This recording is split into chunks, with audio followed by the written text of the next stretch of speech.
I an idiot? Oh well. I've already finished my coffee. I was doing that thing where I was like, oh, there's got to be something I've got to do. Completely forgot to pour myself an extra beverage. Nice work, Will. Nice work. I'm now going to reach around Tiny Big Sam. XD Johnny XP. What, ho, friend? How are you doing? Sorry I am ridiculously late today, but I hope you're doing well. Like, heck yeah, you got first. Ugh. My phone's digging me in the hip. How are you doing, friend? It feels like it has been 1,000 years since I have seen you all, even though it was only Saturday. Time travel's weird. Also, Tiny Big Sam. But seriously, Tiny Big Sam. Yeah, I'm glad to hear you're doing good, friend. I thought we could make a kit that makes kits. We're going to make a model of a thing that makes models.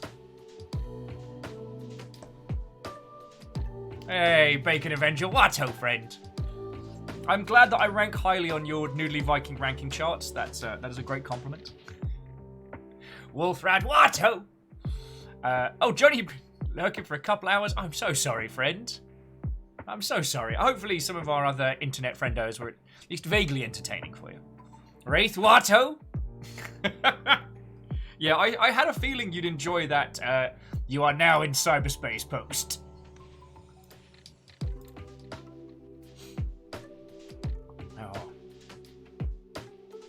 Caffeine, what-o?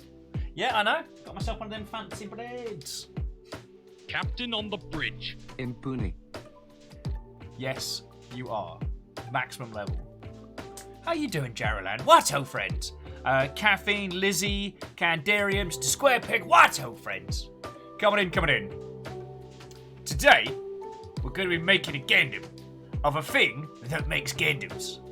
Actually, one of the things I found out about this kit, because I've had this on the sides for a while to build with you lot, is that the injection kit inside the injection machine is of this kit. It's like feckin' levels deep. So this is the full kit of the thing that made this kit. Also, I'd saved like a super good video of the things in progress, but I'll tell you about that later. Nathaniel, what-o? Reactor online. Hey. Sensors online. Weapons online. All systems nominal. And Willing Outcast, thank you kindly as well for 5 months, you feckin' ledge. Sorry, I didn't want to jump back because Jaralan did 28 months. 28! At a tier 3, which is a very big deal. So, Jaralan, again, thank you. And Willing Outcast, thank you. Next month, you get a new boat. A little new boat icon. What you will do with this newer, larger, more powerful boat, I mean, that's up to you. Tal, what-o, friend? How you doing? Graphite Sparrow, hello. Wolfrad. Takes one to know one. I see what I did there. I took the compliment about my hair, and I turned it back around. It's like 4D chess. The Dreamer, what-o? Aww. Johnny, you can't start on being nice. I'm not ready. Newer, bigger, more boaty.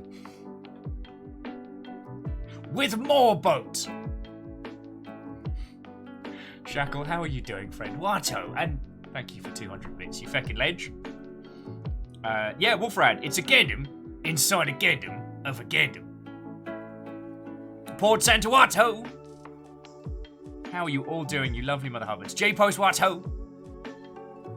We're gonna make a Gandem. Aw, and J-Post, thank you for the 100 bits as well. I'm so sorry I'm super late today, friends. It's been a strange few days, but not in a bad way. Oh, you got your first jab today. Oh no, the first of the jabs.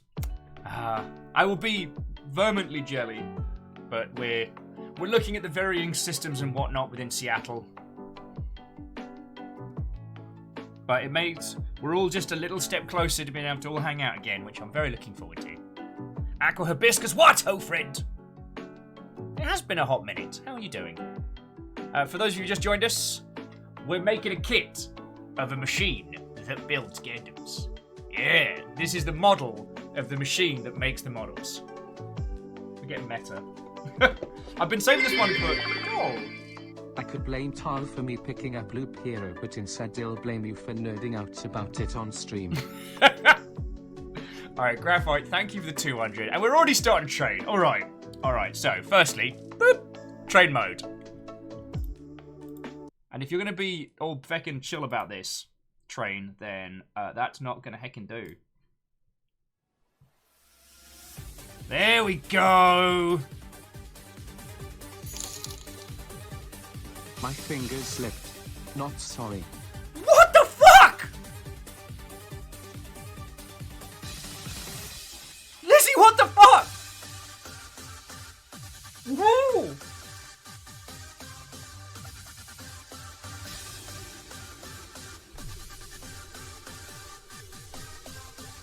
Holy fucking hell in a handbasket. Sorry, forgive my swears, everyone.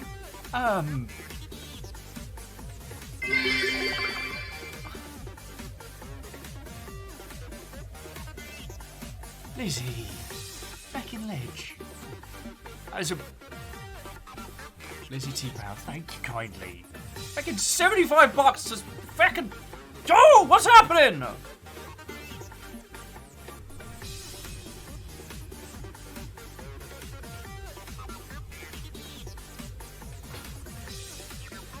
Wraith, no. I would say that escalated quickly, but it's pretty normal for around here, D. Oh, you fucking legends. Oh! Super not equipped to handle this today. Fucking... Oh.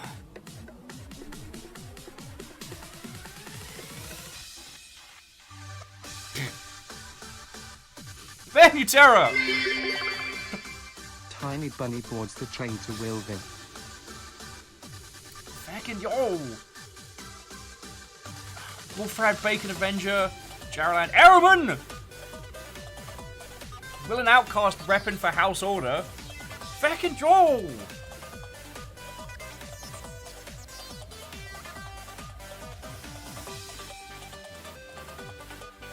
Fucking yo!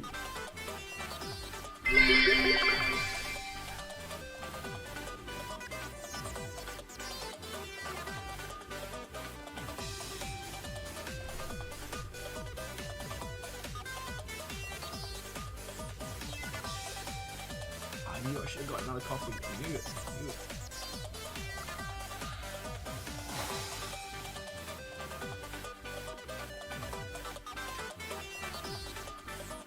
I'm just gonna talk to you all. I'm just gonna talk to you all through the tiny Big Zam voice and be like, oh yes, hello, it is me. I'm Tiny Big Zam. I'm gonna run this stream now that Will's having a tiny breakdown. I hope you're okay. And apparently I kind of sound like a budget strong pad. Tiny Big Zam, oops.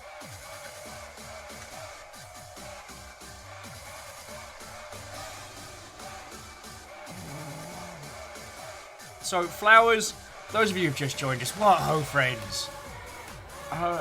Sorry, Lizzie just threw in a massive donation, and I was not expecting it. And now a lot of things are happening all at once, and Catros, what ho? You're right, a lot of my voices do turn into budget strong bad. I've got like 3.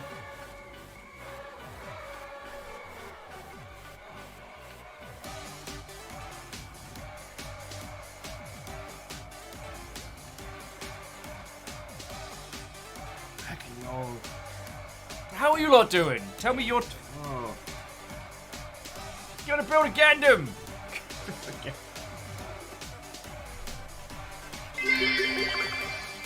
Will Dynamax Jarylin. Jarylin used G-Max funny cuteness.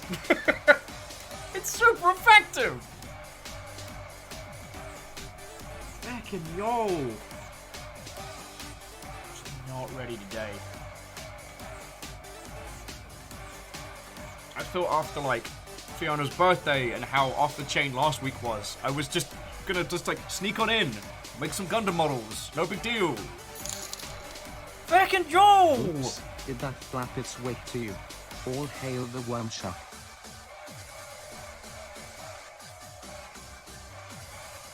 Fucking yo.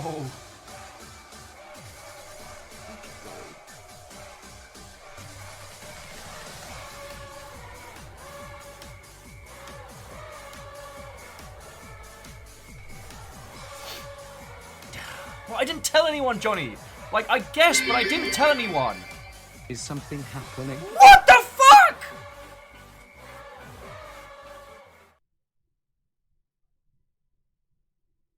Holy... Strings, what? Fuck!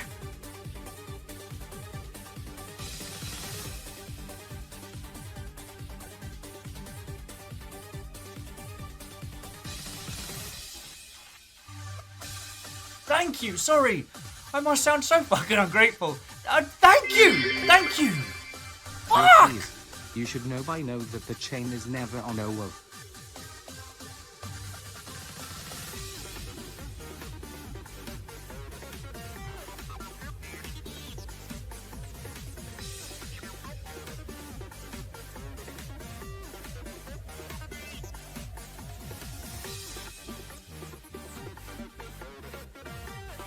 Nathaniel, I would love one. Thank you. Yeah, thank you, bro. Ooh, that was a thing. I'm already feckin' shaking. I'll just sneak on and build a Gundam quietly, and it'll be an evening, and just,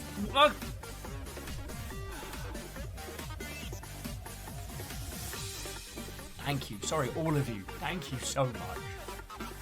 Ah, Thank you all.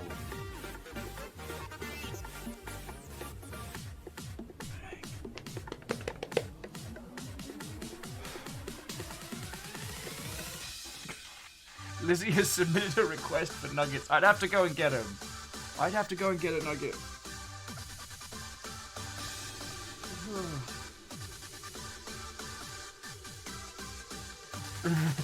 Yeah, graphite. Super calm, smooth stuff. Chat use love on Will. It's super effective. Will has fainted.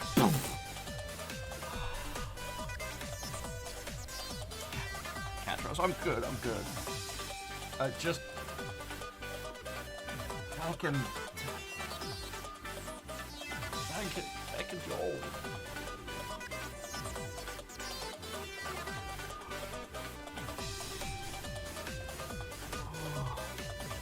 Just thank you, sorry.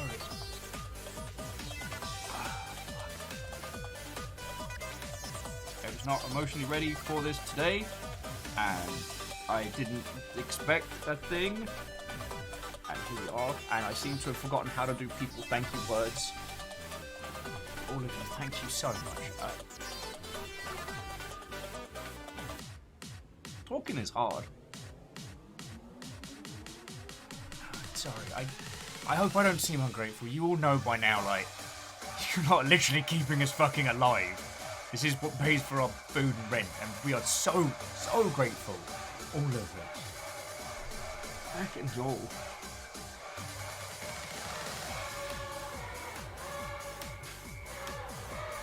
Ben Terror. Sorry, Sports Center with talking is, and by and large, overrated. And you're right, Jarland, I never expect it, so I guess I'm never ready. Stringer just coming out of nowhere!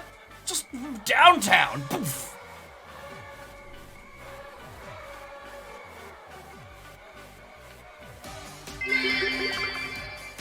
I think it's gonna be a quiet day. Proud of that one. Are you proud of that one, Tall?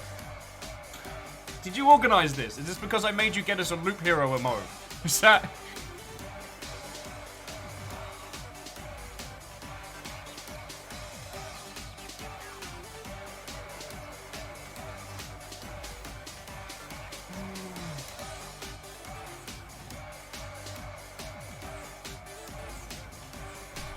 Oh. Sorry. Just Ben being like, cool, I shall now forever associate this music with Will having a tiny breakdown.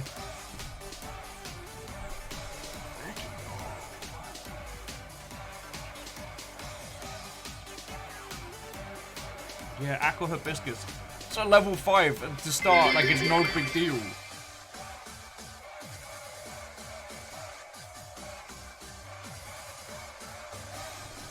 Drakes, no, you know, I was not fishing. So, thank you.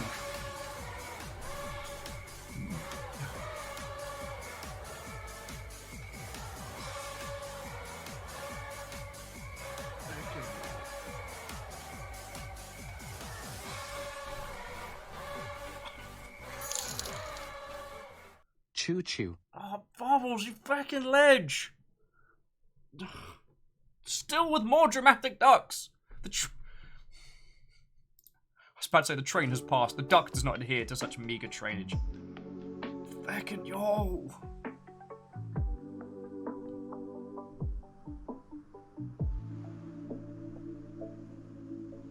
Sorry, I guess I'm just a bit overtired and this is hitting like a fucking freight train of feels.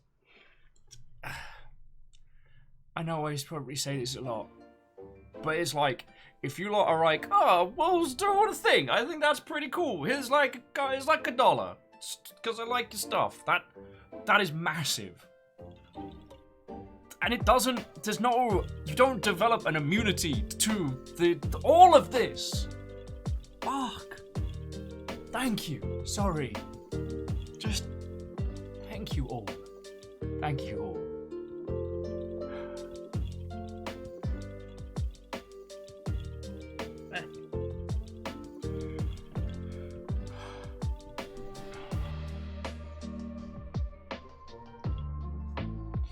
Thank you all.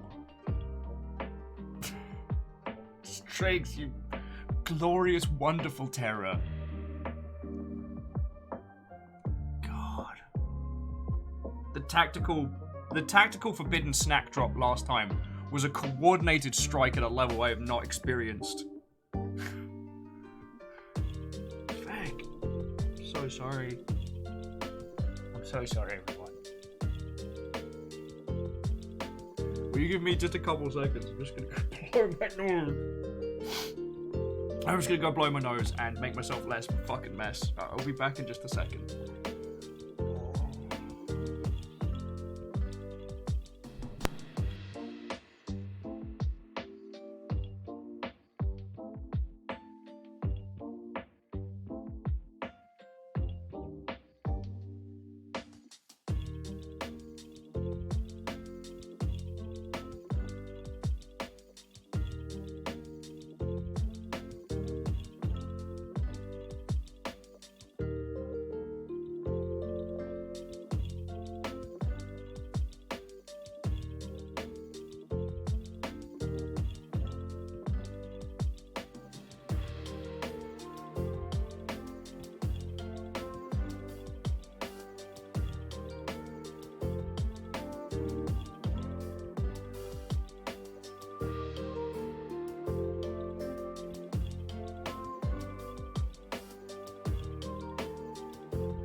Sorry for making you wait, friends. Oh, okay. Okay. I want to say again, thank you. I missed the train, so have a horrible joke instead. What kind of doctor is Dr. Pepper? A theoretical physicist with a minor in physiotherapy and oncology. Inspector, you absolute terror. You absolute fucking terror. Thank you for, on top of everyone else, at 200 bits as well. And oh, thank you. No, I just wanted to. So, like, when we started this whole operation, like, you lot were yoting bits to keep my dumb ass alive. Usually because I had done something stupid like forget to eat, or make Mr. Bone pop up and say hello. And then they took off, and then we ended up doing this on the regular. Then the shittiest apocalypse happened last year, and you lot went from just supporting my dumbass to supporting this whole little household. And I won't be able to say enough thank yous for that. Like, yeah, I won't be able to say enough thank yous. So, I'm still gonna try. That's what I'm saying. We were never your responsibility or your charge, if you will. But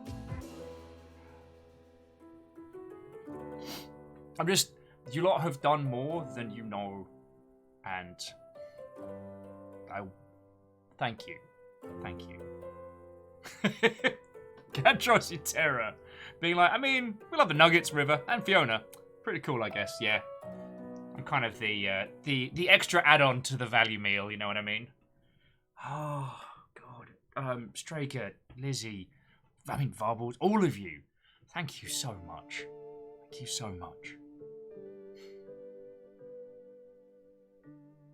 Okay.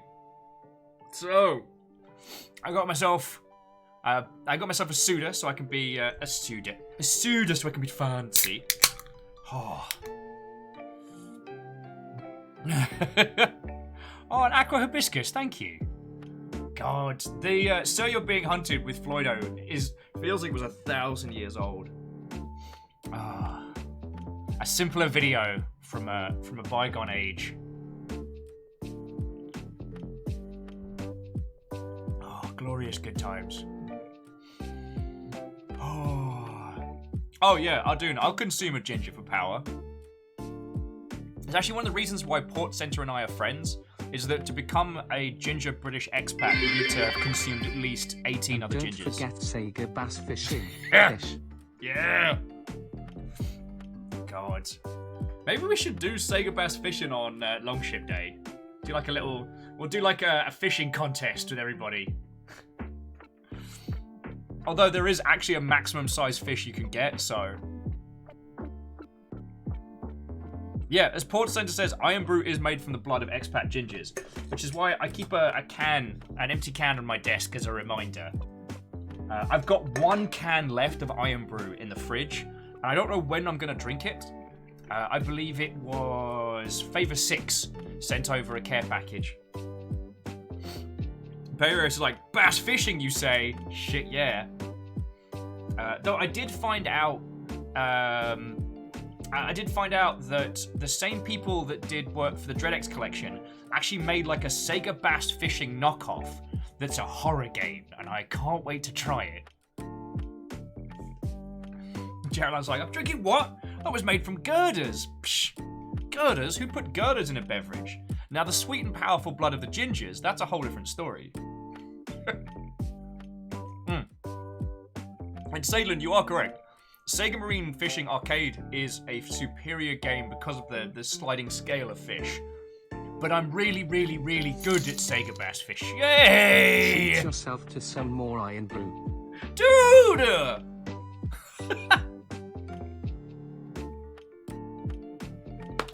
Ben, you fucking legend. Thank you, dude. Thank you. And as it has been said, so it shall be decreed that a portion of that will be used for the acquisition of Iron Brew. Oh, fucking yo.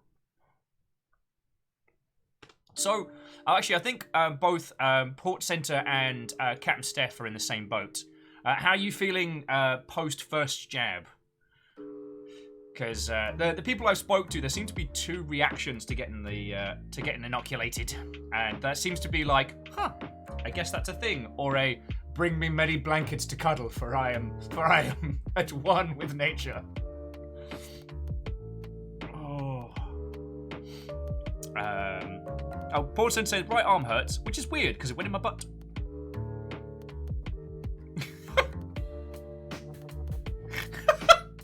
Sorry. There's a little bot that popped in there, trying to share a very shifty link. And friends, from my perspective here, I saw what can only be described as a 1-2-3 like super move. Nightbot basically kneecapped him as they were coming in. Lizzie timed out the bot for, I guess, what would be the equivalent of like several years in seconds, and then Caffeine finally banned them. So it kind of felt like the wire trip into the elbow drop, and then just Caffeine going, see you later. Slaughter. Sorry, I like to visualize moments like that. So Potter's good, little sore, which means more what? Which means more with what with fibro and all, yeah. Second dose the week before my 35th birthday next month. Yay! Dude, that'll be fucking grand for you. I'm very happy. I'm real happy for you. Like, I know I'm going to be one of the last, but that's okay because I don't have any underlying health conditions and I'm doing okay. Like, you lot are keeping me alive. So if I've got to be the last one of the longship to emerge blinking into the sun, I'm okay with that. You know, I'll be keeping us all company until, and one of the things I will be doing once we're all sorted is I'm going to try and do some more IRL streams of like places around Seattle. Perios and I have been talking about this and going to like the fancy gardens. Let's go to the zoo. I think we can stream from the zoo. Let's go see all the little bits that this, corner of the world has to offer. You know, we might do some like, Longship After Dark at the dog park. Yeah.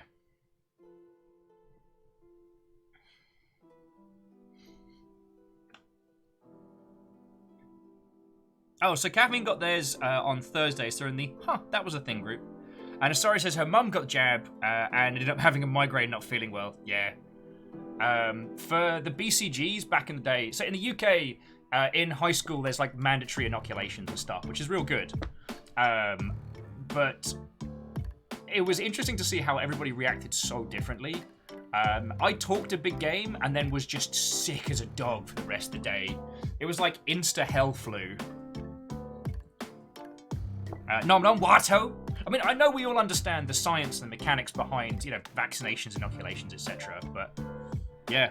As Port's saying, also PAX, there is optimism for a PAX West. Reactor online. Hey! Unit Weapons attacks! online. All systems nominal. You fucking legend. Unit attacks, thank you for 29 months. Which I think is the max that you could have. Stooge says, BCG has a different meaning for those in the military. Please don't let it be a weird thing about genitals. Please don't let it be a genital thing. I hope it's not. I'm hoping it's like super boring military science term.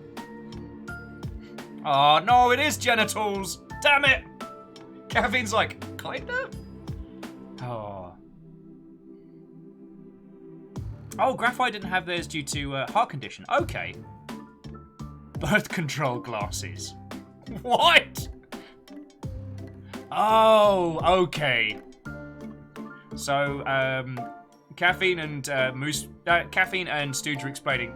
So supposedly, if you enter into the military, they give you glasses in basic that look terrible, thus making you unlovable by any other individual.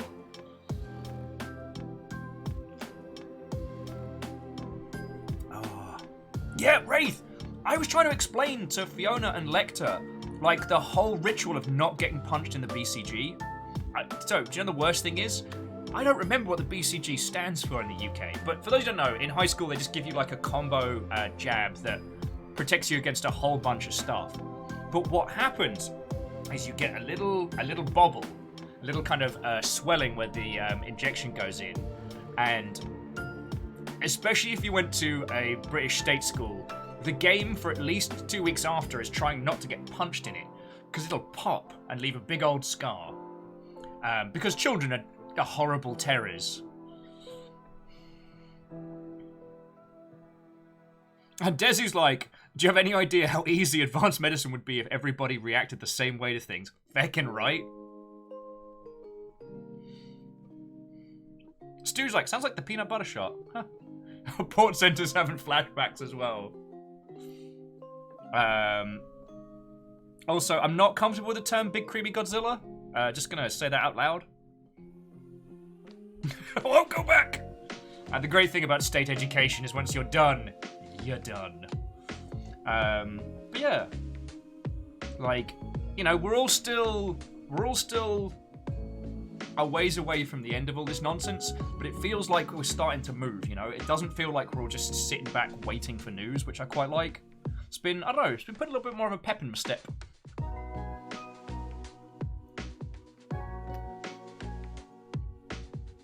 Oh.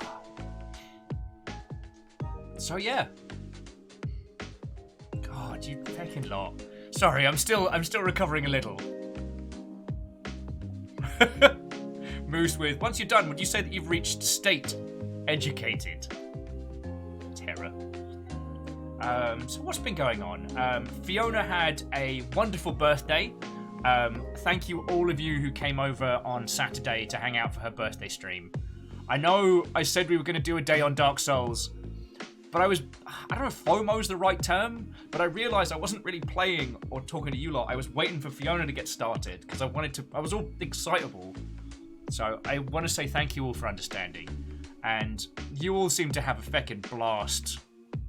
So, I'm real happy, yo. Board Center says, had an old friend who became a PE teacher in the UK. We are no longer friends. Well, there's only two kinds of people that become a PE teacher, especially for high school.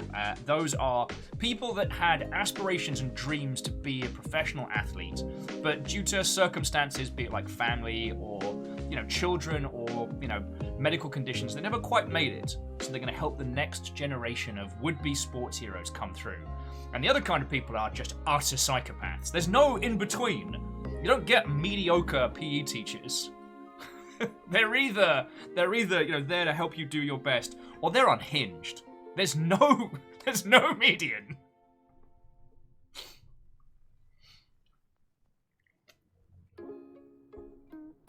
Oh.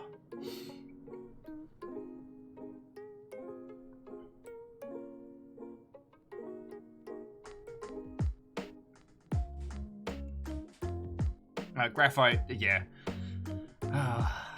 As I've said before, like the one thing that I will compliment my my parental unit on growing up was their philosophy of school is that it's a thing that you survive.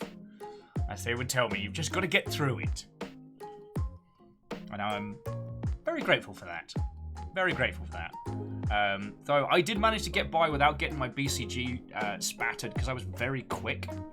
You know that kind of like playground like preamble to conflict, where one lad will push another and be like, "Hey, what you gonna do?" And he'll turn to his mates and be like, "Fucking yeah!" He'd turn back, and I'd be 3 fields away. There'd be a little dusty cloud where Will once was.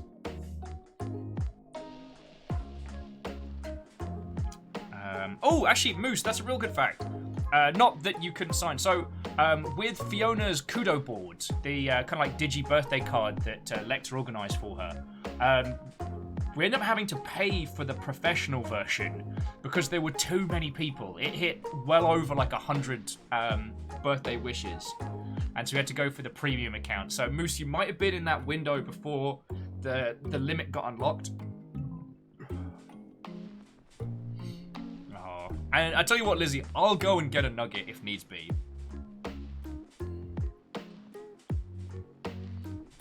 But yeah, you couldn't pay me to go back to school, I'll be honest with you.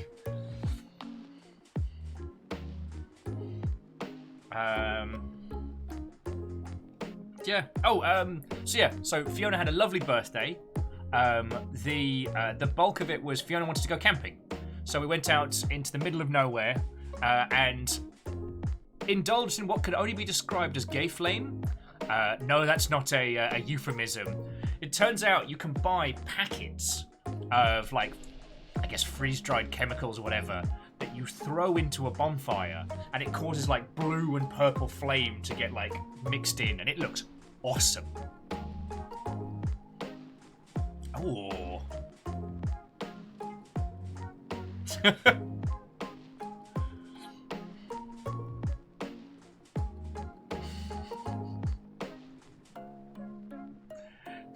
Yeah, nom nom. They're turning the freaking flames gay! Oh, it's so awesome.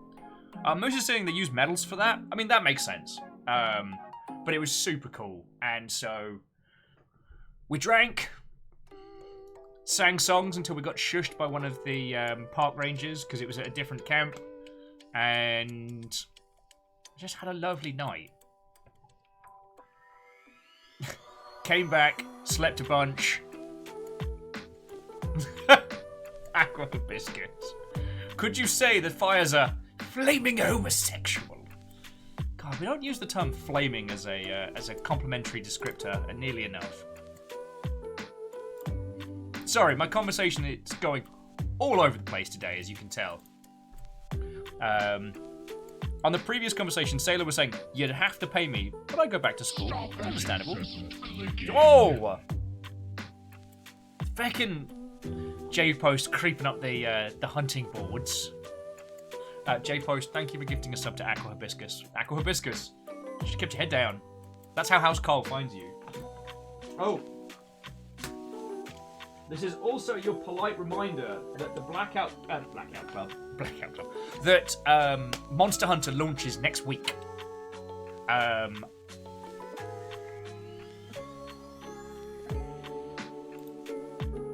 We'll probably be playing it next Saturday. As I know it comes out on Friday, but it's probably safe to say that if there's any multiplayer components with anything resembling server connectivity, they're going to be obliterated day one. So we'll give it a day and change to breathe.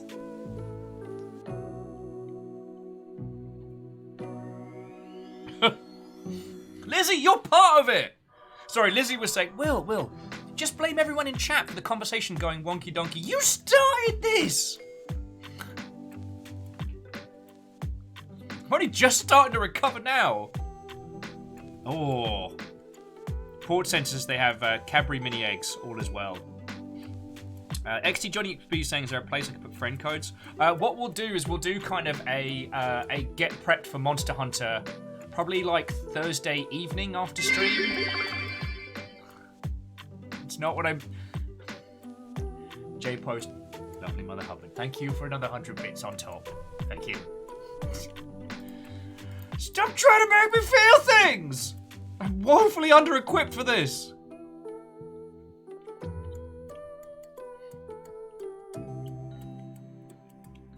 Oh, as a quick aside, if any of you don't have Stellaris yet and want to pick it up, it's $1 on the Humble Store. And oh, Hey, the one day of P we had in secondary school we had to bloody run 1 or 5 miles in the rain. It was year 7. WTH, did they make us do that? Gandevel, it was our first day. like I said, they're either the supporters of the next generation or psychopaths. Maybe there's just something that clicks in the human brain when you realise that you could make a squad of teens or preteens run 5 miles for your entertainment. Reflective, how are you doing, friend? What?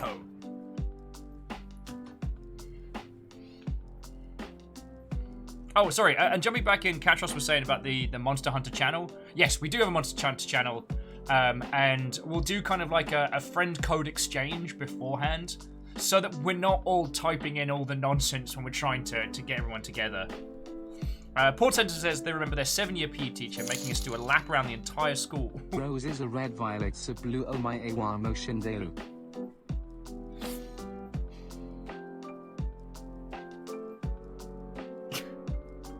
Nom, thank you for the $2 and halting me in my tracks with the JoJo reference. Why are you like this? But also thank you. Oh, fucking yo.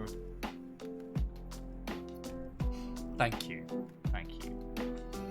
Oh, so Port City was saying, yeah, so old PE teacher made him do a lap around the entire school field, which was huge, followed by a lap around the perimeter of the school. Port Center walked the entire thing in protest.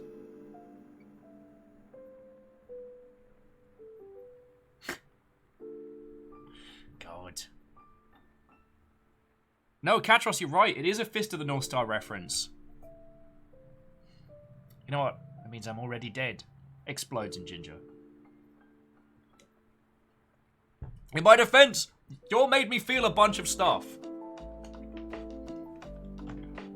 Alright. keep talking about everything, obviously. I'm just going to start getting all the Gundam stuff together. Got my kit. Alright. Actually, we'll move over to the Gundam part. Slide you little friendos into Zar. Tiny Big Sam. Tiny Big Sam. You can just judge me from over here. Oh, I've been working on the Megax Unicorn, so this is what will be the base with the power pack. Oh, I'm glad everyone's digging the braid. I was saying, like, I prefer having it like this, but I can't braid it myself.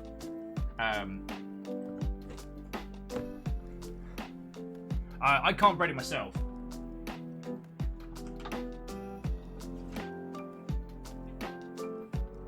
So I'm reliant on other people with the skill. So jumping back in, Salem says the soccer coach tried to make the team run 5 miles worth of laps. Because he was mad, we celebrated a loss. Bastard. Strags had a PE teacher told me if I could jump higher on the vertical jump measurement in front of everyone on that day I get an A, and sneered at my attempts. Never took PE seriously after that trauma. Did you ever plot vengeance?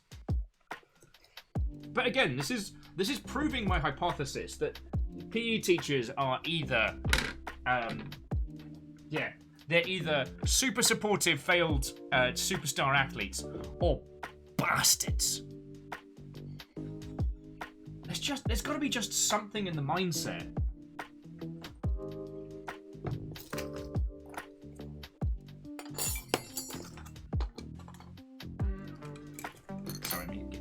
I wasn't even barely set up.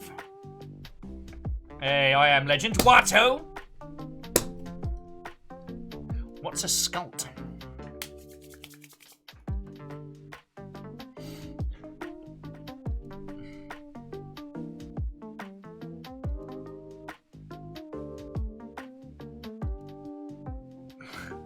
Sorry, I was just reading Lizzie and Strager's interaction that apparently today wasn't planned.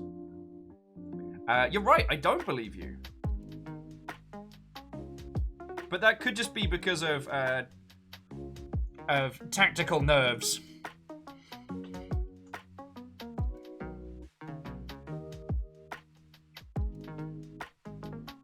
Oh, Geraldine was just saying on PE teachers, they've just learned that there is actually a non-psychopathic PE teacher mode. There is. However, it's kind of like one of the advanced classes in Fire Emblem. Like, you have to reach certain conditions to unlock. So for me, I showed an aptitude with track and field. Here's a weird one. I used to compete at a county level. So inter-county, not quite national. I used to compete track and field, primarily in 100 meters, 200 meters, and high jump. Sometimes long jump if they needed filler. And I hated it. I'll be honest with you. I'm sorry. This is gonna sound like massive braggage, and I don't mean it to sound as like, oh, I'm so woefully qualified at things. No one understands my troubles. I don't get stage fright off of a lot of things, but I do get it from doing competitive sports. So when I would actually go to like track meets to compete, I get so nervous I'd vom. Like, the amount of times I just chunder up a breakfast before a race was ridiculous, and I really didn't like it. Like, maybe it's just because track and field is simultaneously meant to be a team sport but also a solo competitive sport, and there isn't as much camaraderie. At least there wasn't for myself, and because video games were already my love. And I was losing, every other Saturday, plus evening training sessions like twice, sometimes 3 times a week. I was losing my video gaming time. I'm like, what's up with that?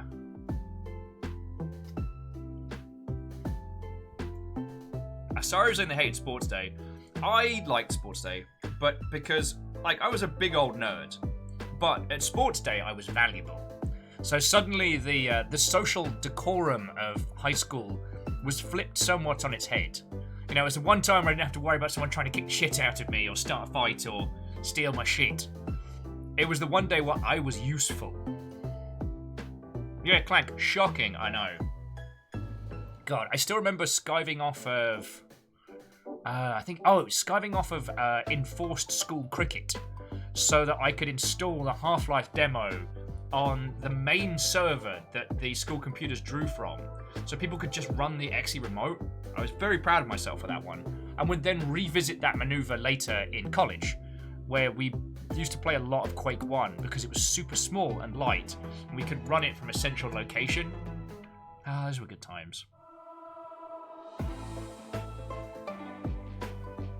Aquabiscus lived for dance in PE until they had one guy just spin them constantly.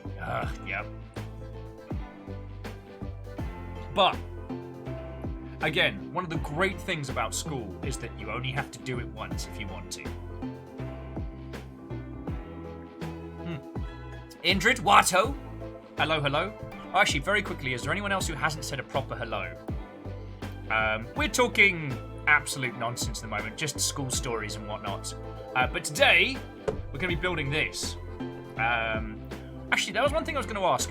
Before we get into model kit banter, I did find a video earlier today of these in the wild, if you'd like to see the thing that we're going to be making a machine of.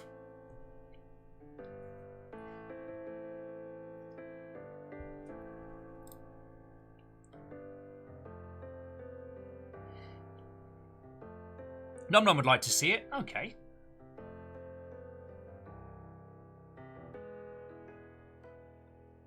Let me see if I can find it. Let me see if I can find the YouTube link first, rather than...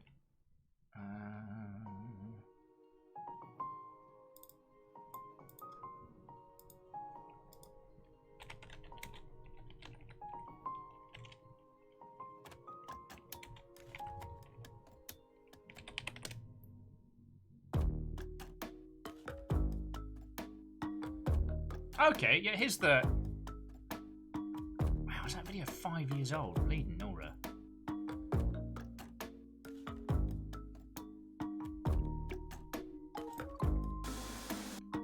Well, if you're wondering why everyone in these videos isn't wearing masks, it's because this video, yeah, is 5 years old. Bleeding Nora. Oh, so Indrid, I'm probably not going to help you be less hungry. I had leftover Thai yellow curry that, as all true curry connoisseurs will know, once it's had time to, like the rice has had time to soak up the flavor and then you reheat it, that is the good stuff. All right, Zelda Jam, you're going to take a quick breather, and I'm going to show you all a little bit on the Gundam factory that we're going to be building our little model of today, because I can.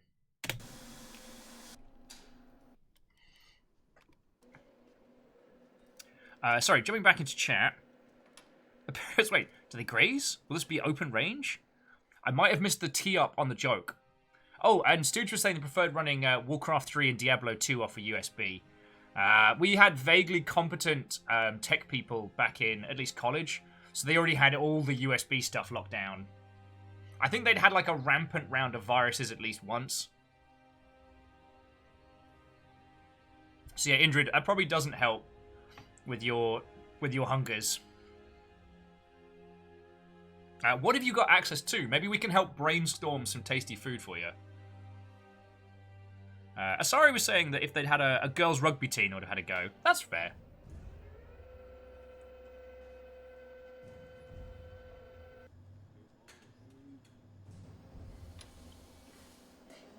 The other thing I quite like about this little video is that it tags which sets the cast and models are from, which I really like. But yeah, so everybody in the official factory plant has these jumpsuits based on the OG Gundam series, which I feckin' love that. I know it's a massive bit of nerdery, but just kind of fucking cool, you know? Indrid's been watching YouTube videos from the 1980s, just people hanging around a gas station. Yeah. It's going to take all of us a while to reacclimatize after this nonsense, but, you know, I'm still proud of us all. We feckin' got through this. We're not quite there yet. We're at, we're at the last few milestones, but... And yeah, Katros, we're all monstrous nerds here. But there's ranks and ways. So like Sadie was saying, that they were one of the tech people at high school. We were the classic case of admin hiring 2 students who kept breaking stuff in the hope we'd help them, like, get everything together. Yeah, that's fine. Oh. Sorry, Aqua Hibiscus was saying that they tried out for the tennis because it was the one sport that Aqua Hibiscus showed any talent in. And as they say, it was long before they knew they were a lesbian. Sorry, you got a wry smile from myself there. As someone who went through a lot of drama and theatre stuff.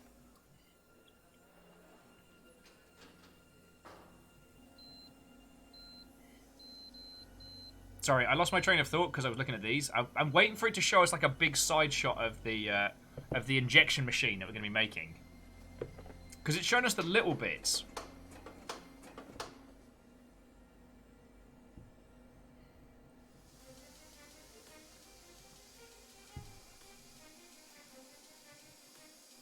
Oh, okay, that's cool. Sorry, Strags was saying that as a tech person in college, they got to spend a lovely Saturday getting paid to play games by one of the higher-ups. Okay, sorry. See all the injection mold machines. So half of them are painted in the original like RX-78 colors, like this this stark kind of white, blue, yellow, red. And that just makes me smile, that they took the extra time and money to make their industrial machinery look like the robots from the show.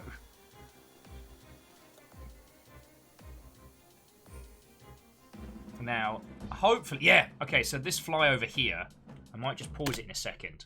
So you can see all of the machines in the middle here that are just like what we've got. But if you keep going, you can notice there's some green ones and there's a red one at the end. The later injection machines are painted like different iconic Gundams. I love this. So the one at the end is based on Char's Red Zaku. Someone told me what the green one was, but I forgot it.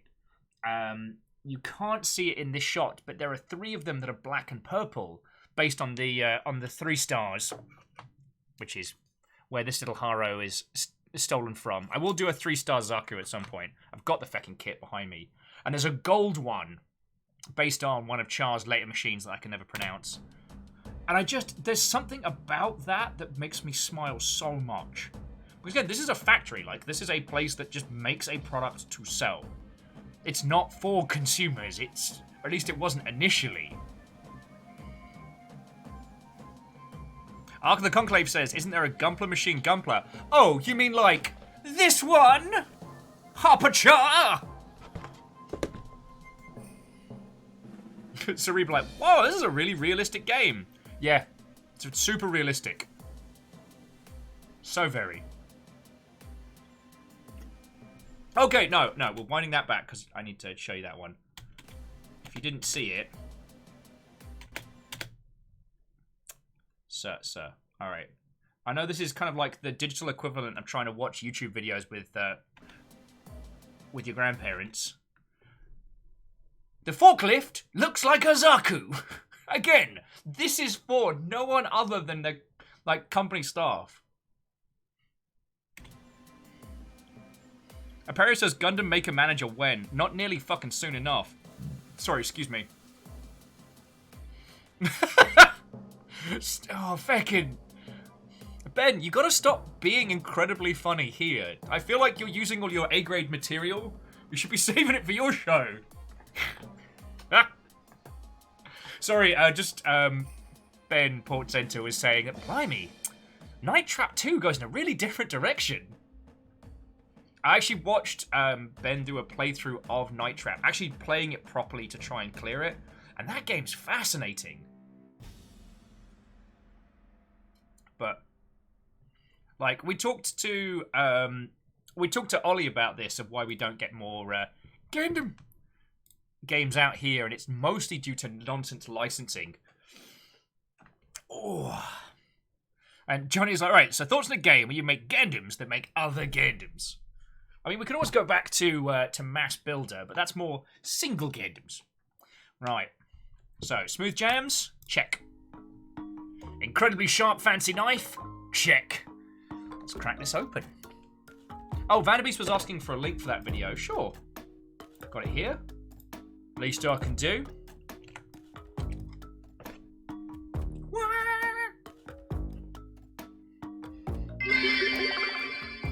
Last year SGDQ had a run of Night Trap. See, I wonder how that... So, actually, Shackle, how was that to watch? Also, thank you kindly for the 200 bits. How was it watching a speedrun of Night Trap? Because from watching Ben play it, it feels almost like a rhythm game past a certain point.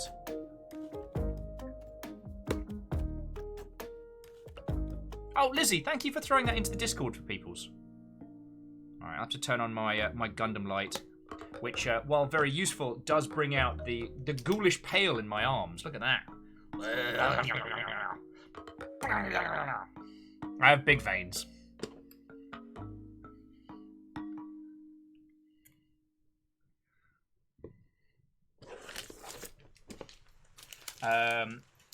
Ports was saying it was an odd experience. It was fun, especially as they ran it blindfolded. Okay. That is kind of curious.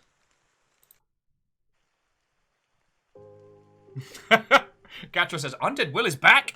Get the holy water and flamethrowers! 9. You'll need the heavy flamer for this one.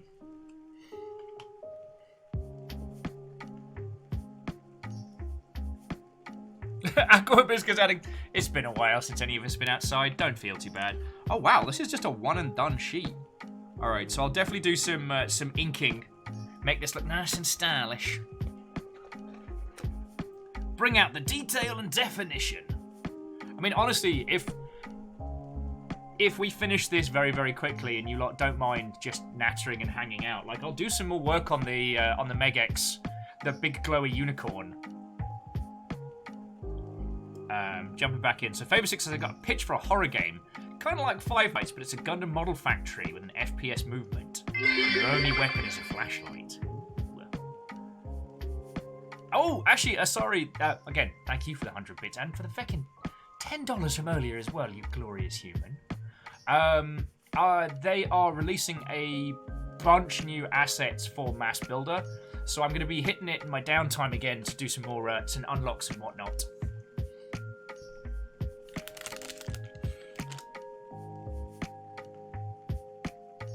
Oh, wow. Sorry, Shaka was also saying on the blindfolded run of Night Trap for GDQ.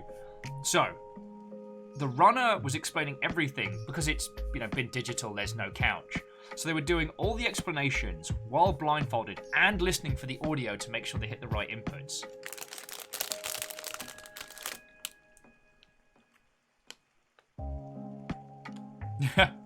Oh, Katros is also the same on Big Veins. Nice and pronounced, making it easier to give blood.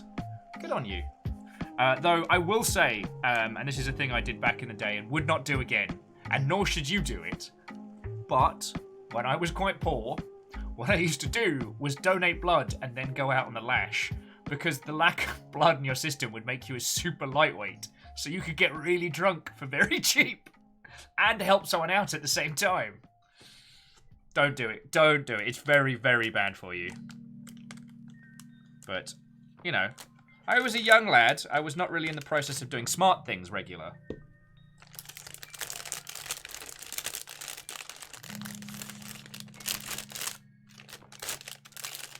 Oh, wow. This is going to be a very short kit. It's weird. Somehow I thought there'd be more steps. But it's cool. We'll bust out the inks before we start popping this sucker together. Yes, I do the inks myself before I unclip things because I'm a nerd like that. Sometimes with kits, I love the idea that even though you can't see it, I know that all the internal details has gotten the whole thing. Strakes with the crinkle ASMR. I saw a huge argument on Twitter about whether or not you should open Magic the Gathering packets with the crinkle if you're streaming it. Supposedly, sorry, no, Magic the Gathering Pokemon cards. Supposedly, there's been this big explosion of people doing like long video streams of cracking open packs of Pokemon cards, which sounds really lovely. But one of the rules that I grew up with when making videos or doing stuff like this is that audio rules. Like, it doesn't matter if your stream looks terrible and naff, as long as it sounds lovely, that's fine. And some people, the crinkling opening of packets is very satisfying. But for others, it cuts through on headphones, and it's like... So trying to find that balance, I thought, was very fascinating. Plus, as I had absolutely no horse in the race, it was great.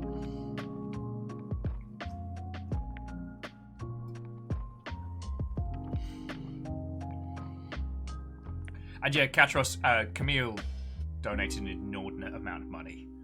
I'm still kind of... I don't know if I recovered from that. Okay. So let's get our ink on. Ah! Or, here's another alternative. Let's throw the runners straight into my own face and go from there.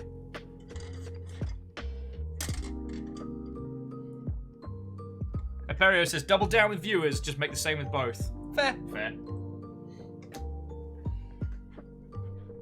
Okay, I'm gonna try not to put my big stupid face in the way like I did last time.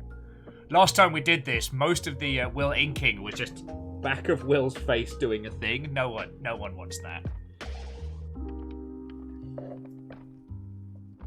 Oh.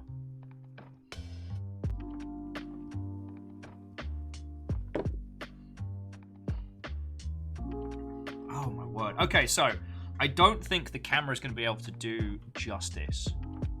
But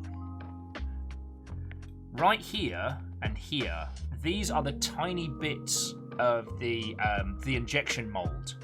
And if you really, really look closely, you can see that it's this kit. This big chunky bit here is clearly visible there.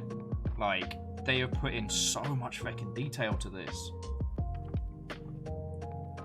Look at us being all meta. Also, Exo, did I say hello? Because I hope I did.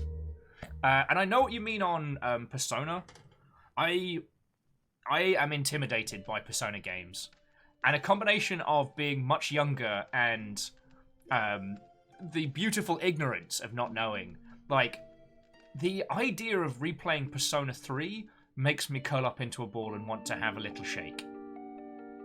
Honestly, if it wasn't for Persona 5's just gorgeous style, I think I would have just sipped a cup of tea from a distance and gone, you enjoy that Persona, young folk. I'm going to be an old man over here.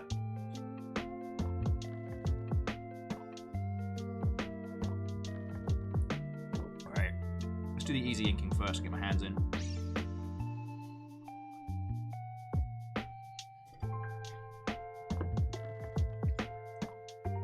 Yo! Sorry, I'm finding details myself. You can't quite see it again because of the contrast. But there's a plaque here that says Bandai Hobby Center 2006. Electro something style injection machine. I didn't think I'd be nerding out over the machines that make the things that they nerd out over, but there we go. Kachos was saying that I think Persona 5 Royal took him like 160 hours for a single run.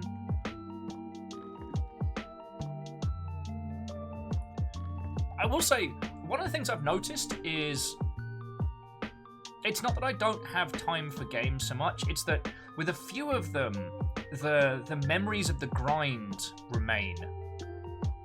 Like, I've contemplated going back and playing like Final Fantasy VIII again, because I love that one. But after playing through 15, the idea of just grinding Marlborough Tentacles late game to desperately try and get Doom Train, that is if you don't play a shit ton of Triple Triad.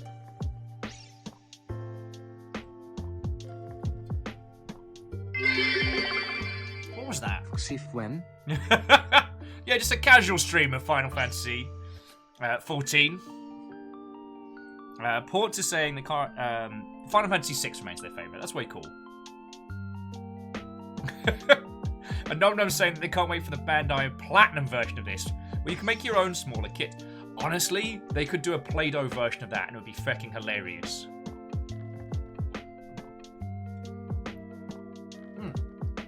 No, XO, I don't disagree with you about... Sorry, XO was saying that Persona 5 Royal doesn't have the same kind of grind. And I don't disagree with you at all. But it's just that the idea of it... Agananiki says a lot of JRPGs could have abbreviated versions. They could. Now, I'm not dissing. I understand how you can utilize grind to make someone feel quite powerful. And narratively to create like a breathing buffer. See, the great thing about turn-based games is they don't require reflex-based skill. So while the grind can be a little on the tedium, I'm talking more about old like PS1 era, like when the JRPG scene was trying to work out how to play nicely with 3D graphics. And a lot of those games had an inordinate amount of grinding.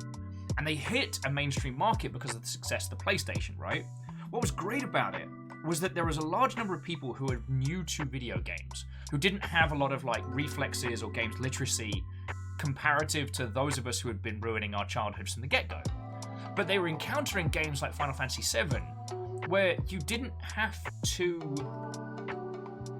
learn a complicated stream of inputs that must be done correctly at high-speed stress situations. In some regards, the PS1 era, I'm going to use Final Fantasy as an example, but they let you put in time and effort to have that feeling of building up power. I've always liked that. Oh, lovely. I wanted to wait until there was confirmation to talk about it, but that's way cool. Sorry, Salem was saying that the individual that fixed the loading time bugs, the loading time bug for Grand Theft Auto Online got paid $10,000 for flashback. Oh, sorry, I'm stifling a burp. Speaking of ASMR noises, no, it's something that I think about a lot. That I know an excessive grind is somewhat counter to general accessibility, but it does allow you to have that kind of that powerful hero's journey. Do you know what I mean? Sorry, jumping back in. Stooge was saying he wishes the newer Final Fantasies had a choice between real-time and turn-based. I know what you mean. Oh, yeah, actually, sorry, if you ever want to talk Simon the Sorcerer, Ben is legit a former record holder for speedruns of Simon the Sorcerer. Like, I had a bunch of your speedrunning training streams on back in the day.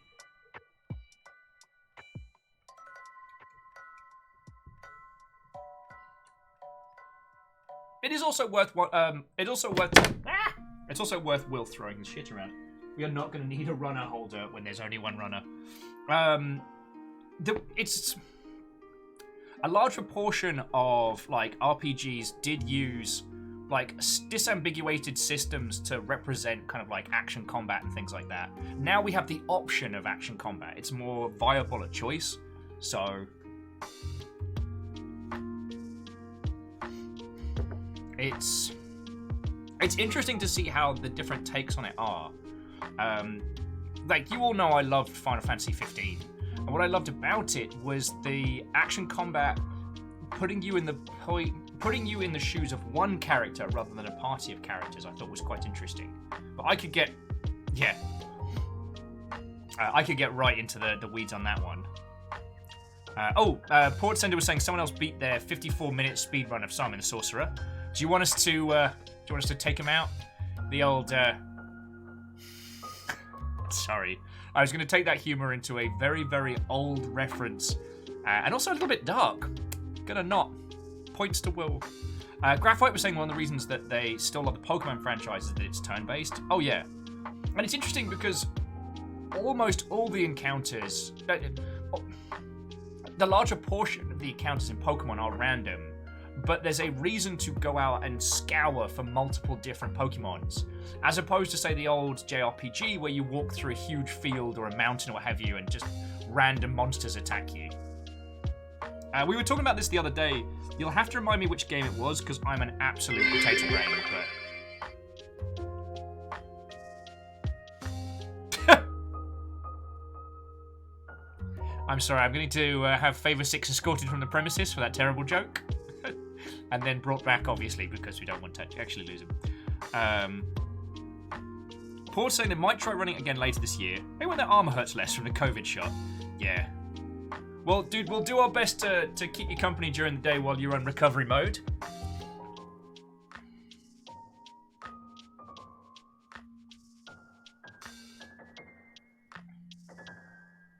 Aqua Hibiscus was saying a lot of people rag on button mashers, but actually kind of like not having to think what my hands are doing. Oh yeah. I guess the side-scrolling beat-em-up stopped being the go-to IP transition of choice for other companies, and the ones that remained, very few of them had substance. It's easy to forget that, you know, while Bayonetta was a wonderful set piece of that whole kind of like button mashing sphere that allowed you to, if you wanted to, master a combat system, like, it's easy to forget that things like Beautiful Joe and stuff like that earlier just didn't sell. Oh, Capcom. To sing? Oh, Christix, thank you for hosting, Brent. Oh, I want. Where is my PC port of Beautiful Joe? Where is it, Capcom? As I'm a big and important games industry person, you must make me my ports, Capcom, damn it! That and Gacha Force.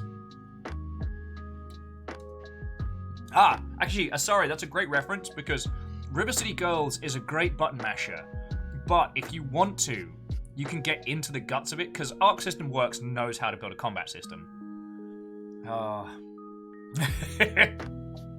I'm sorry. I brought up Alien vs Predator Arcade in the car on the way over to camping for Fiona's birthday, and I don't think anyone else realized the levels to which I can talk about that.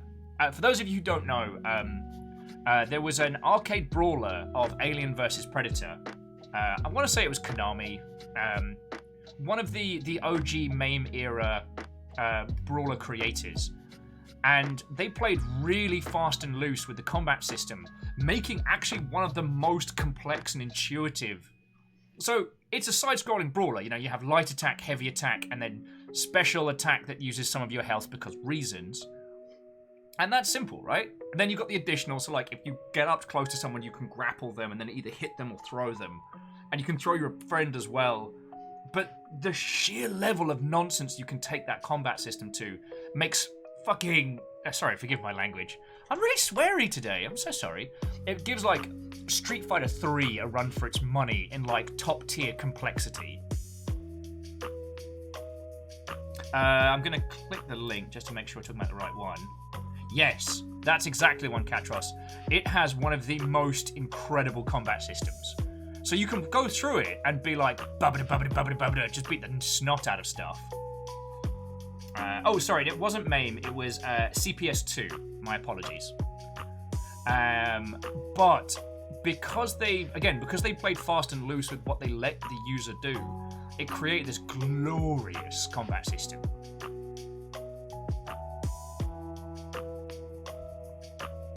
If you get bored, go look up some Alien vs Predator combos online. You will be rewarded. Oh, and so sorry, thank you for mentioning that. I'm waiting until it's safe to just have people come here again.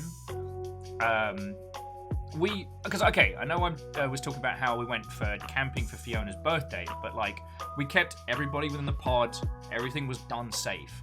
I wouldn't want to just have people come over for that kind of thing, but I feel like River City Girls is something that you need to play with people. So like the Turtles game that got announced. I'll wait until I can have 3 people come round, and we can all play that as a big thing. I was thinking of putting like a predictions or a I don't know, some kind of non-gambling wager if we do the Turtles thing, so that you all can cheer on your favorite turtle, or mock me openly when I end up being the idiot.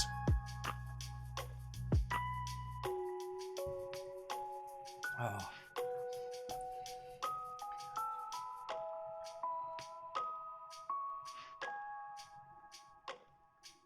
Oh, Satan's absolutely in for Ganba Dunk Heroes. Wait, which one's...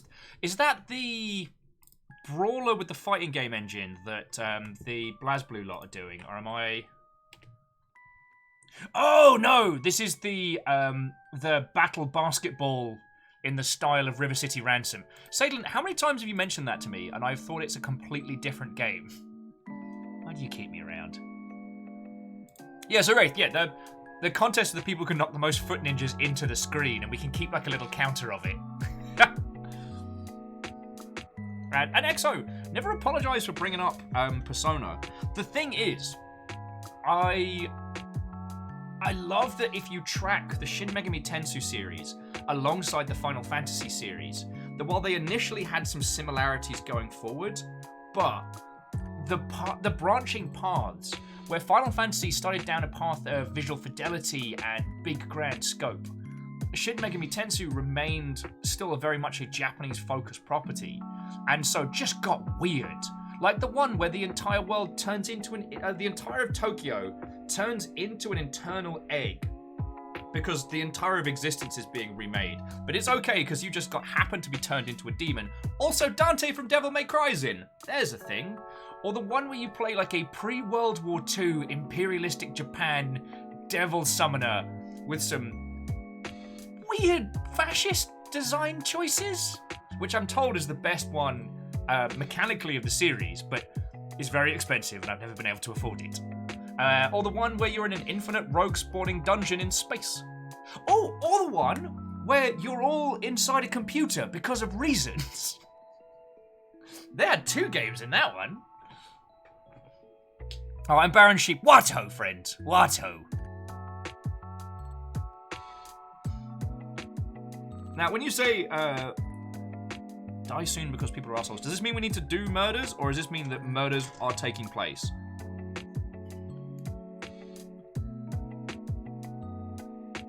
Exo saying that the demons from SMT are personas and other personas. Yes.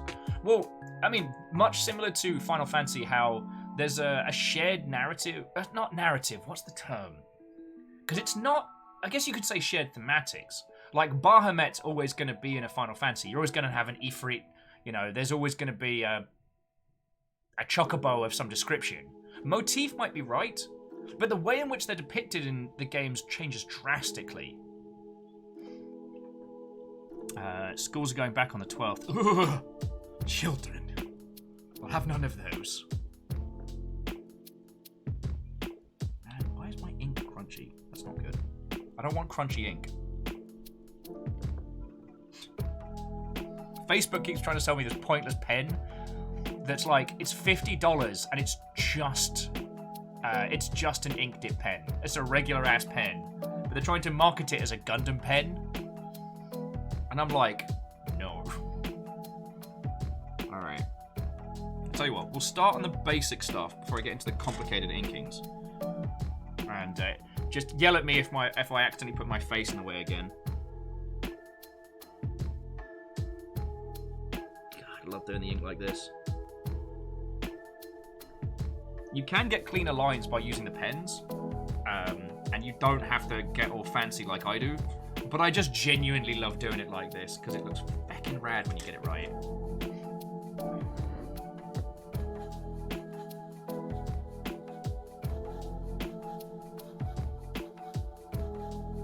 Yeah. We'll go with it. But yeah, so Arc of the Conclave says same characters but different actors. God. There's probably a really clever term for it, but my brain's just drawing an absolute blank. Like, it's not like with, say, American Horror Story, where it's the same actors but in different roles and in a different situation. You know, Final Fantasy takes these kind of themes and icons through the varying titles, but drastically changes their design and their operation. The Shin Megami Tensei series has the same thing. So, like, the demons in one are the personas in another. I guess what is it? Is it the blue room? The felt room? God, why am I... Alright, you're gonna have to forgive me for not being able to remember stuff today. And Strager was saying, for some reason, the pen store reminded me of this. Pixels, the electronic dice. A set of smart, light-up dice. Customizable. And they have already made Over £1 million. Sorry, they made $2.4 million. Oh, goody. Though I can't throw shade because, Strags, back when I had a disposable income,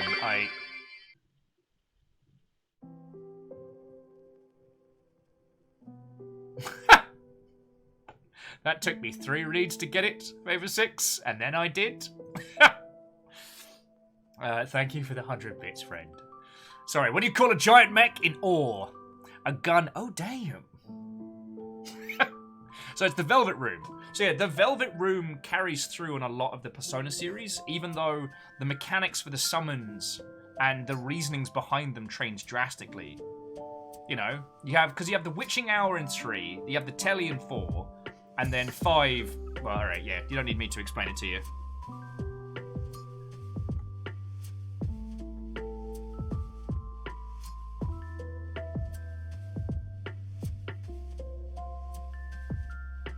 At least my hands aren't too shaky today.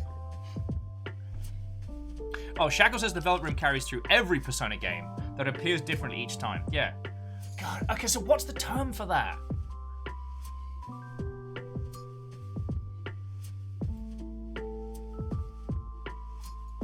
XO was saying that the Velvet Room was in a limo in 4. God, it was, wasn't it?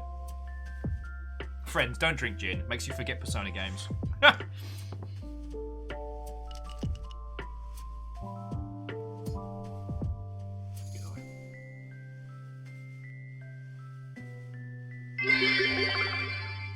As Kunko would put it, context sensitive. Context sensitive is good.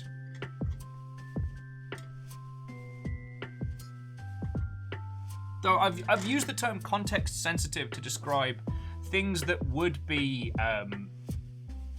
uncomfortable or questionable thematically, that when put into context work very well.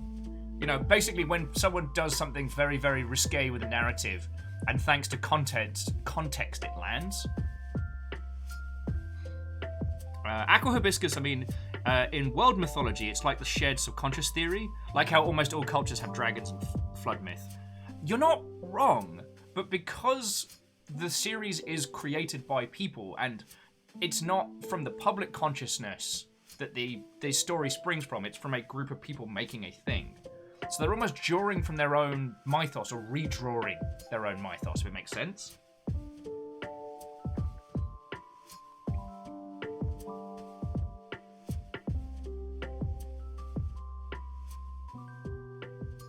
Okay, there is not a game I thought we would be referencing in this conversation. Shackle's saying in Conker's Bad Fur Day, it had to do with when you press B while standing next to a big B button, a different thing would happen depending on the area you're in. Oh, Aqua Hibiscus, you know it's going to be, like, one of us is going to snap awake at, like, 4 in the morning and be like, oh my god, it's called that! Moose says, it really does the different treatment to the same mythology. Yeah, like what the Romans did to Greek mythology. This is mine now. Just change some names. Sorry. I know it's far more complex than that, but it always makes me smile. The, can I copy your homework? Alright, but don't make it too the same. Roman mythology to Greek mythology.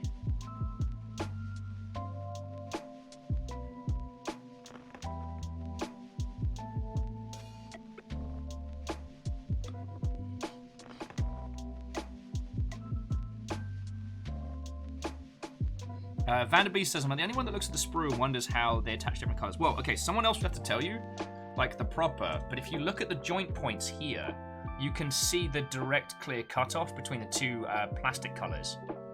God, this camera is not up to snuff for Gandems.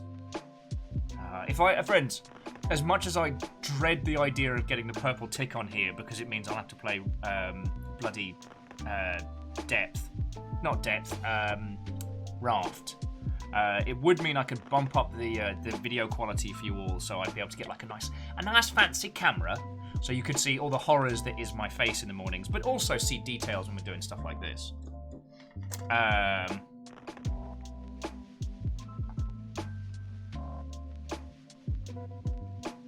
Yeah. Oh, Katros. Go get some sleep, friend, and thank you for coming out. I'm so sorry that I started so late today, and thank you for coming, yo.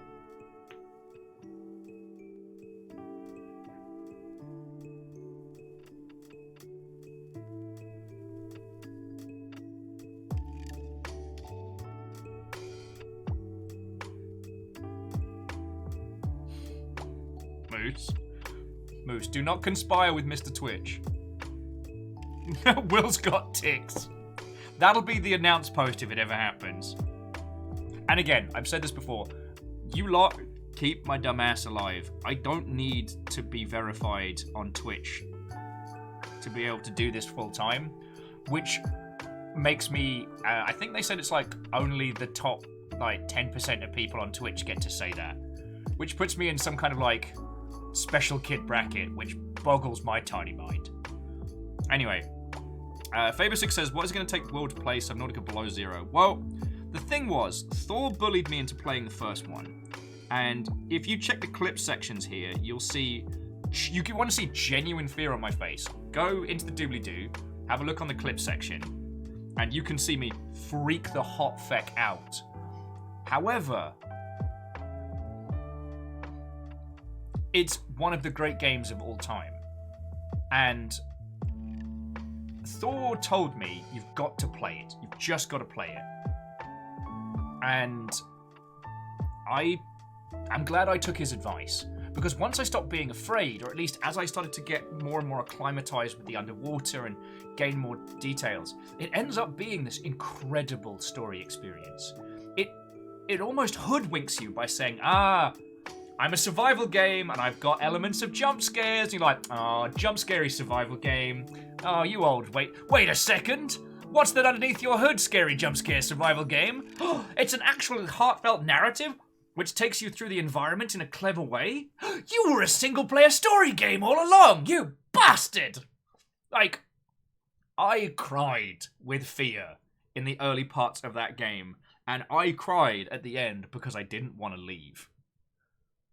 And that's incredible. So we are going to do Subnautica Below Zero. We agreed we'd wait until it was content complete. So I already got gifted a copy of it when it came out because, again, everyone's lovely.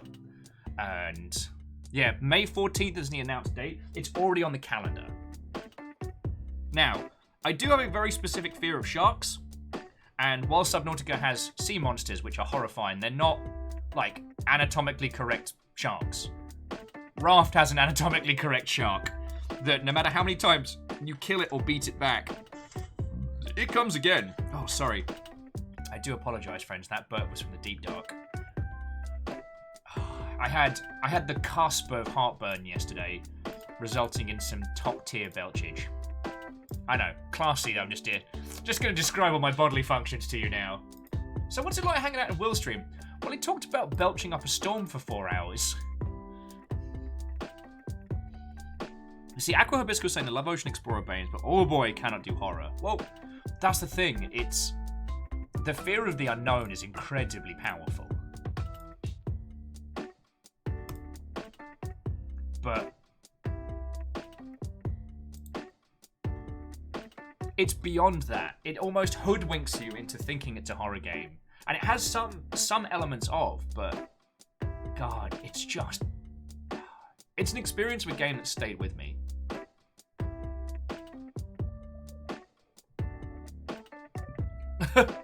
Oh, goody!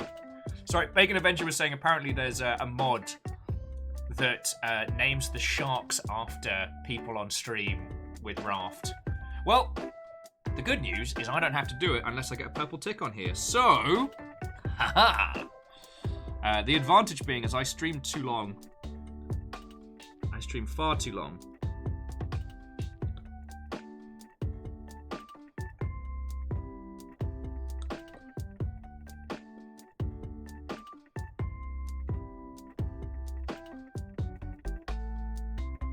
But yeah, if you are holding off on playing Subnautica because you don't think that you're gonna, you think the fear mechanics are gonna be a little much. Ah, I'm a dingus. I'm a dingus. Okay, there we go. I got a little bit over enthusiastic with the ink. Happens to the best of us. clean that up in a sec. Actually, I'll clean that up and then probably go over with a pen. Aqua Hibiscus saying they like their ocean experiences to be chill. Abzu was an absolute chef's kiss. Oh yes, and Favor 6, March 30th, Evil Genius 2. Feckin' wee.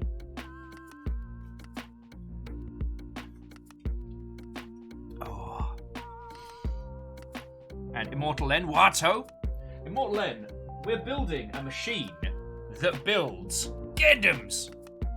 We're building the injection model kit from the actual Bandai factory in Japan. Oh, well, one of them. Alright, I'm gonna do these fiddly ones, but honestly with this, I'm doing almost more of a wash.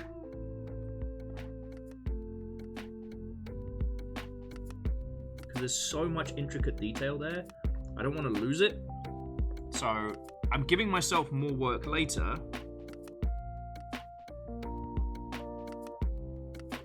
But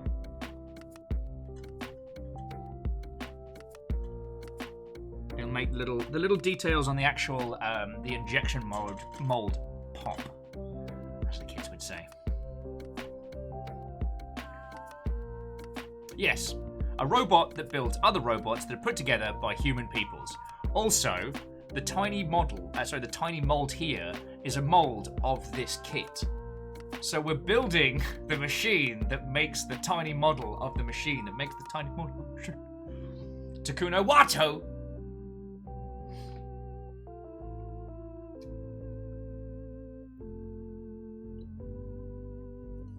Oh. And yes, Favor 6, that's a very good point. Like, Ardoon is a very good point that we've got Monster Hunter next week. As someone was saying earlier, what we'll do is we'll do kind of like a friend code share, maybe on the Thursday beforehand, because Friday, if there are any like online components to it, it's safe to assume it's going to get rammed. And Nintendo are good at a lot of things. Online systems and planning for the use of those online systems is not one of their strongest suits. God, I'm just spilling ink everywhere now. I'm just being a terror.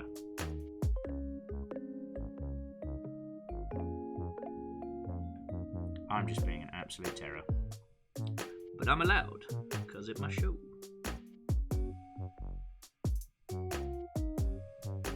It's alright, I'll come through and clean this up later.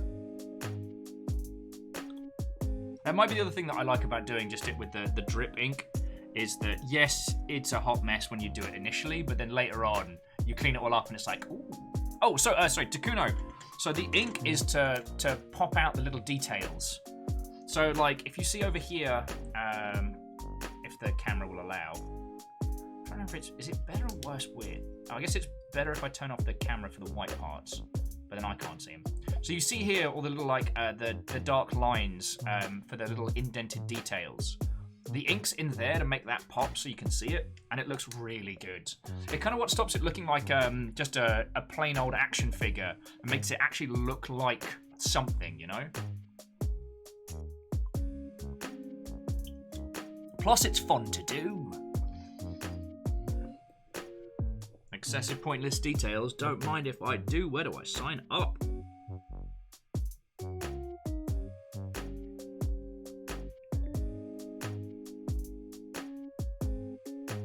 It's also drastically satisfying.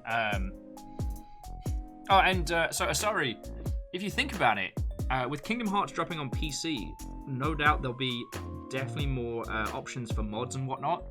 So for any of the bastard bosses, just, you know, download, I don't know, Goofy's face as a weapon that smites foes with impunity. I just can't wait to see another round of inappropriately themed gummy ships.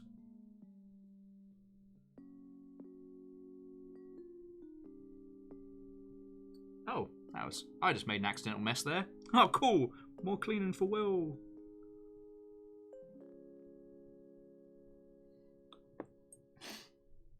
I know, the inking is probably the least interesting part to watch.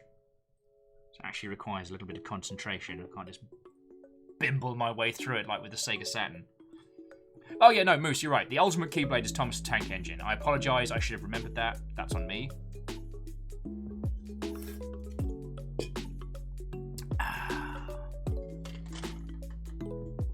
I always thought it was interesting considering the target demographic for Kingdom Hearts of how that feckin' difficulty can scale. Like, that and Super Mario Sunshine deserve a special award for game that looks like it is a baby game for babies.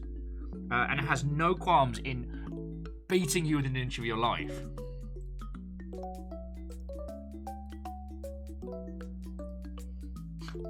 It also gets an award for games that made me say very inappropriate things. Very inappropriate swears, I should be specific there. Inappropriate swears towards Disney characters.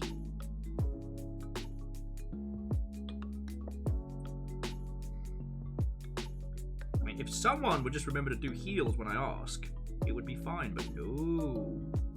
Gotta get distracted by, I don't know, butterflies or whatever it is that Disney cartoon characters do in their days off.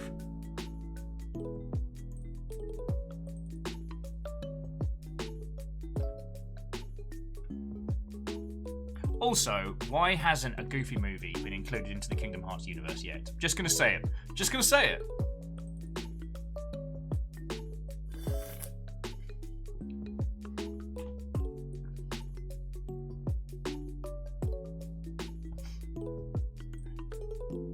Oh, okay, yeah, no, Agananiki makes a good point. If they went to a Goofy movie, there's no going forward from that. You're right.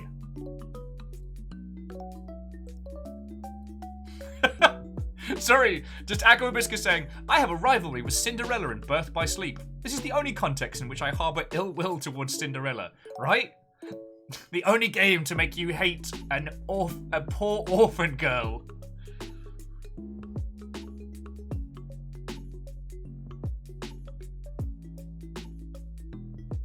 Yeah, Goofy movie should be canon to Kingdom Hearts. Rainier, I'm there with you. I'm there with you.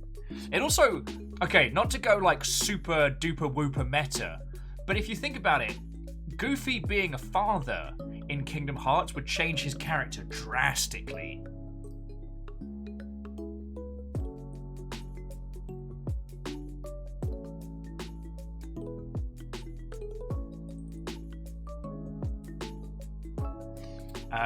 Favor Six says, what if, and hear me out here, what if Speakers 1 was added to Kingdom Hearts? Yo. Now, the Mouse is a massive, massive organization of such fiscal strength as to be downright terrifying. But if anyone deserves, like, Disney-level money injections, it is the team over at Question. I'd love to see them get silly rich off of the Blackout Club. That game is so good, and it's so subtle. It sometimes makes me sad, because the subtleties of what they put together are what make it pop, but they also make it really hard to sell to others. Do you know what I mean? Like, the story is being told in a very specific way, and I thoroughly enjoy that. But it's not a style that... It doesn't have, like, one bombastic moment to show off. You know, it's closer to an ARG in terms of its impact.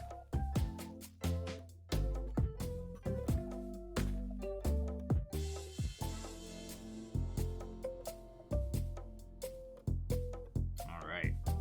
I am going to have to natter your ears off for a little while, dear friends, because I've realised that as this is just one sprue, there isn't anything really we can do while the ink dries, so we're just going to be chatting some more. Yeah, Aqua Hibiscus, the idea that Goofy would be the only character. Oh, and so yeah, Rainier, Goofy is the dad of that little group. I do understand. Sorry, I said that in a contrary manner. No, I see what you're saying and I agree with it.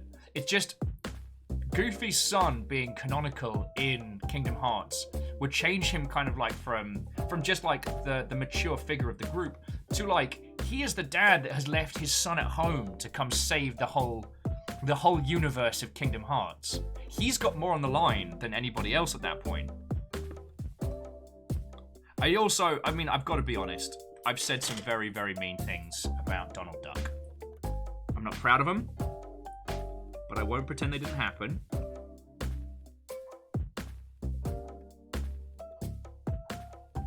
Because that would be a fat fecking lie.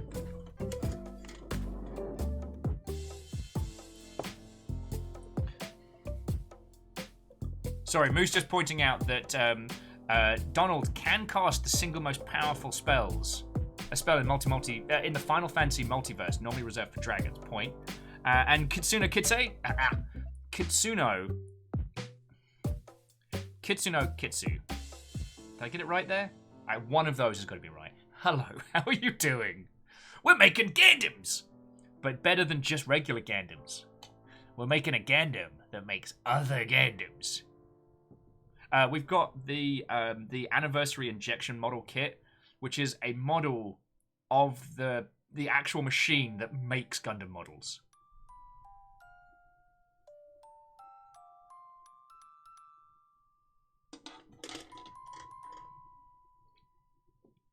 And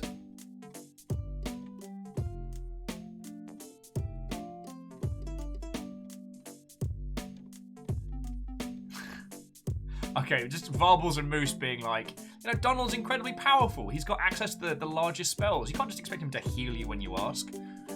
No, you can't. You can hope, but you can't expect.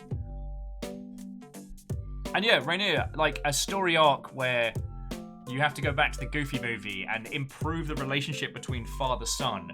You know, Sora, who spent the entire time chasing after two friendos and whinging, and who solves every other problem by beating things to death with a keyblade and or waiting for someone to solve his problems for him, suddenly has to be an emotional mediator.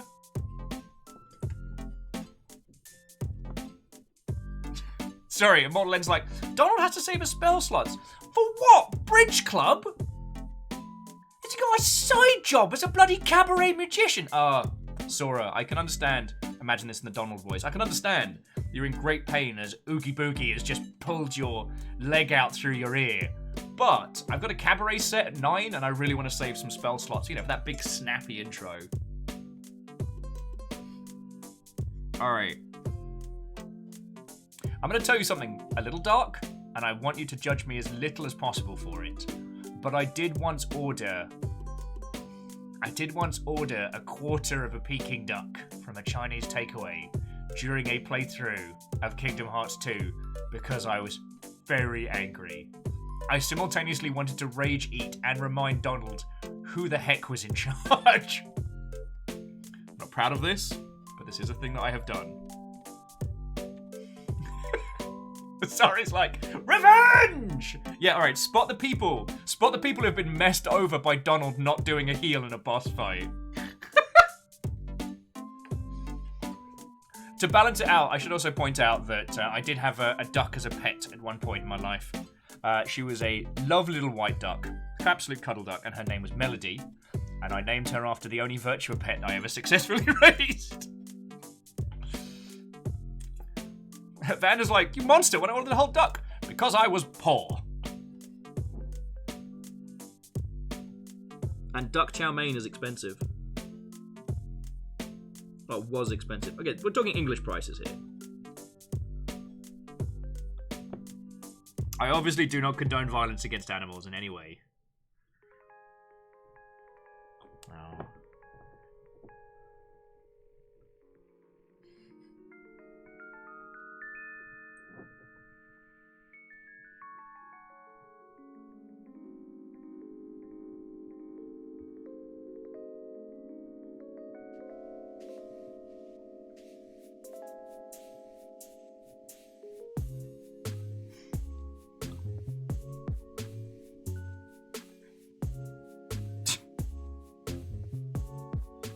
Yay! Sorry, just as a quick plug for Port Center's work. Friends, if you need an exceptional Doctor Who tabletop podcast, I know that's not usually the start of an endorsing review, but I wholeheartedly recommend it. What Port Center was mentioning in chat, the Game of Rasilo, the next episode is prepped for release. Ben, if you want to drop the link to the podcast in, like, I always forget to have it on quick link. So I always have to go through your social medias to find it. It doesn't help that I'm not very good at spelling, so I've spelt Ration. See? I've spelled it about like 5 different ways. Sometimes I impress myself with how the fresh new ways that I can mess up spellings of things that I already know. It's honestly an art form at some points.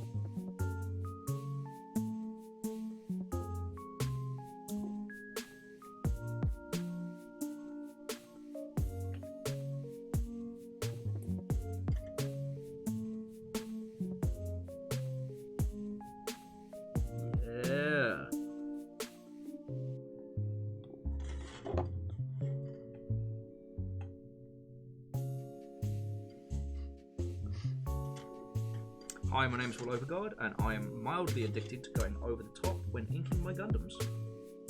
I will not be taking questions at this time.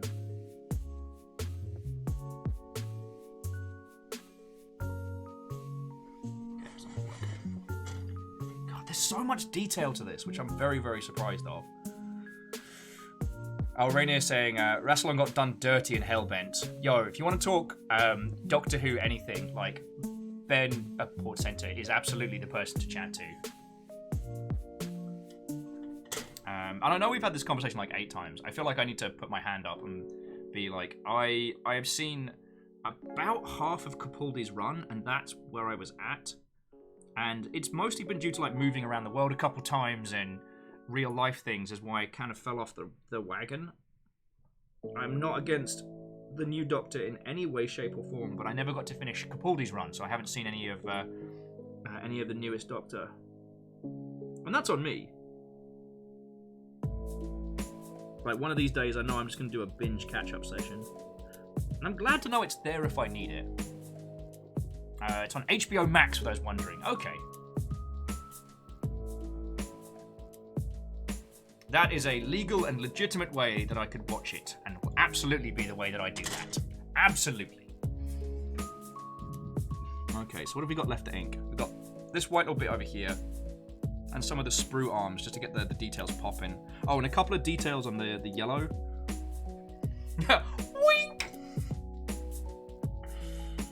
Aww, that sounds lovely. Sorry, I was just saying that they've got the big tabby all curled up. That sounds adorable.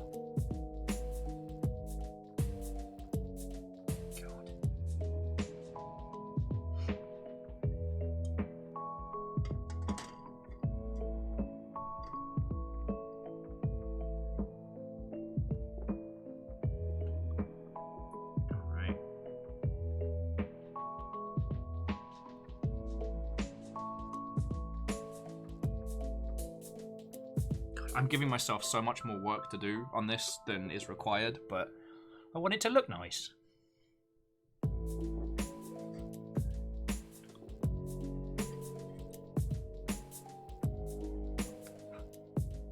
Oh, that's just... Wait a second. That's not a detail at all. That's just me spilling ink like a dingus. Good work, Will. Good bloody work.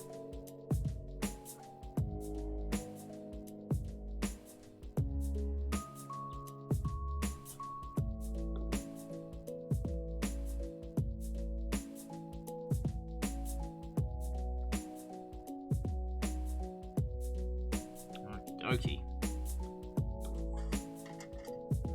So Salem says they grew up with Tom Baker on PBS Saturdays. I'm not sure I could pick another. Yeah.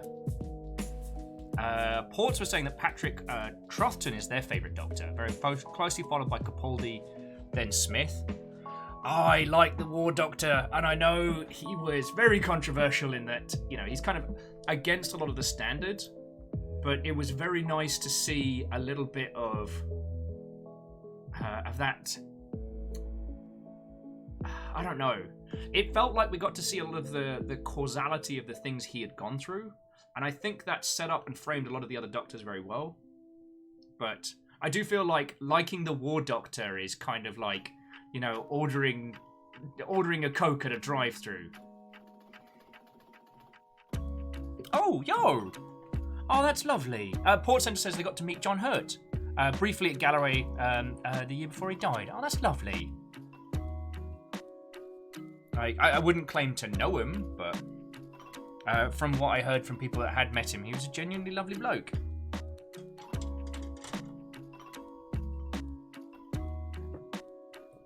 God, I just wish the BBC could fucking get over itself and start licensing Doctor Who out to companies that have the capacity to do some cool stuff with it.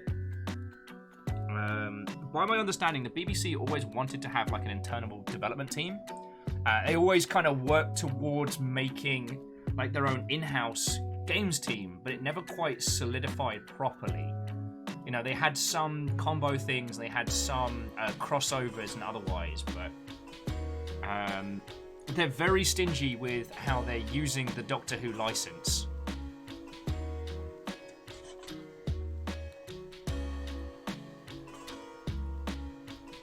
Alright.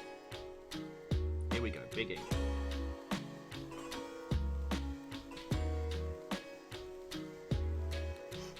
Oh, and DJ Watto, we are building a model kit of the thing that builds model kits. We're actually building the kit of the injection machine from the Bandai, from the Gundam Center.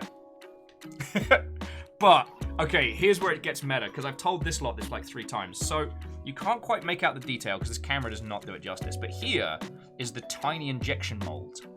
And it's a tiny injection mold of this sprue. This kit makes a tiny version of this kit. You know, if it could heat plastic to hundreds of degrees and then set it.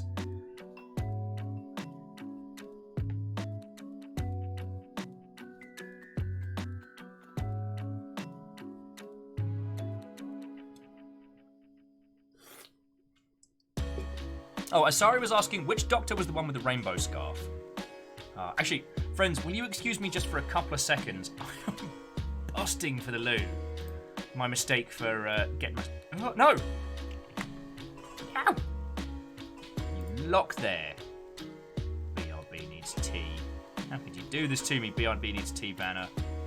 You're supposed to be the chosen one. No! Move! Down this way. There we go. That's what I was after. So, friends, I'm just going to nip to the loo very quickly, and then let's keep going.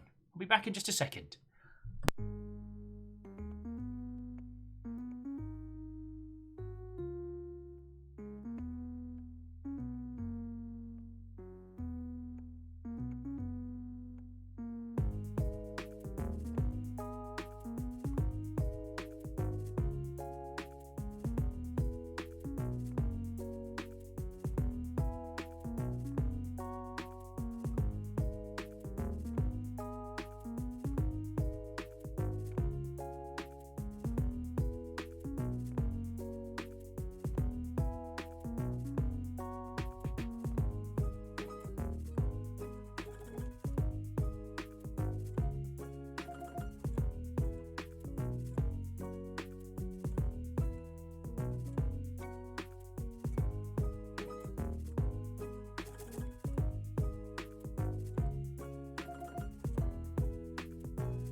Hello, hello, hello.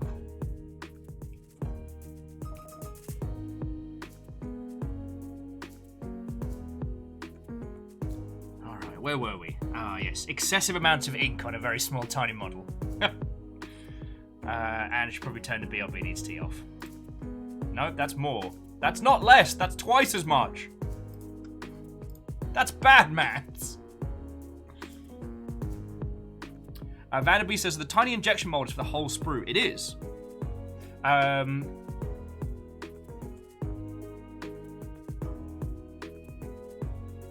Like, I don't know how it does the multiple plastics, if they do them separately and then snap them together, or if they just inject different plastics into different parts. I'd have to actually look it up. I'd be kind of curious. I mean, it's not like I'm going to start making my own homebrew injection mold. Although, thanks to Fiona doing the super cool coffee table, I do want to make a resin pour base.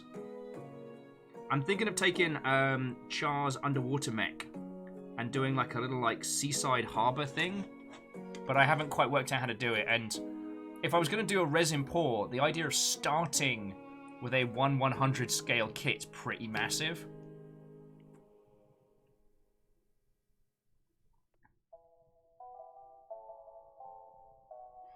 Aquabiscus says they watched all of SG1. Good choice. Oh. I believe you mean homebrew sprue. I do mean homebrew sprue. Or homesbrewb, if you will. Vanderbeast, I'm actually sorry. Thank you for the 200 bits. I'm sorry for butchering your joke. That was poor of me. Homesbrewb. Oh, I'm sorry you've had a hard couple of days, friend. Went in for a hard couple of days. Don't know where my voice was going with that one. Take a load off, kick back, we got you. We're talking Doctor Who, Gundam models, and that's about it right now.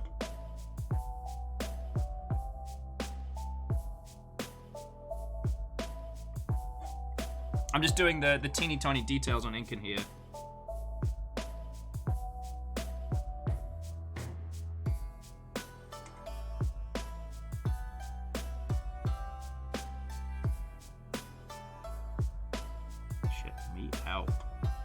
Doing it like I know, doing it like I think I know what I'm doing.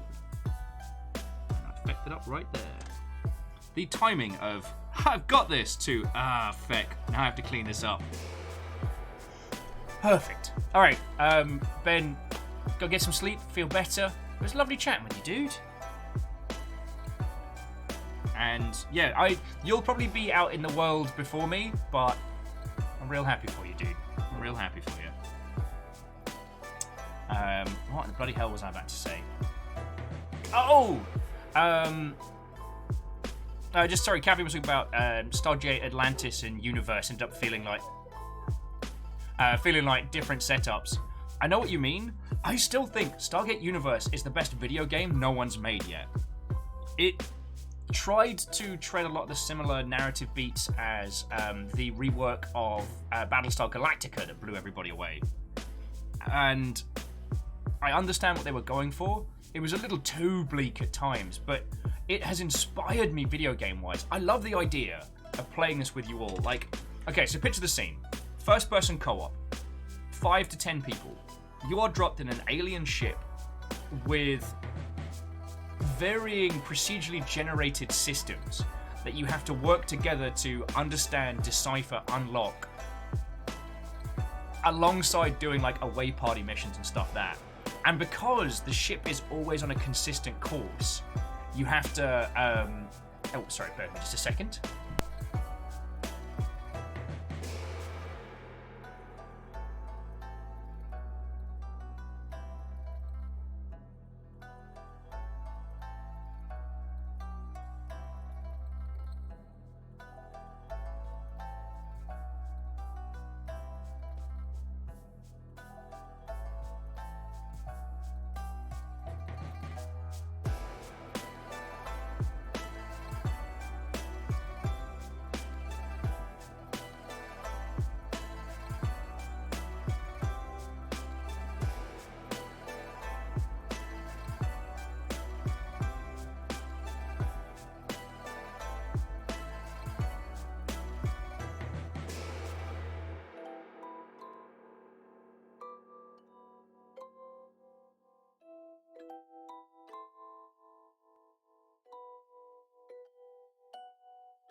Hey, check it out. I got a fancy soda.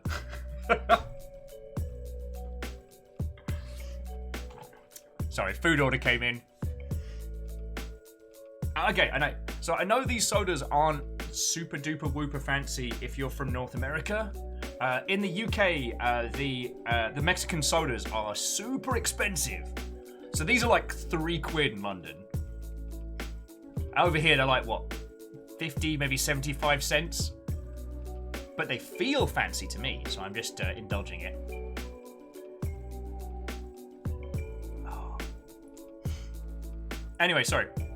Jumping back. I also feel like Stargate video games got done so dirty. It's amazing. Okay, so in a different manner, but it's kind of interesting talking about this and Doctor Who, of how you structure your game dev teams can affect things. For those of you who don't know, the production team that made the Stargate series tried to set up their own game development team called Cheyenne Mountain. Was it Cheyenne? Oh, Cheyenne Games, Cheyenne Productions. Something along those lines, right? And unfortunately, the game team ended up folding because they had a lot of problems. And they hit upon a lot of the standard issues that game development teams face. But the problem was they had the entirety of the license. So what it meant was that the failed Stargate games ended up locking down the license and stopping anything from coming out from that. At least by my understanding. It's probably changed since then, as it has been a long time. Actually, I'm going to leave those nubbins because that's just going to be fugly. I could ink the nubbins, but they're just going to look fugly. No one likes fugly nubbins. And if anyone would like to have the term fugly nubbins as their dwarf character or gnome artificer, I will accept happy commission. I'm charging bare minimum.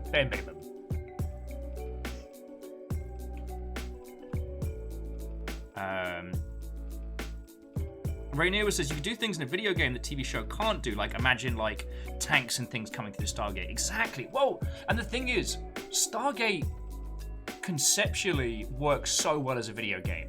You have a base, you have a big old ring, and you send your team through onto different missions. They could have done like a Payday style model, introducing new worlds, new planets, plot lines. It could have been an absolute banger of a games of service model.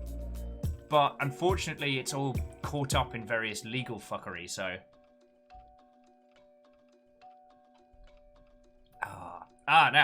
Now, Wolfrad saying, Jodorowsky's Dune is a super interesting documentary about the failed attempt for Dune. Yes. And I wholeheartedly recommend you all watch that, because that is a great example of how, no matter how pure your intent, making video games, making art, does still require a business head on your shoulders. Like, unless you can pay for everything of your art by yourself, you need finance. And finance means concessions.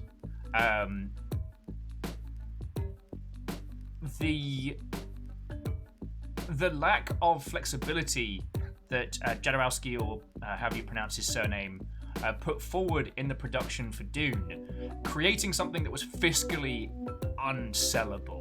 You know, it was going to be like, what, a 6-hour single movie? If it had gone into production, it had one of the most ridiculous budgets of all time. Like, Salvador Dali was in it, Mick Jagger was in it. Though it did result in us getting H.R. Giger, or Geiger, or however you pronounce his name. His whole move into cinema came from that failed production of Dune. So, it gets real interesting. Give it a watch. Anyway, jumping back. Yeah, Rainier, there's so many ways you could do Stargate thematically as a game. I love the idea of doing it and like as an FTL-like. So you have your little cute base, and you put together SG teams, and you send them through, like giving it that kind of like FTL boarding party kind of flavor.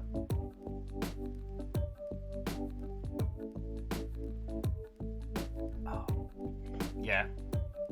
But as I said, I'm pretty sure that Stargate's video game adaptations are caught in like a licensing hell.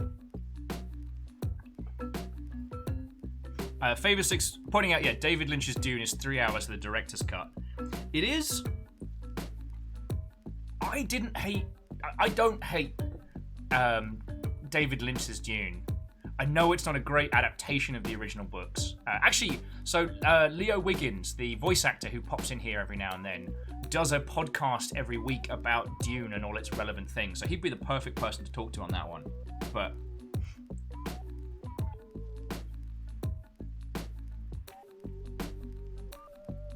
I still liked what Lynch did with a lot of it. And he managed to still maintain something that was drastically weird, but within the confines of the studio system.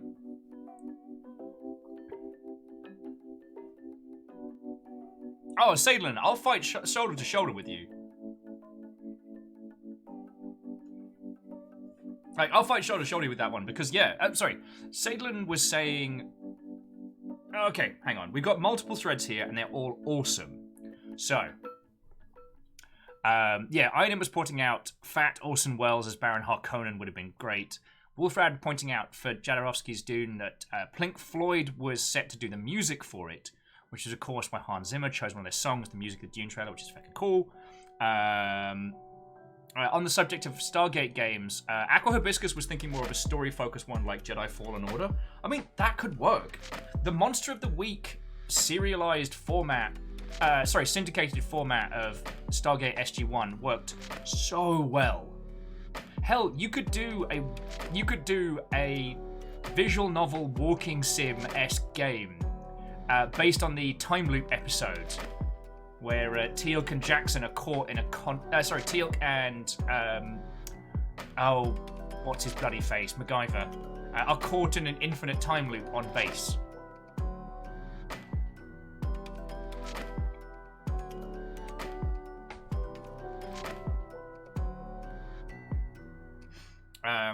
Back onto the Dune discussion. What Sailor was saying is that Lynch's Dune is rad. It's an excellent adaptation of the themes and the feel of the universe, even if it alters the details significantly. Yeah. Richard Dean Anderson, who's Jack. Thank you, Baron. Thank you, Caffeine. You could do a whole, just a non-combat narrative in that space.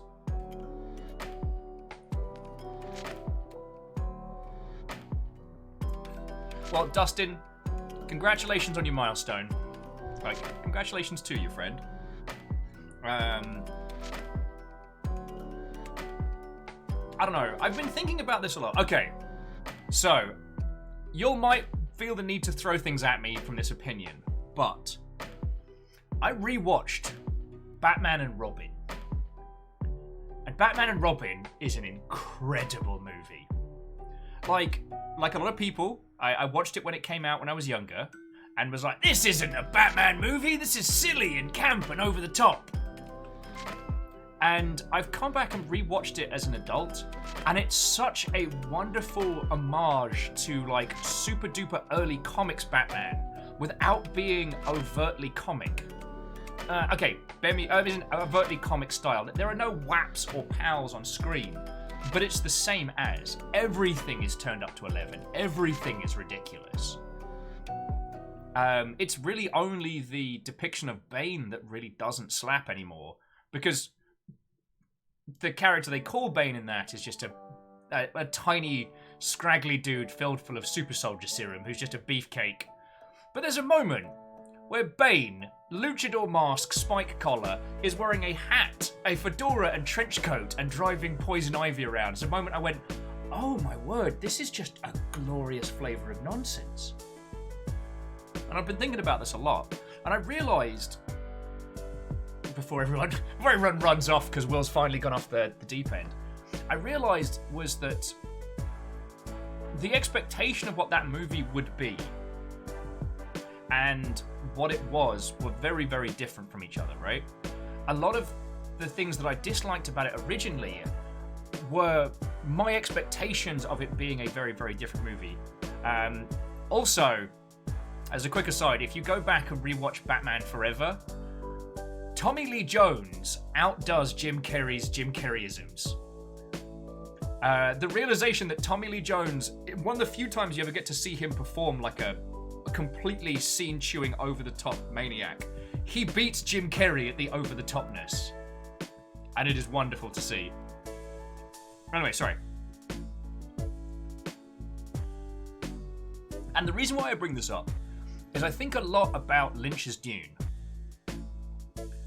Because as a comparative film as a film to stand toe-to-toe with something like Star Wars, it doesn't win. It wasn't the start of a huge sci-fi epic arc, and it front-loaded a lot of exposition and narrative and drama. And as an adaptation of Dune, it was off. They changed details, they simplified things, they cut stuff out. But as a standalone science fiction movie, like, no one's come feckin' close to it. And I think about this a lot, because in video games we have this thing where often a game will be panned or torn apart or destroyed because it isn't the expectation. It's almost like it's not until after it's been released and digested and absorbed we can truly understand what it does great. I mean, the hyperbole example is always Brutal Legend. The marketing promised us hack and slash based around classic metal. And we got kind of like a blended RTS hybrid experience. But the thing was, the goal of that game was that you played the greatest roadie of all time. And what do roadies do? Logistics. Roadies are this infinite army of badasses quietly working, of sound technicians, musicians, people who can just lift shit good and plug stuff up together, working silently to bring together like a musical ensemble. Without this army of badasses, the great legends could not perform. And they essentially show you that. And I think about that a lot.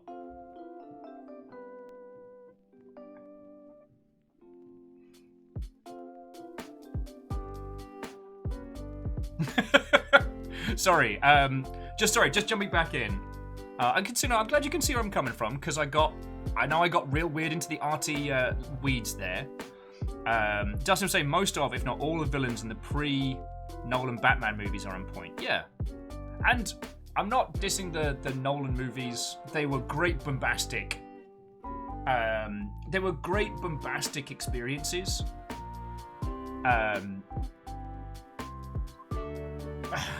The problem. Okay. I'm not saying the problem is. The problem is a great phrase for starting for someone complaining about something that's not really a problem. I felt that Nolan's depiction of Batman put the character of Batman very firmly in air quotes, the real. Lizzie was requesting. Oh, my God. Nothing I had to say on that topic is as important as this little happy love. How's my little big man? You doing okay? You doing okay? These lovely people gave a large amount of money earlier, so I'm gonna be able to get you that good salad. You know what I'm saying? Good salad. Yeah, get the good kush. He doesn't have kush. Does it not have kush? No. How is the building going? Should probably stop.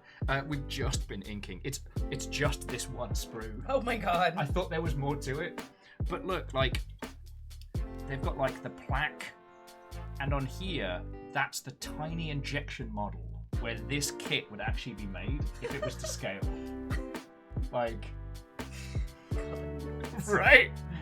Model that builds models. A model builds models. Cup of noodles. Sega Genesis. Tiny Big Sam. Okay, bye, Perun. Perun says bye. Where were we?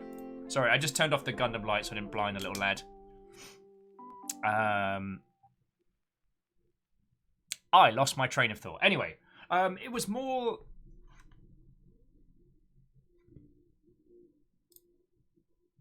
Okay, I am going to inflict more Sonic jams on you, sorry.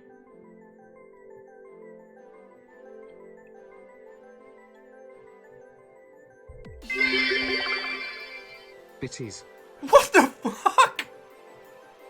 Prof! Holy shit. Thank you.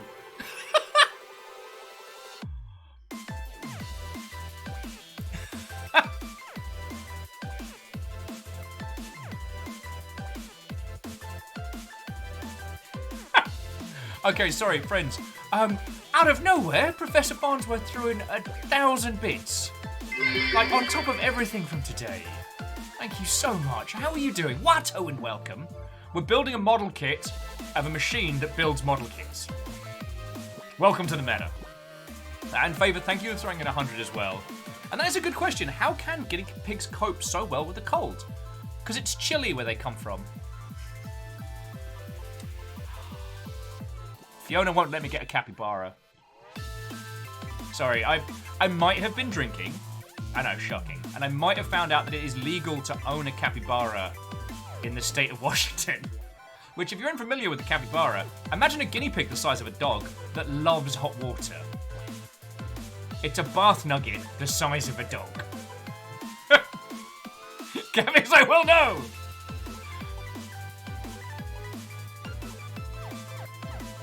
Caffeine, it's fine. I looked into the prices of acquiring one. No. That's rich people money. Geraldine's like, you wouldn't get along with that pelican down the street though. Point, but I've already got problems with Pelican Owl. Dude's a jerk. Dude's a jerk and he's got it coming.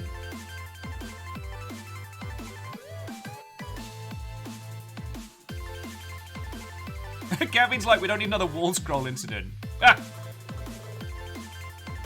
And Wolfred, I won't colour your opinions on it. Do give the Burton films a rewatch. And they're interesting. They're very interesting. Though the curious one is, Batman and Robin was done by Joel Schumacher, I believe. Who just, turns all the fun up to 11. But Batman Forever was part Schumacher, part Burton. So it flits from this really, boring gothic kind of mood lighting to this super duper whooper over-the-top color coding system. Which makes, especially all the scenes early on with Two-Face, incredible!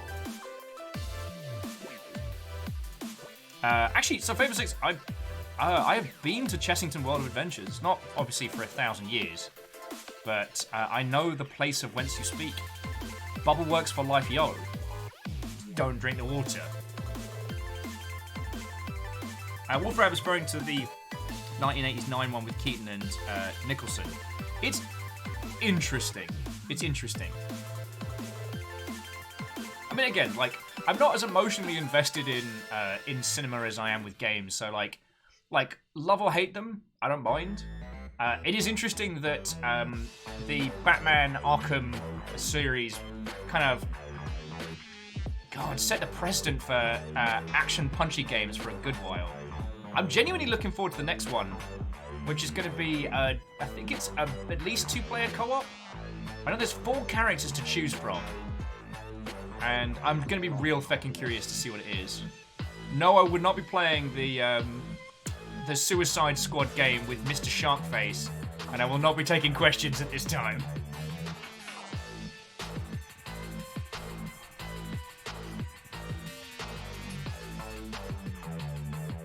Oh, sorry, Favor 6 was saying that the Bubble Works is closed. Yeah, no, that makes sense. You know, the Mr. Bubble of the Bubble Works did have a bit of a drug problem, and I figured they were going to cut him off.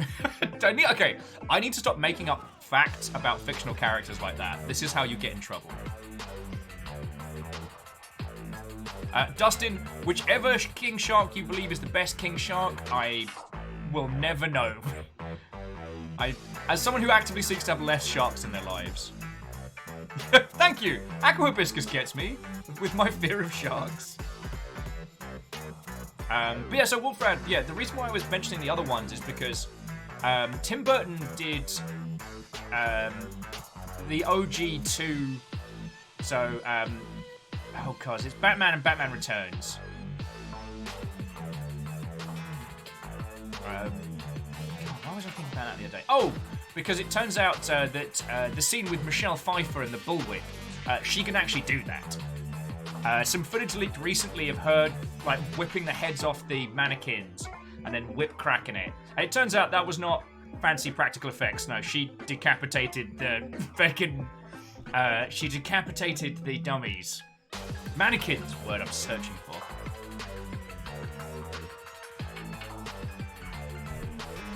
Orzine saying Batman indeed adopted children to become vigilantes. How is he still allowed at the orphanage? I know the answer because it's money, but, like, surely someone was like, this Bruce Wayne guy keeps showing up and asking for more orphans. What is he doing with them? Like, don't ask. He just donated millions of dollars to our charity. Anyway, moving away from the Batman banter. I do think that, especially stuff like Lynch's Dune are definitely worth watching just for... Okay, reset the clock. Movies with Mikey did an incredible episode about breaking down the challenges that Lynch had to face after the catastrophe that was the pre-production of Jodorowsky's Dune. Like, I'm very happy that it was a thing, and it would have been interesting to see, but from a business standpoint, Jodorowsky's Dune was a fucking mess. And Lynch had to fight against that, a fight against a bunch of other problems to even produce a movie, which ain't nothing. And yeah, Mikey has done a wonderful job of summing that up, alongside talking about like the themes and contents within Dune. Also, he says the word melange more times than I've heard any other human say it, and it continues to make me giggle like a small child. Let's go crazy. Yeah, and I know I get always a bit, I guess I get a bit grumbly about Hollywood productions discussing games and how games should be made because they're very different disciplines. But there is still things we can learn. Not necessarily an emulation of the craft, but in understanding of how these things come to be, you know?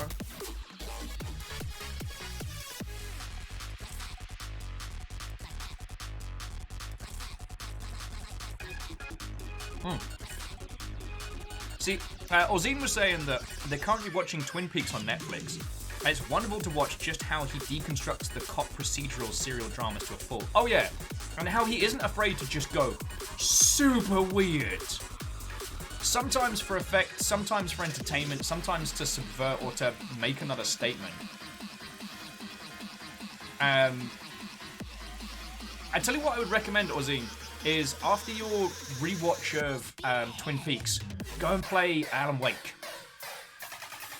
And how Alan Wake matches a lot of Lynch's weirdness, but is a little afraid to go full ham. Because at its heart of hearts, Alan Wake is still a third-person action game, right? Orzine said already beat Alan Wake in its DLC. Honestly, I just mean, like, take the opportunity to put them side by side. It's feckin' fascinating.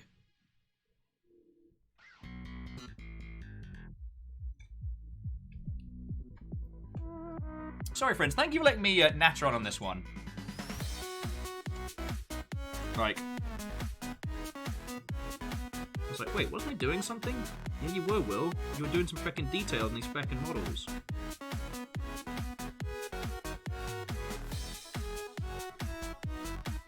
I know, you're all here for that rip-roaring Will makes a Gundam action. And, you know, I can't deprive you of the breakneck speed entertainment that you so desperately crave, my friends. No, I do like talking about this, and I don't know, the more time I spend with you lot deconstructing games and how we do arty things over here, I will admit that through that I've come to appreciate subtleties in other mediums better. I mean, games will always be my first and foremost love. That's just who I am. Yeah, I have no more qualifiers than that. It's an industry I care for greatly, and it's a medium I feel still has so much that we can learn and deconstruct and explore.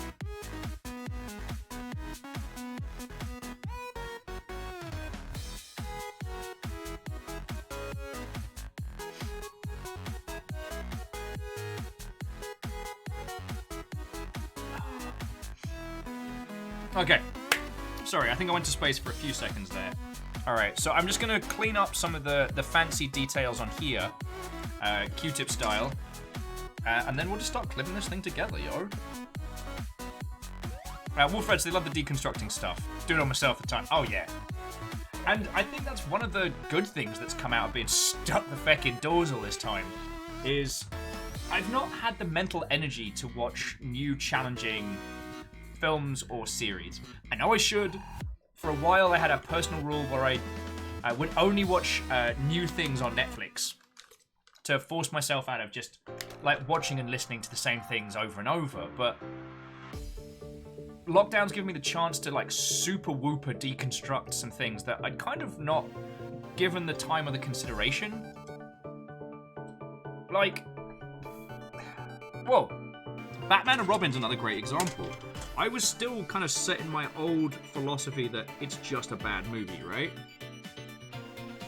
But it's not. It depends what you're thinking, but it depends what you want from it.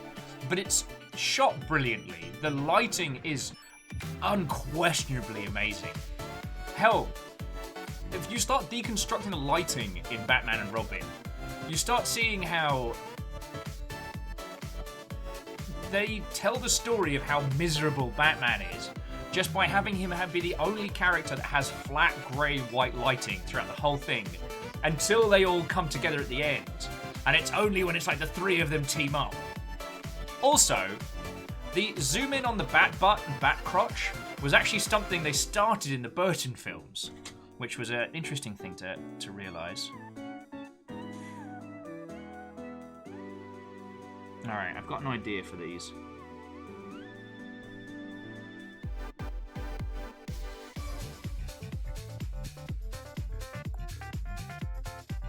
Yeah.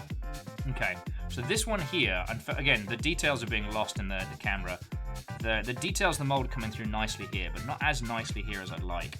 So I'm going to come back to that with a Gundam pen and just use my thumb to rub it into the bits.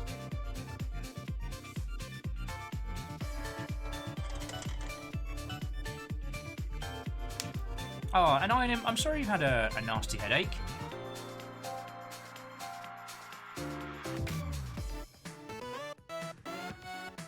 Hopefully you're feeling some better. Oh, and Acro Hibiscus was mentioning cinema wins. Yeah.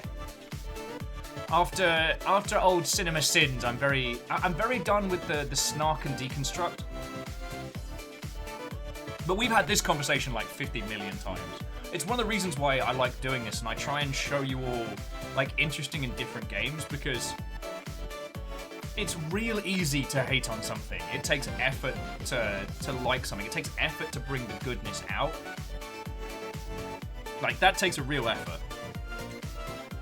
And I mean, I can't really comment on to a lot of other like industries, but at least with games, we've always been very guilty about something is either like it's either great or it's shit. There's no in between. There's no, all right, well, let's talk about the intent of this game. And that's something that okay. That was really, really asinine of me to say, because we do that already, so.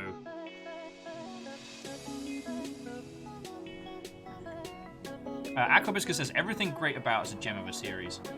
I am not familiar with that series. But then again, I get to do this live with you lot, so, like...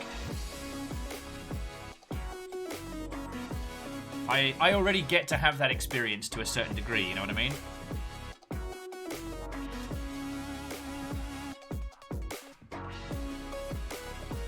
Sorry, I'm trying to do the black here, and the detail is so intricate. I've noticed that we don't seem to do regular kits when we're doing this anymore. So far, the kits that I've built with you lot have been a Sega Saturn, a Cup Noodle, and now a kit that makes other kits. Keep thinking about that. Oh, well, I'm glad you're feeling better, yo. So Orzine says the online critic bubble has come and gone for some. Well, there's still definitely a market for it. I would say that, you know, wanton cynicism or just, you know, negativity for the sake of is a market that has been fully tapped dry. And that's okay. Like, again, a lot of that early kind of first wave, like, Digi-snark was a counter to the post-future publishing style of commentary. So I don't resent it, you know what I mean?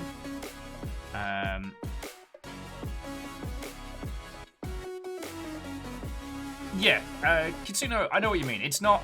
Something like CinemaSins is just being reductionist for the sake of... And they're not looking to further the medium. They're looking to make you laugh by making a bunch of jokes. I understand it. They're also wildly successful, so... I don't want to bash on other content creators because it just makes me sound like an old salty crumbar. Now, I'm not saying that I agree with him on a bunch of stuff, but one individual that I always like to reference is Angry Joe. Angry Joe in the Angry Joe Show. I know, snappy branding. But while he does engage the gimmick of being infuriated, the level to which he goes to understand and either praise or deconstruct stuff is well outside of the usual, like, I don't like this and I'm going to yell at you face first. So there is something to be... There's something to be learned from going over the works of content creators like that. Like, the reason why we had the content creation explosion wasn't an accident, you know what I mean?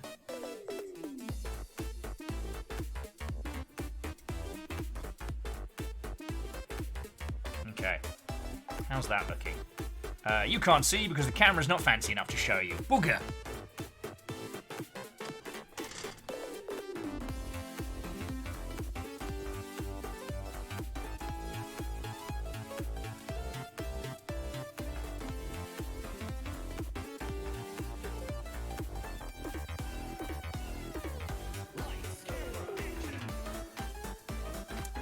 I was trying to construct a thought there, and it disappeared into the ether with a speed and force that I have not experienced in some time. So I apologise that it looked like I just stared off into the wind.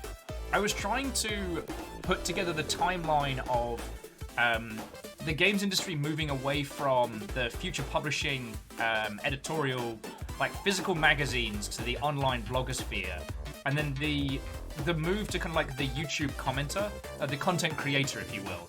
And I was trying to put a timeline in my head of how that happened. It has been fascinating that whilst print media got just destroyed, like traditional games journalism, while still woefully underpaid, hasn't died off. I know we talked about this a lot with both Sam and with Jesse Cox and with other people, but it's one I think about a lot because it colours a lot of the discussion around games. Sorry, these are the things I think about. That, how to fund video games. I could probably turn my intellect to other pursuits and, I don't know, do good, save the world. Who wants to sing? That requires effort. EXO, thank you for the host.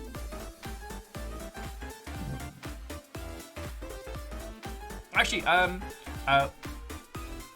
Yahtzee is a interesting content creator to point to, because unlike a lot of other individuals in the same kind of like the snark and deconstruct space, he actually went into making games himself and has made several titles, and I thoroughly appreciate that. Like, he wasn't content to just make a snarky stick comic once a week. God, what was the name of the series he did where he broke down the game jam sized projects he was working on? Sorry, I'll let someone will know it.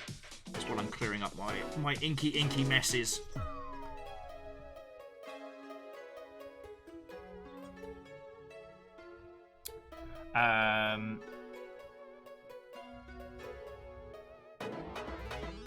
Oh yeah, was it just called Yahtzee's Dev Diary?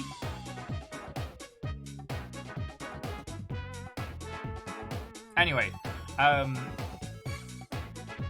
there are very few of the Okay, so they're fun watches. Let's see.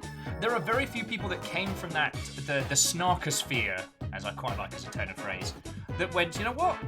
I have been ripping on games, but I'm gonna make some myself. And I genuinely appreciate that. Because it's very, very easy to rip on video games. It's very easy. As we've discussed a lot, like, users don't know what it takes to create a game. And often the perceived problem and what the problem are drastically, drastically far from each other. Oh, God, I'm going to clean that right up. There we go.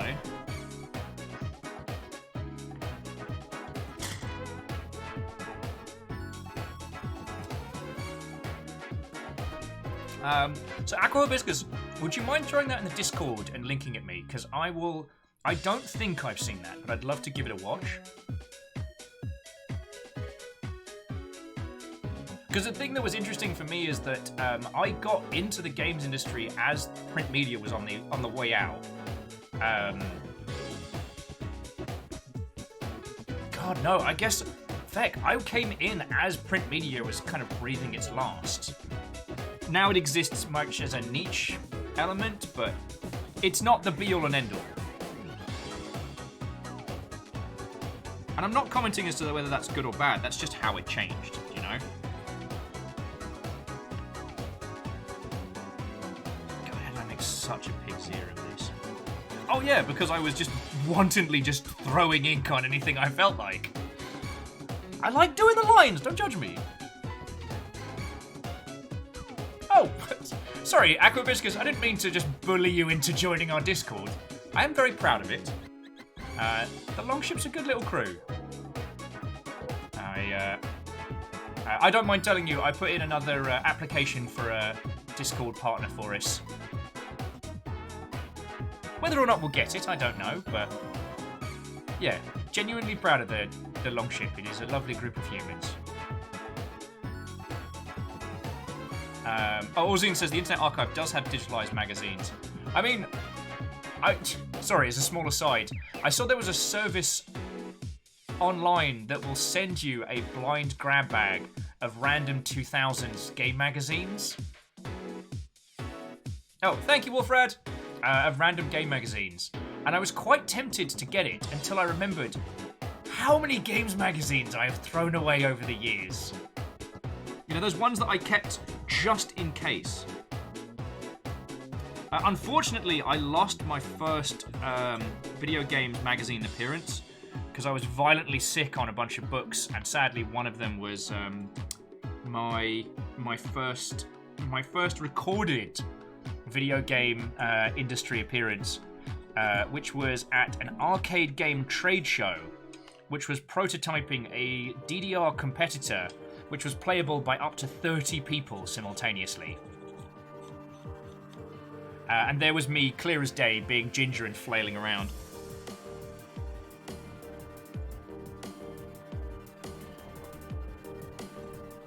But I was vomitously ill on it and it had to go. Agananiki says they still had an obscene number of Game Pro mags. God, yeah.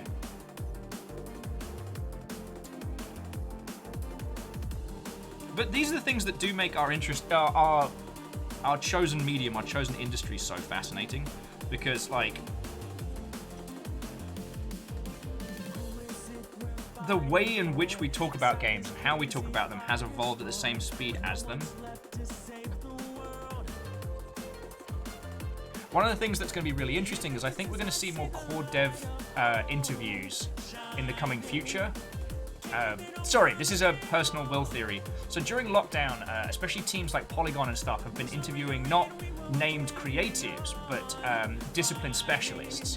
I'm going to use it as another hyperbole example, but the bloke who made the water shaders for the alcohol bottles in Half-Life Alyx, they did a whole interview with him, broke down what he did and how he did that made it so cool. Does that make a weird sense? And it was a great watch. But they didn't interview Gabe Newell about it, because he's probably too busy being all New Zealand. Bastard. Sorry, what? But no, they interviewed the actual technical artist who pulled it off, which hasn't been the go-to move. There's a genuine hunger now for discussions and deconstructions about the very industry side of things. I think that's feckin' cool. Because of lockdown, everybody's at home, so all these interviews are carried out on, Discord, Zoom, Skype, what have you. And people are fine with it. It doesn't have to be a hyper-produced dev diary. So I think we're going to see more of these discussions moving forward. And my hope is that general education, along with showing you just the real day-to-day video games creation and where the genuine air quotes innovation come from. Yeah, I think that's going to add some interesting flavors too. I just wish Polygon's editorial content was as good as their video content. That would make me very happy.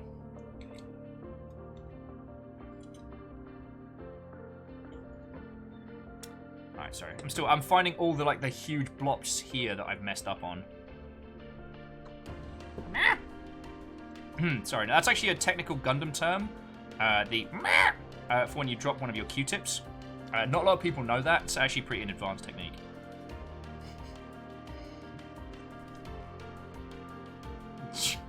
Favorite Six is Will, but you'll always have the video of you eating a chili on YouTube. Yup. Hot Pepper Gaming.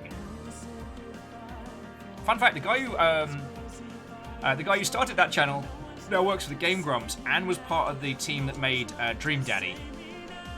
And Jared, okay, this is looking pretty good.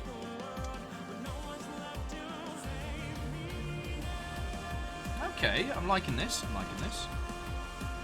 The other guy who did a larger portion of the reviews is a writer over at Riot. He does a bunch of cool stuff.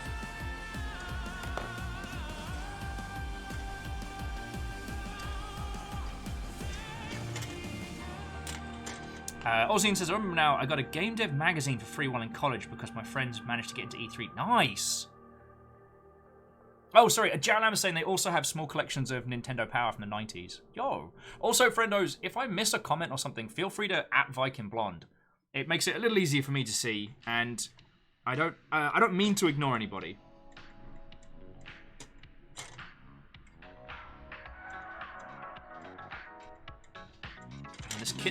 The actual construction of this kit's going to take seconds. This is simpler than a Haro kit. Oh, shit! If we want to do another kit afterwards, I do have one of the Diva Haros. I guess I prefer doing the simpler kits with you lot because I don't have to pay as much attention and I can talk to you. As a small offset, I don't miss the... Oh, sorry. As Ozzy was saying, some of those magazines do have the 90s cringe. God. The one I had a subscription to was called PC Format in the UK, which is a very good magazine, but also focused on hardware and technology.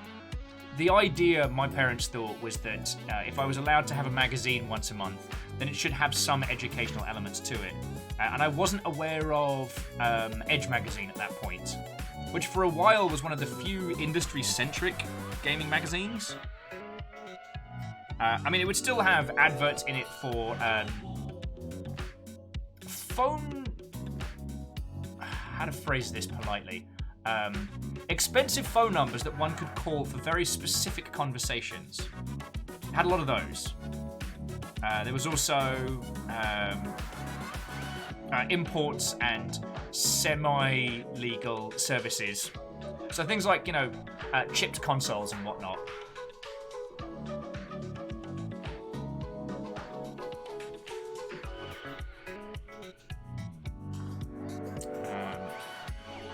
But yeah, for as great as some of the articles were, the amount of 90s cringe in them is haunting. Yes, Ozine, mature phone services.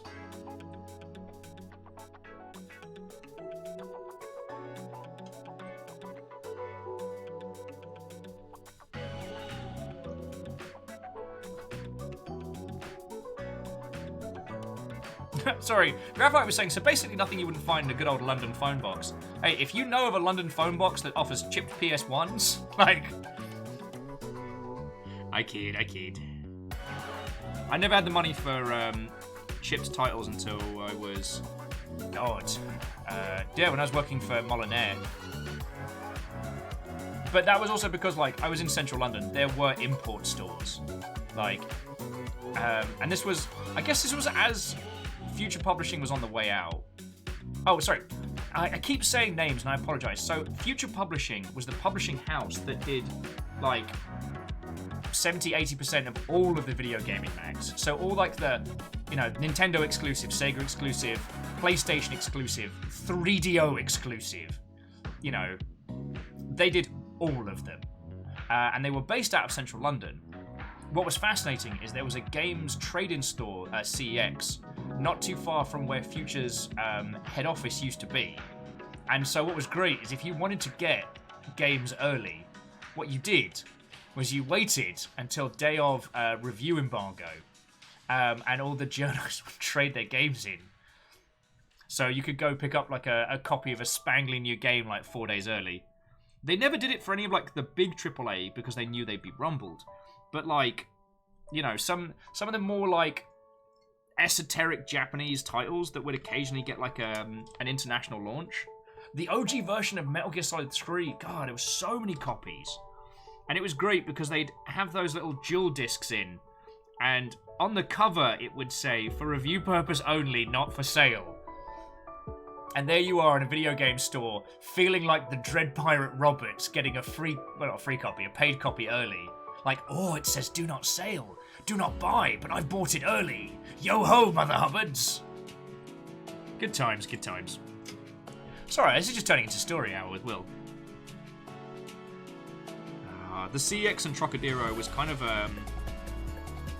God, it was a place of mysticism and worship for nerds for a while. Sadly, they had a flood in the early 2000s, which wiped out most of their rare stock. But it was a place where you could like see a working Sega Nomad, a 3DO, and a Virtua Boy like in the same place. Oh, Salem was adding. Their only get like that was a friend finding 6 wrapped copies of PlayStation 7, Tekken 7, on a shelf at Goodwill for $8 at launch week. Yeah. Like... Oh, Aqua Hibiscus, have a lovely rest of your day.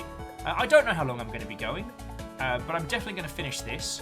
And if we want to build a Haro afterwards, I've got some simple kits to pop together. I haven't decided. I kind of missed you lot a whole bunch. So I kind of want to hang out a lot, if that's cool. Anyway. So, when I first moved up to London, I was staying at a place in Isleworth. So I was just living on a sofa. And I managed to get myself a bedroom to rent in Old Isleworth. Wait, no. No, I was staying in Old Isleworth, then got a place in regular Isleworth. Now, the reason why there is a thing called Old Isleworth is because it's an outer suburb of London that's pretty naff. But there's also a lot of bougie people that commute into the inner city, so that's why Old Isleworth is like the fancy area, even though the rest of it's pretty naffs like London suburbs. Now, just kind of, I guess, forgiving for context, it was also very close to an area called Hounslow, which is a very, very poor part of outer London. It's a bit sketch. But, you know, for someone with, at the time, my severe lack of any kind of funds, it was feckin' perfect. It did, however, mean that crime rates were a little bit higher there, which resulted in one of the best trade-in game stores in the area. I never asked where all these mint copies of very, very rare video games came from, and the prices were considerably cheaper than everywhere else.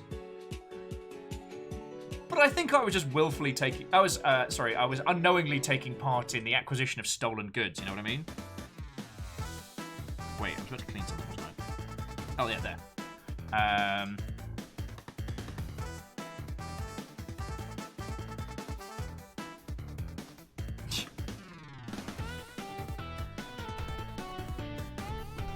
Sorry, the TLDR of my story could be summed up with, I think I bought stolen games because they were very affordable and in very, very, very good condition. Never confirmed, never asked. But, like, I got a mint copy of Parasite Eve 2 for, like, 12 quid. One of the reasons why I love that game so much is because I was in a time in my life with no internet, living in a single bedroom in a very, very large house. And so I just poured over that.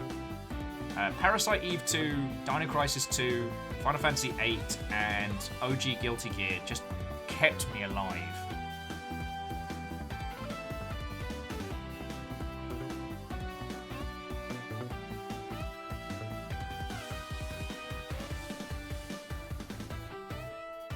Oh, yeah, okay. I'm just gonna clean these. Oh, feck, I forgot to do this bit.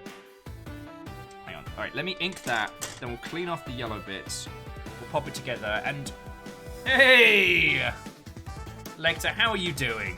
Watto! The Gundam that builds Gundam building is building good. And I got a fancy soda. How are you?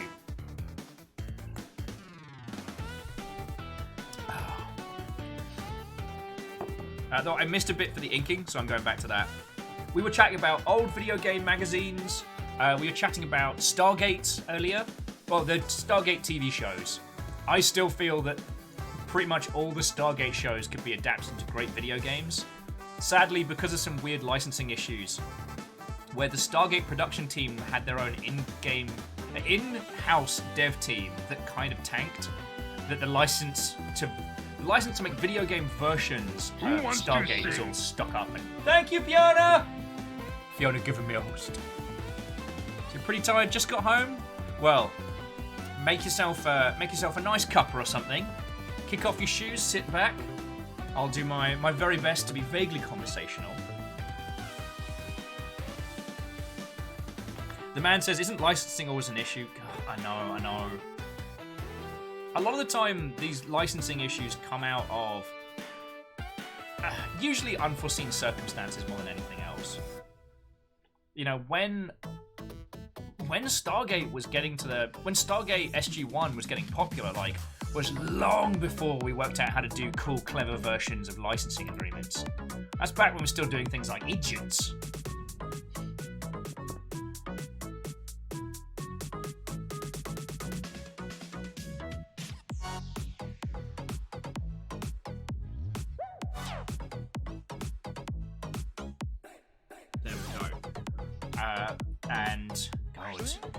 Sorry, EXO was telling stories about watching E3 and playing like E3 drinking games. The only E3 drinking game I played was during the first E3 I worked, where on Fire Day, we drank nothing but mojitos for an entire day, and then had to pretend to be sensible and on point in front of Sega executives. That's my E3 drinking story. Okay, so for those of you that don't know, E3 has this thing called Fire Day. What it happens is all the teams who set up, be it like tiny booths or massive ones, they do the setup ahead of time. And then I believe it's usually the Monday before E3 starts, everyone is taken off-site and fire marshals go through and check everything. Just to make sure that this site is safe and there's no, like, untoward nonsense. But what it means is if, like, you know, I was still pretty green back then. Well, it's definitely green to the ways of E3 and stuff like that. So it basically means you have a whole day where there's nothing to be doing. Now, this is also the same day that like Microsoft and Sony and people will do their press conferences, because all the journos are already in town, right? So the idea is you do the press conferences then, and that inspires them to then go look at your booth on the show floor. Now again, this is back when E3 was a relevant show and part of the video games community, not just a thing that doxed a bunch of journos. It is kind of pointless as an entity now.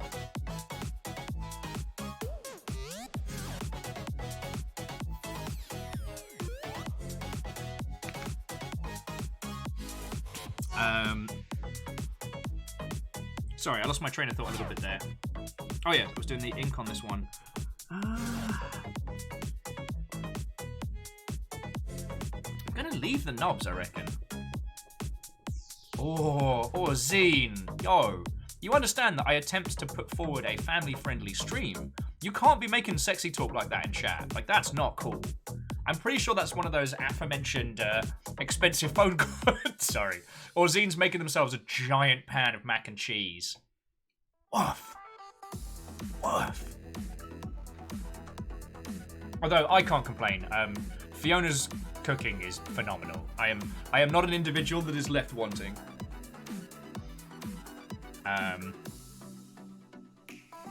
Oh yeah, so I was telling you about Fire Day. It was real fun because my buddy Craig wanted to just kind of like swim and hang out in the pool in our hotel, and I don't do sun, and I don't do I don't do pools in the line of fire of the sun.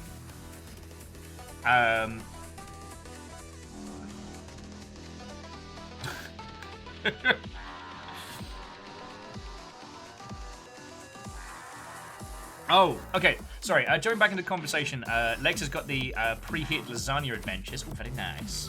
And yeah, the chicken... Sorry, Fiona cooked us up, like, some fresh deep-fried shrimp.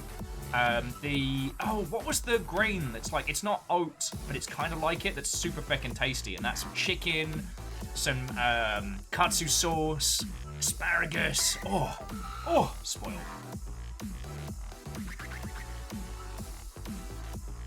Oh, and Miyaki Sakura saying, well, we've seen Blackout Friday. You can't call TOS. Let me pretend. Okay, so I'm just clearing up the yellow bits, and then we're pretty much ready for construction. I'll clean up the additionals on this white panel after it's all put together. Or is it Pharaoh? Okay. God, that Pharaoh is back and great.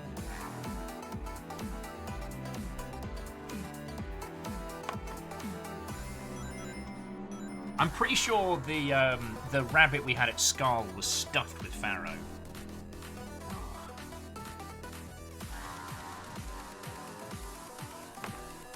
Sorry. I'm not trying to make everybody hungry again.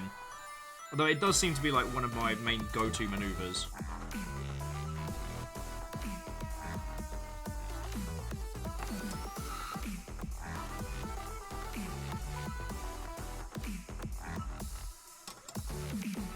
Let's get these nuts looking nice and shiny. There we go. There's some good shiny. Oh, I nearly said good shiny nuts. I'll report myself into Mr. Twitch after this stream. Be like, sir, I must hand in my badge and my gun. I said, let's clean these nuts up. Live on the internet. Tell my guinea pigs that I love them. As I must now be in exile.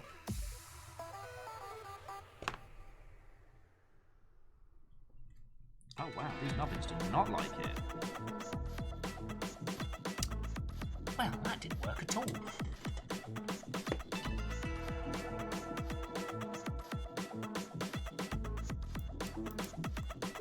Aww. Oh, Lecter, kick your shoesies off. You know, we're all here.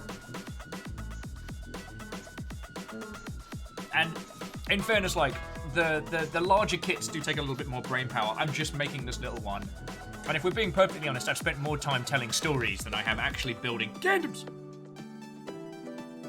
But I've missed this lovely lot, so I am fully abusing my powers to be able to just chat with them nonsense.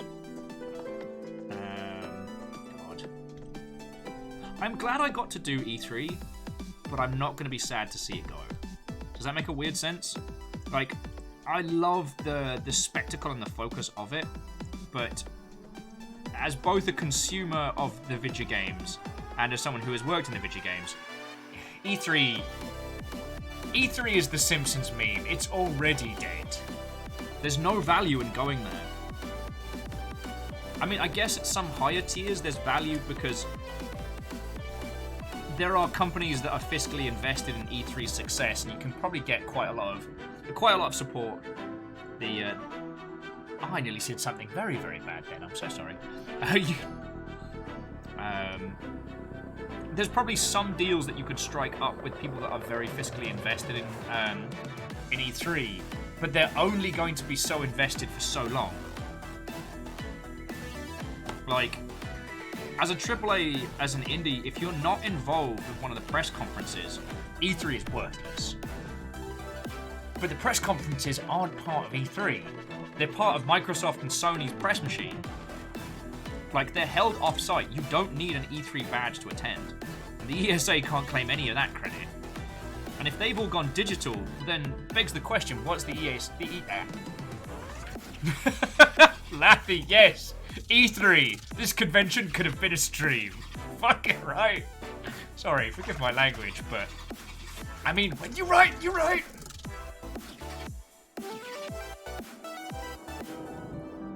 Orzine got to enjoy it in the pre-streaming world. Yeah.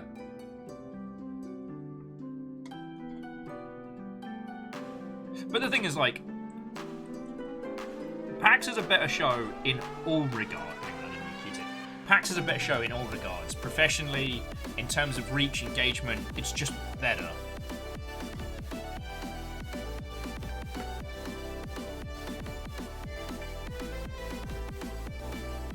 Oh, and the good news is, friendos, that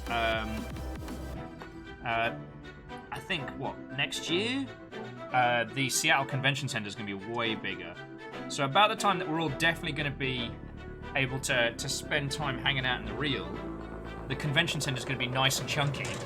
So we'll be able to have more people in there, which is fucking grand. Alright. I want to do some just little details on the injection mold part. So I'm just going to use standard Gundam marker, which is another way you can do the panel lining, the little lined inky details.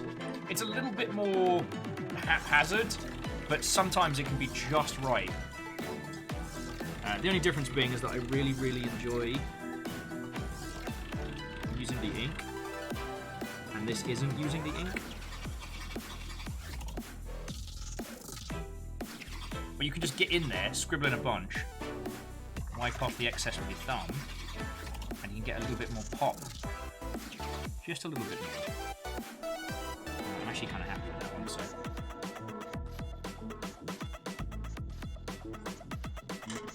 Oh, wait, no. I missed some bits. Marker, come back. Oh, sorry. I don't know if I showed you this. So this is one of the Gundam marker style pens, but it's not White Spirit, but same kind of thing. For removing the ink that I keep putting on. So all I do is I take this, just run it once over the area I want to clean like that. Bring in Mr. Q-Tip. Oh, would you look at that? It's super duper whooper clean. Rather than having like a little pot of White Spirit that you dunk and then remove the excess and then carefully scrub and then realize you put too much on and hate your life choices.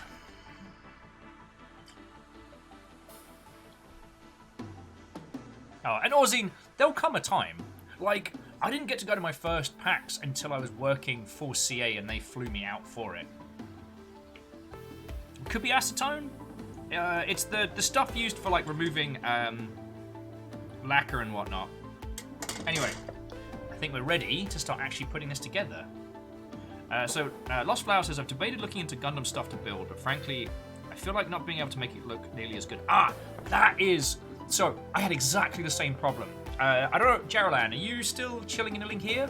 So, Jaralan, I talked a lot about, liking these model kits and wanting to get into them, but like yourself, I felt like, I'm just not really good at it. Like, you know how when you see like 40k models in the store and you're like, oh my god, look at the paintwork and look at all of that. And then you get it home and glue it together and it's like sad little googly eyes on a Space Marine. I was worried I was going to be like that. Oh, and Lathy, thank you kindly for the follow. Sorry, I didn't realise we hadn't met. It's a pleasure to meet you. I'm Will. I used to work in the games industry before doing this. I was there for like 10 years. So if you want to talk any industry stuff, I'm down. Anyway, so Jaralan sent me a kit, one of the Gundam Barbatus, which is one of my favourite Gundam designs. And so because it was a gift from Jaralan, I just had to suck it up and do it, right? And I had so much fun putting it together. It was so good. And the thing was, I just got one of the kits off of one of the little model building kits off of like Amazon. So all like super low grade tools. And I had so much fun putting it together. And so like later on, I've learned how to do like these fancy little ink lines. There's still so much I haven't done, I don't know how to do. I've not done airbrushing yet. I've not done any of the fancy high tier. But it doesn't matter, because it's mine. It's my little experience, you know? And the great thing about these models is that if I want to later on, I can go revisit them, you know, get some swanky decals to put on them, or maybe like pop the armor off, pick my own like color scheme and stuff. Like, it's grand. But even if you just snip out all the pieces and clip them together, it's still your kit. And I really recommend it. Actually, Flowers, if you don't mind my asking, whereabouts are you based in the world? Because if you're based in North America, I'd like to recommend Newtype as a supplier because they're very, very good, and they do a ton of stuff for like pro Black Lives Matter charities and social justice charities, whilst also selling me cool Gundams. And when I drunkenly bought the cup noodle Gundam, they sent me an actual cup noodle with it, which still makes me. Lathy commenting on the Zen of Gunpla, absolutely. It has been restoring my sanity throughout lockdown. Like, I was going to say, you all can't understand how much this has been doing me good. But I think you can. Like, friends, I think you understand this world. God, it's so weird. This is just one sheet back and forth. The other kit that I'm working on in my downtime is this behemoth. The Verkai Megex Gundam. I've spent about 3 hours working on this so far, and I finished the base. Sorry, no. I finished the start of the base. Oh, you are in North America. Alright, let me get you Newtype. Yeah, Lecter, it's less a manual, more like a fucking visual novel. So yeah, Lost Flowers, that is the site that I use for the times where I buy stuff for myself, which is also admittedly very rare because the Longship have been very kind to me. Aside from a few drunken purchases, like most of these have been sent in because I'm trying to get every model kit built by November. I failed it last year. I'm gonna do it this year. But the Longship take exception whenever I make sweeping statements like that. They consider it to be a personal challenge.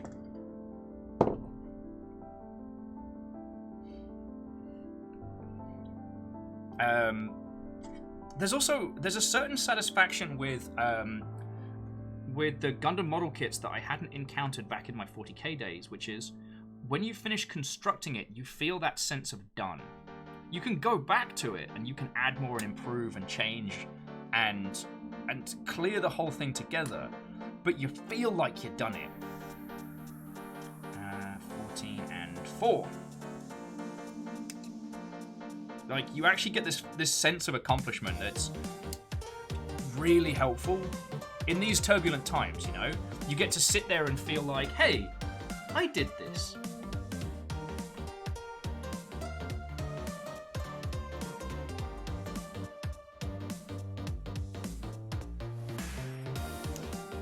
Woohoo!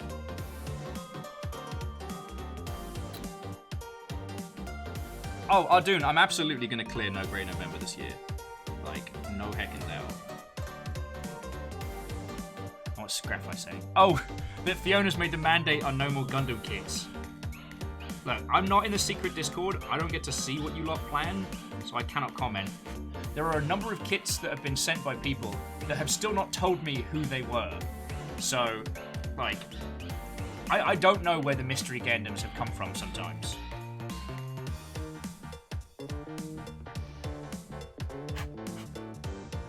Okay, yes, Assailant says, there is not now, or has there ever been, a secret Discord. I mean, in fairness, I've never seen it. So maybe it's just a clever ruse to make me very, very nervous on the daily. But if it does exist, friends, these lovely Mother Hubbards have a special Discord just for messing with me.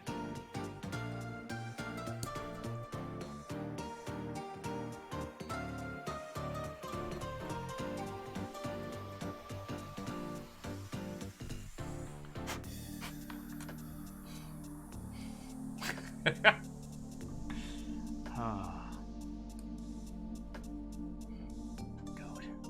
I do have some scary kits behind me that I eventually need to put together, The one I'm a little terrified of, besides the Megex, is I have the Gundam Phoenix, the shiny gold unicorn variant from the movie. And I'm scared of it because it's got the shiny gold coating, so if you feck up and scratch it, then it's scratch forever. But fear... Sorry, what is it? Courage is not the absence of fear. So it's not that I'm not need to be afraid of the kits, I just need to feck and build them and stop being such a whingy weenie. Lathy says, dang it, now I want to get some more kits. Like, I don't have 2.5. I don't have 2.5 finished on the shelf. What have you got that you're working on at the moment? What are your 2.5... Sorry, your 2 half-finished kits. 2.5 finished kits. Ah. What even is speaking? Just a series of dolphin-like screeches.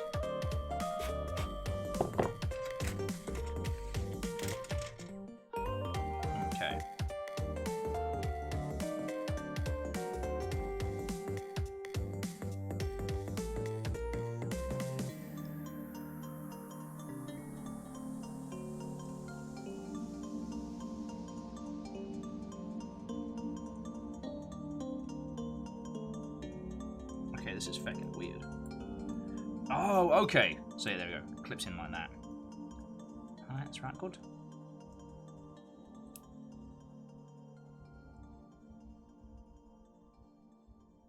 I think that's it. Yes, it is. Okay. Uno. MDH, Watto. Oh, so Lathy's got an HG Strike Noir. Ooh, very nice, very nice. Very good friend of mine finished their Strike Noir very recently, and they had a lot of fun with it.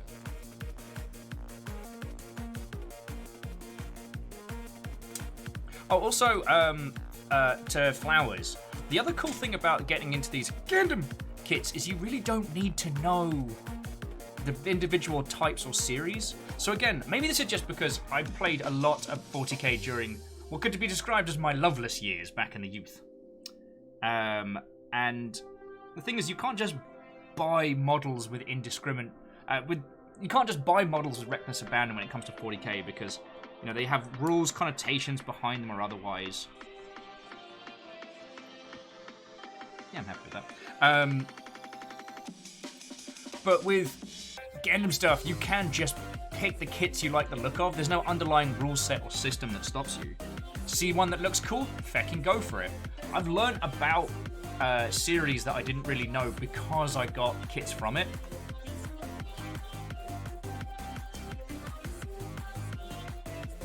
The only problem will be is there's a specific kit that you're enamored with that is nigh on impossible to get hold of, and then it will haunt your waking dreams. You'll find yourself vaguely scrolling the import and Amazon pages as extortionate prices go forever upward, and you'll look at that design and make sad, soft weeping noises. And I'm not going to tell you all which one it is because I don't want you to think that I am fishing. Friends, you've been fucking glorious to me today. Like, feckin' y'all.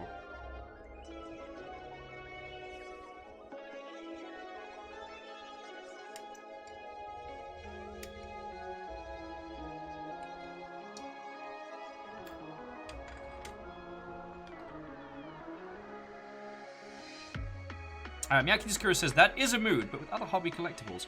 Very true, very true.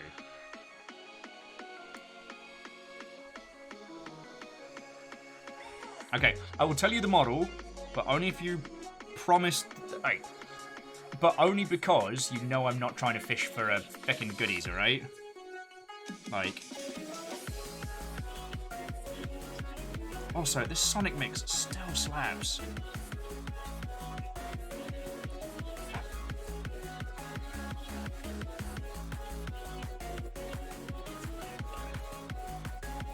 Clean them nubs right off. Hacky Screw is like brave man. Whoa! Alright, well the prices online for it are extortionate anyway, so that's why I'm like... I don't know if I need to state please do not send, but please do not send. I don't want to be responsible for anyone's fiscal destruction. Alright. Okay, Okay, so there's the two running sides of it. So the kit is the Nightingale, the 1/100 Nightingale, and it is gorgeous. Okay, it's not the most complicated piece, and it's not the it's not like the most articulate or anything like that, but it's the weirdest, freshest design. Ah, I'm enamored by it. It's this bizarre, high-speed, deep space, like a... God. It's like someone tried to inject a Porsche into Hollow Knight. I don't know a better way to describe it. Let me bring you up a picture. Rather than trying to tell you a... Rather than trying to paint you a word picture. Nightingale.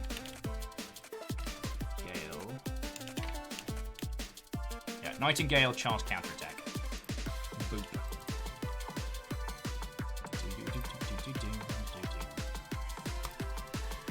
Okay. So yeah, look at this. Look at this design.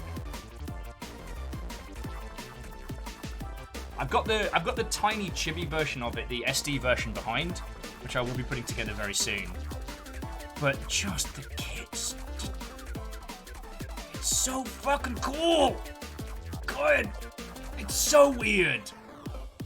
It's just this whole like Bug Night Porsche thing. God, I fucking love it. Anyway, yeah, it's a beaut. Don't look up the prices for it online; they're extortionate. Ironim's like, I just want more skeletons. Well, remember, Ironim, inside every adventurer, there's a skeleton with a can-do attitude.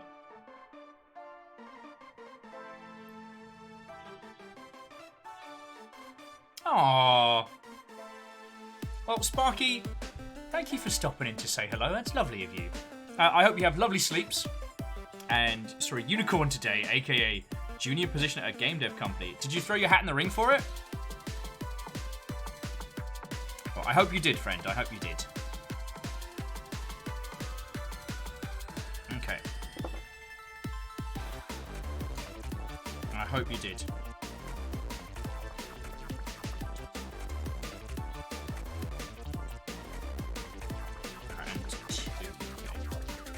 Alright, I gotta get fancy with this one because these are the nice bits. Oh, these are right good.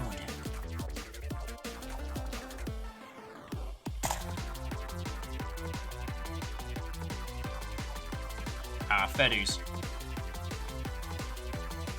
Sorry, as Sparky was saying, sadly not. It's a good opportunity, but the timing's not great. That's understandable, friends. That's understandable. If you have a link for it, actually, if you have a link for it, blep it myself or one of the mods who can give it a post for you. We've got links for subs just to stop like account jacking robots. Man, account jacking robots is a great sci-fi title. Do you know if anyone's claimed that yet?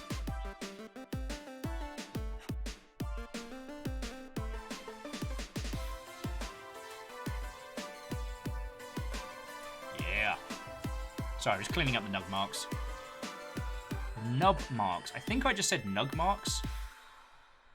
Which, considering how much time I spend looking after the nuggets as well.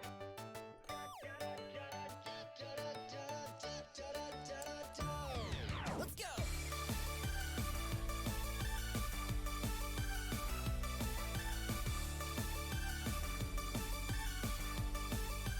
There we go.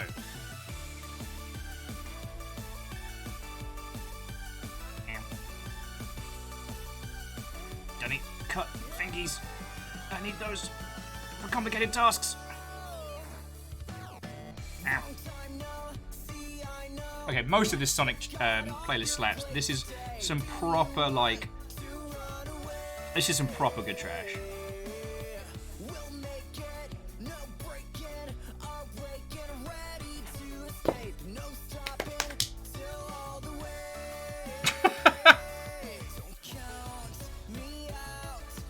Lex, you absolute terror. Okay, so that fiddlies into here. There we go. Oh. Give me fingies the old workout. Hey Shift, what? How are you doing, Hey Shift?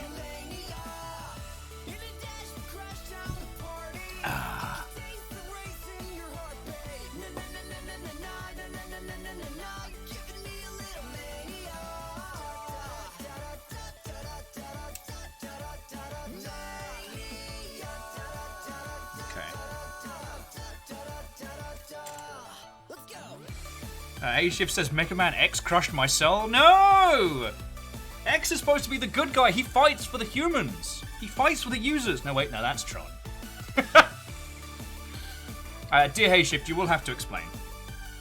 We were inevitably on the subject of Gandems, because I'm making a machine that makes Gandems.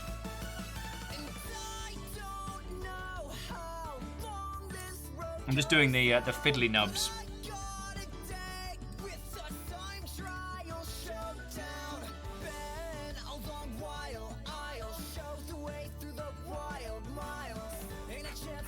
Hey, Quasi Watto friend! How are you doing this evening? Oh! Apparently doing bloody marvellous!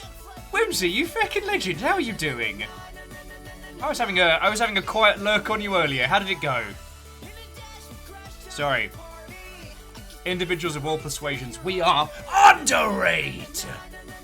But I'm currently doing fiddly things, so I'm not going to be much use on the walls. I'm going to be honest with you. Reactor online. Sensors Yay! online. All systems nominal.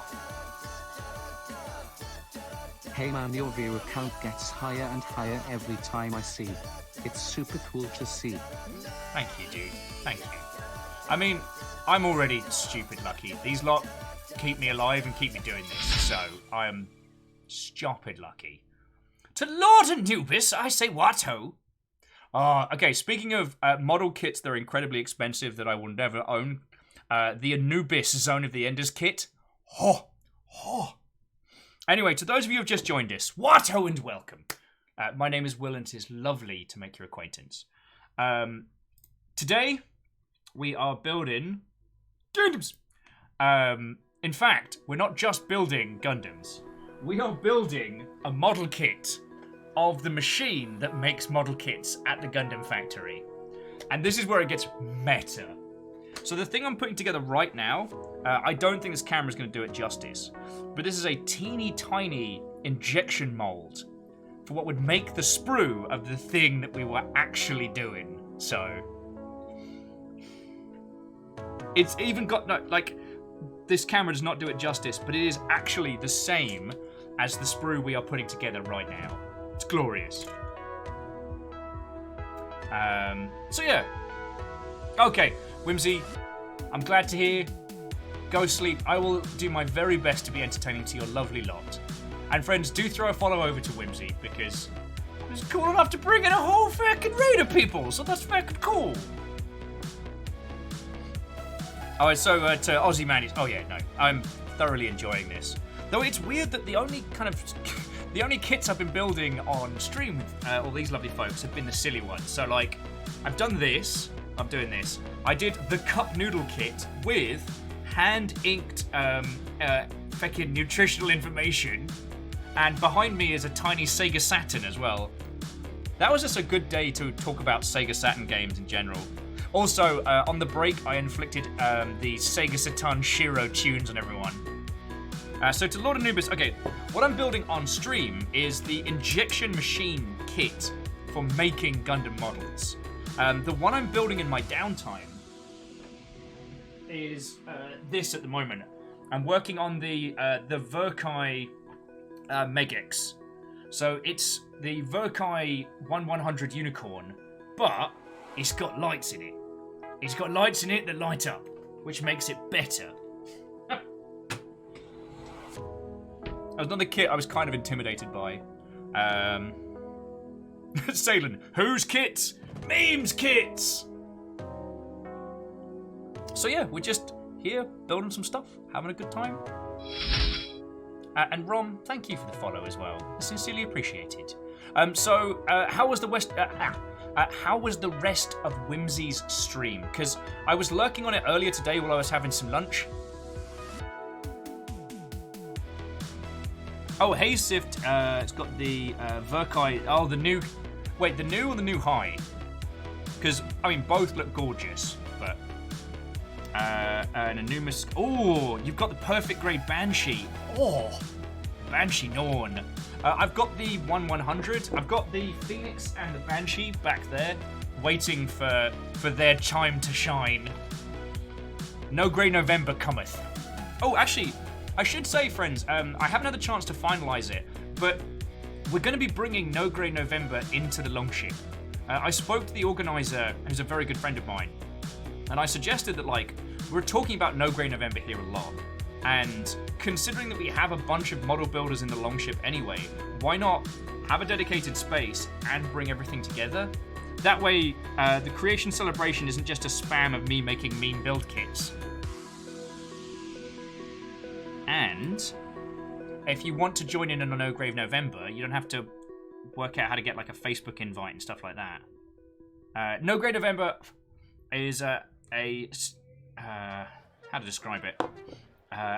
A drive to get everybody with leftover model kits to have them all finished by the start of November. I did real well last year until the Longship took exception to my attempts.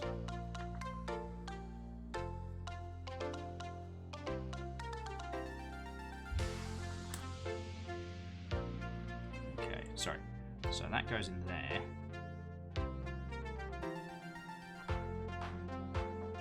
This all lines up together. Hey, get to the boat. What, ho, friend? Unless I just said hi to you seconds ago, but in my defense, this is very fiddly. I'm trying not to make sure. Trying to make sure I don't get it completely stuffed up.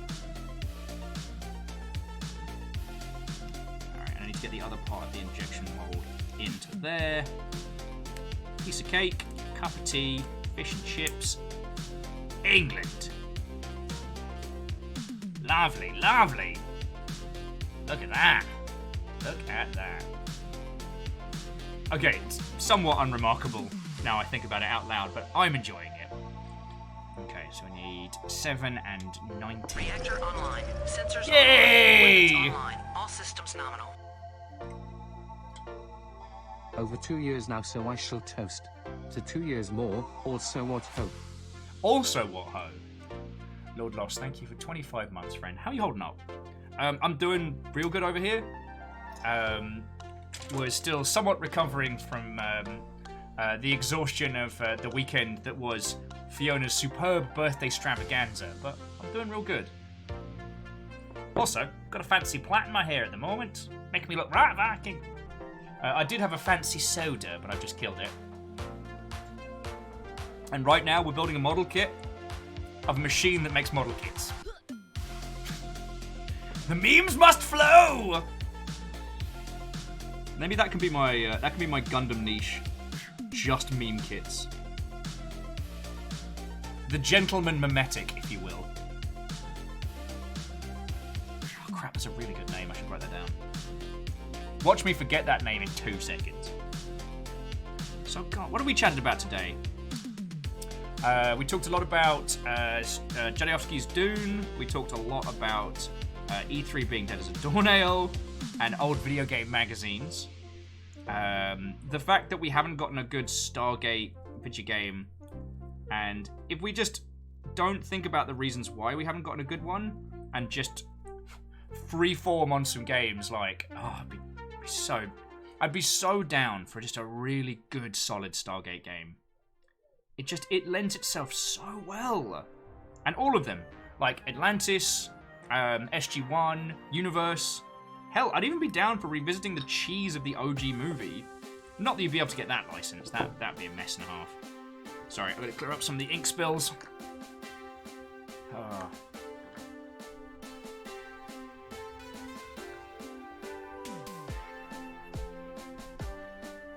As I was saying earlier in the show, like, I feckin' love doing ink via the dropper, and I always go overboard. So that's why I spend so long clearing it all up. Okay, so Lord Anubis, bringing in the Zoids talk. Built 2 Zoid Ligers, the Zero and the Panzer. Lovely. I do not have the money for Zoids, but I'm so happy that they're a thing still. You got a perfect grade Strike Gundam, nice. Real grade Try Burning, and real grade God Gundam. Nice, go you! Oh, I assume you meant built, sorry. And I need 19. There you are. Nice and clean. No, that sounds feckin' cool. Oh, thank you, Aqua Hibiscus, clipping that one for me. Gundam creator, the gentleman mimetic. I quite like it. Yeah, now I won't forget. Good work.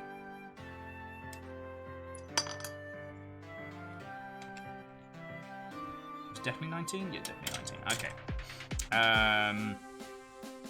Lord Nobis says that Zoids are such a rarity nowadays. It's a shame. They do deserve more love. They do. Ollie, who we had on the show a few weeks ago, like, him and I have been chatting a fair wedge during downtime. He's a real cool bloke. And supposedly there are still some new Zoid kits being made available, and they look amazing. The price tag that goes with them is way out of my league. Like, again, I was very lucky that a bunch of the kits behind me was stuff... Actually, hang on, let me take 2 seconds, because I figure... Hang on, let me turn the spotlight off so you can see them. I realise I've been talking about all these Gandems, and I haven't been bloody showing you, so... I'm going to shuffle this out of the way. Here's the Horde. So, built ones there. There's a HG Psychozaku up there, and then a sea of small kits waiting to make friends. One of the reasons why I'm doing the Unicorn Megax next is because the box is a behemoth that doesn't fit in anything, and I need to clear some space. And Ozymandias, Watto. I started very late today, which is why I've only been going for 3 hours. But yeah, I've got freaking inordinate. Oh, and just a couple of axes in case in case anything gets rowdy. So good. Yeah, so Phoenix, Norn, Fancy Haro. God, I've got a GM Sniper. I've got the O. Oh, and I'm so looking forward to doing the Stargazer because it looks so different. God. Kind of spoiled for stuff, I know. And I think that's one of the other reasons why I get so feckin' teary when everybody's feckin' lovely to me, because look how much stuff people have sent. Feckin' legends, a lot of them. Alright, turn that back on. Oh, actually, I tell you what, dear friends, will you give me just another little quick break?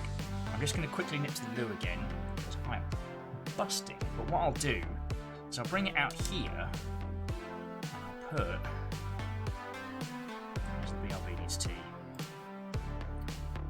Unlock that one. Pop this down here, so that you can ogle me Gundams.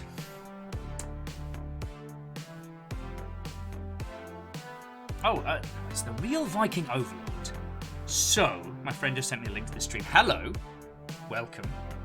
I should point out, welcome to the Longship. I should point out that I claim no great Viking heritage. My moniker of Viking Blonde is a joke about being ginger that was left over from a very good pub night. So I do not claim to be like some Nordic warrior. But it's the name I'm stuck with, and I'm happy to have it. So you are both a Viking and a giant robot enthusiast. Well, I know a crap load more about giant robots than I do about Viking history. Because while I do have a bit of a grounding in the classics, the game company I used to work for was the Creative Assembly back in the day. So, like, you want to ask me anything about, like, Rome, Attila the Hun, the Sengoku period, like, I'm fucking there. But the history of the group known as the Vikings is one of my limited spheres of knowledge. But I've learned a lot from these lovely people. Oh yeah, and as Imperios points out, because I guess I'm just going to embarrass myself in front of new people now. Fucking jerk. I was also a character in a Sonic game. I was the voice and face of Willimus the Roman in Sonic Friends Racing Transformed. That's my tiny claim to fame. Right, I'm just going to nip to the loo real quick, but to Viking Overlord, it's lovely to meet you, and if you can give us 2 secs, I would love to talk giant robots and whatnot. So, to be continued. Don't go anywhere.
Hello, hello, hello.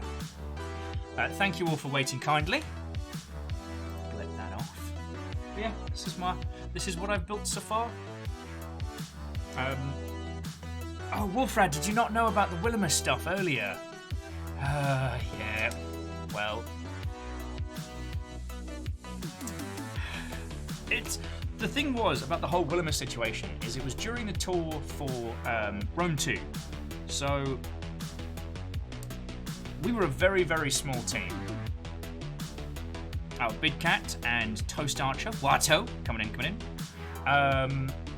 We were a small team, but we did all of our work internal. So with a lot of AAA video games, right, you'll have the game development company, and anything like PR, marketing, community won't be done by the studio, it'll be done by the publisher. So like for Microsoft, for example, for a lot of their products, the people that represent them or do PR for them aren't employees of that game studio, they're employees of Microsoft. The Creative Assembly had, and I think still has, but don't quote me on that, had its own internal team, which I was a part of. Now, obviously, I was community and video making, which was a lot of fun. But we were still only a small team repping a very, very large AAA video game, so we were working full tilt. So when I got told that I had to do some voice lines and get some pictures of my face, because they were going to make a Roman based on me, like, we were working so much, it didn't really click with me what was happening. So it's this strange thing of like, they took a bunch of pictures of my face, sent them to Sumo. Then I spent one whole day in the booth recording all the ha-has and whatnot. And then I didn't hear anything for ages, and then the game came out. And I was like, I think it was my buddy John who worked down in the IT was the first person to spot and unlock me. And yeah, from that point onward, I realised I would be having to listen to my own voice inside a Sonic the Hedgehog game. No takesy backsies. That leads into there like thus. The injection part, the injection machine. God, the actual construction of this is very, very simple. Not complaining, by the way. Wolfrad's like, you're all, I used to work in the games industry, when you could just be like, I'm Willimus.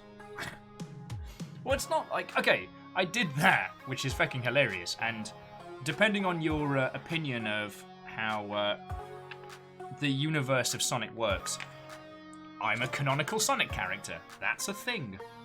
But it's not like I'm some grand voice actor or known entity. Industry side, most people knew me for the Dog Attack video or the Pepper video.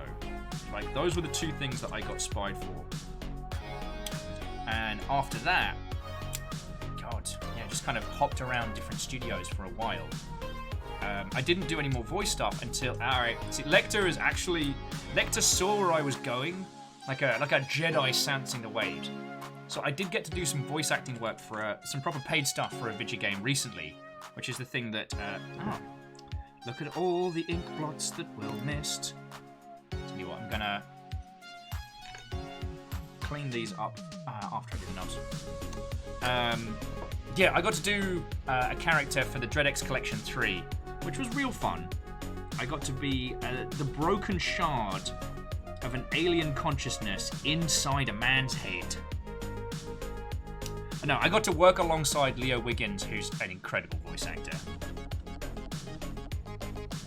So I basically got to pretend like I was good by proxy. If you've ever played, I think Receiver is the best example of his work, but he's been in a bunch of stuff. Just I hate that it's always Receiver's the one that I remember.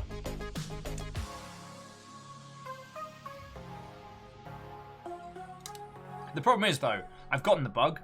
Like, you know how every person on Twitter who does even anything vaguely resembles a stream, it usually says something like, you know, Twitch affiliate, voice actor, quinoa enthusiast, partially made of a baked potato, RGB lights as standard, has a cat. You know, that kind of like Twitter bio.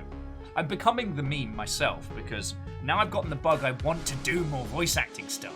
Not as a grand career, not to take over the world, but because I like getting to banter and I don't know, it's artistically it's fun. That's the thing, it's fun. I don't know if I'm good. Like, I think it's one of those professions where you can't really judge yourself fairly, but yes, and as Jiaolan points out, I am actually medically 3 corgis in a trench coat. That has been well commented upon. Feck it. Lord Lost was saying if I ever see you in the real, I'll just shout, "Oh my god, it's Willimus." I could hear you doing that in your cadence.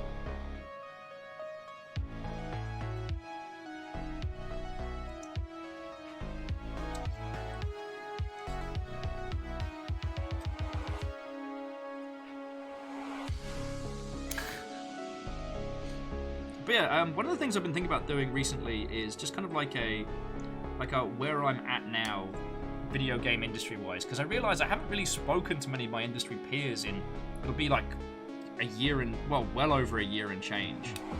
And a lot of the stuff I was doing on the side has kind of shifted and changed. There was one game project that I was working on called Last Chance Hero, which isn't dead, but there's no money in it.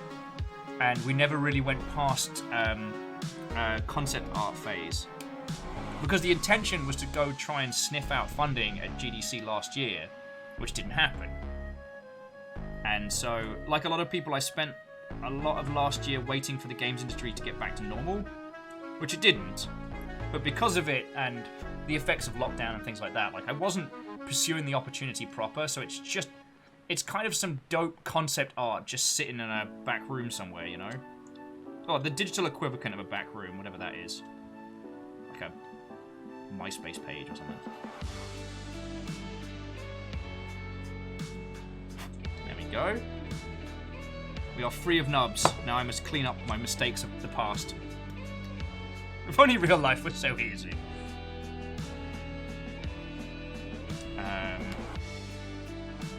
And the other thing, like the other 2 things I was doing before lockdown kind of kicked in the ass is I was helping indie games find potential funding and sources of cash. I was also sort of doing PR stuff for people, more like sending out press releases for indie games that didn't have a PR person. Though what's been very funny is I've barely got any results on it until very recently, when people started trying to get free keys for Thor's game Heartbound. I've gotten so many key scammers over the last couple of days, it's been hilarious. So Get the Boat says, I haven't played it since launch, and not heard anything about the PC release, but I have the itch to play Final Fantasy X next to, or 10 and 10-2 again. Has anyone played those on PC? Because I've not played the PC ports. Oh, and Toast Archer. I'll get a copy of the Sonic Racing so you can sign it. Oh my word. Well, I guess I could begin living my dream as a washed out voice actor early. I could just hang around anime conventions being like, do you know who I am, kid? Online. Sensors online. Weapons online. All systems nominal. To the real Viking Overlord, that is very kind of you, thank you. Thank you. Here I am just talking absolute utter bollocks and building a Gundam machine for building Gundams. That is very kind of you, thank you. Oh, so Lord Anubis had a question that I missed earlier, which is, do you have another PS4? Not yet. I dabble in Gundam Battle Operations 2 and love another friend to play with. I have been considering the logistics of getting a PlayStation 4 for work now that the PS5 is kind of the new hotness. But I haven't looked into the actual logistics of it quite yet. Oh, I need 20 as well. But it's something I'm thinking about. I definitely played the Gunpla Battle Mobley game for a bit, which was alright. I enjoyed it a lot, and for being stuck indoors without the ability to go to a pub, it was quite nice. But I really enjoyed playing it, and I found just towards the end, there wasn't the gap between endgame and like post endgame was very, very. you needed very specific parts from very specific drops to kind of like move out of like the end game story into the late game grind. And Papa don't have that kind of money. The Viking Overlord was asking what we're building. Right. Sorry, I should have shown you when we came in because I've been having great glee telling everyone. Today, we are building a model of the machine that builds models. It is a tiny injection machine from the Gundam factory. And it gets better. You can't see it because this camera is not good enough. But as you can see here, we've got the two injection mold, the two halves of the injection mold there and there, right? The injection mold is for this particular sprue, so it's a tiny, like 1 to 60 scale of the machine that builds the tiny version of the machine. It's like feckin' layered. We're going meta. Because apparently this is what Will does now. Will builds meme kits for everybody. I did it with the Cup Noodle, and there's a Sega Saturn behind me.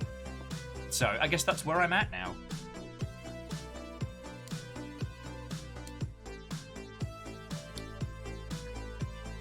Click the knobs. Click the knobs and smash the plates. That's what Bilbo Baggins hates. Why did that pop into my head? I'm so sorry. Oh, so actually, to the real Viking. So yes, we did build the Gundam Cup Noodle. I bought it when I was drunk because I thought it was very funny. It's actually an incredibly fun kit to put together. And it's got this kind of almost puzzle-like rotate and lock in when you get all the pieces going. The only thing that we did different is, obviously I haven't put the toppings on it because I didn't want to. For the back, instead of using the sticker, I inked the details on because it's all embossed. Instead of putting the sticker over the back, I chose to like emboss all of this. And it took a very long time and more Q-tips than I'm proud to admit. But it was so worth it. Yeah, that's all panel lining. And it was legit worth it. But then, as I was saying to these lovely Mother Hubbards earlier on, I have a bit of a panel lining addiction. So, I'm one of those people that does the panel lining when it's on the sprue. Because that's just who I am.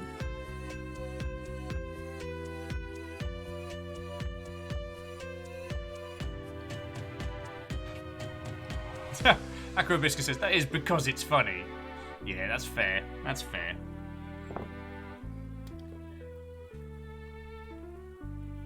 And clean up the panel lining that I fecked up. Lovely.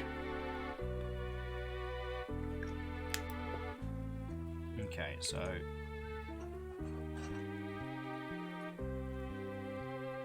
that clips on like this. Wait, no, this way around. There we go. So that clips on like thus. And then there we go. Oh, this is starting to look like I know what I'm doing.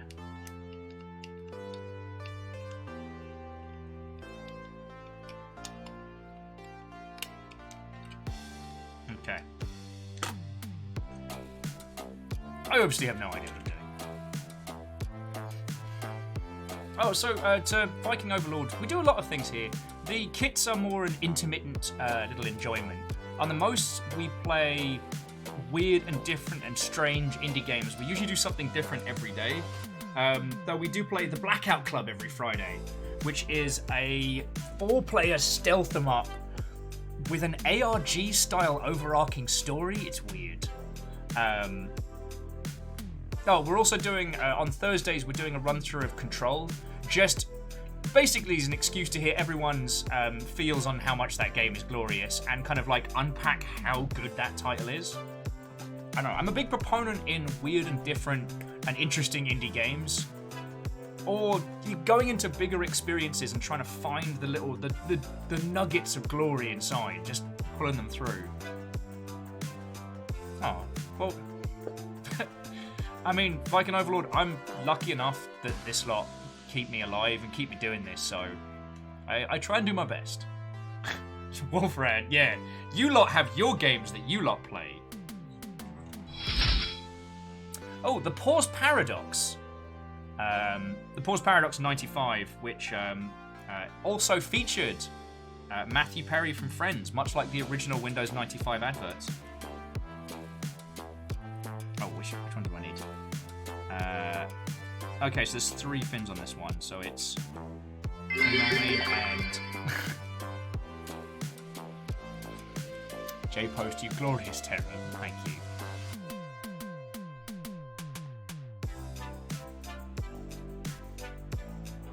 Okay, so it's 9 and 17, then 11 and 16. Alright, yeah, let's do one at a time. Because, yeah, Aquabiscus, you are entirely correct. Control's currently rocking on PlayStation Plus. It's also the Humble Monthly one, along with Chimera Squad. Oh, just as a quick reminder, if any of you haven't played Stellaris, it's £1 on Humble. Sorry, $1. So it's less than £1. You can buy all the additional content as well, but if you just want to try the base game, it's $1. One whole squid. Oh, that explains the ink obsession. Because while I'm no longer a kid now, definitely a squid now. Sorry, I make myself laugh.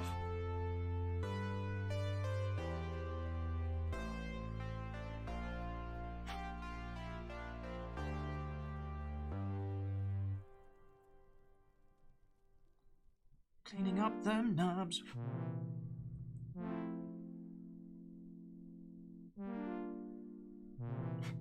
Okay. Oh, no, Lecter, I am chronically a dog, and Wolfrad, I will get out, but I will return. I'll get out just as soon as. Oh yeah, Lord Lost. Yeah, we can just have a quick game of Stellaris, you know, after dinner. Just a couple of sporting rounds of Stellaris. And those nice games helps lull you to sleep on an evening. Oh wait, no, what's that other thing? Oh yeah, it consumes lives. Anyway, the Supervillain DLC is coming out for Stellaris next month, and I'm so excited for it. Got chatting with friends about it over the weekend, and we realised that mechanically it's the counter to Federations. So like, if you're playing a big game with lots of other people, a big Federation is the way to take over the galaxy, right? So how do you counteract that? Well, you become secret super evil agents of chaos. Starts, like, throwing in some pirates, sowing some dissonance, just generally causing trouble.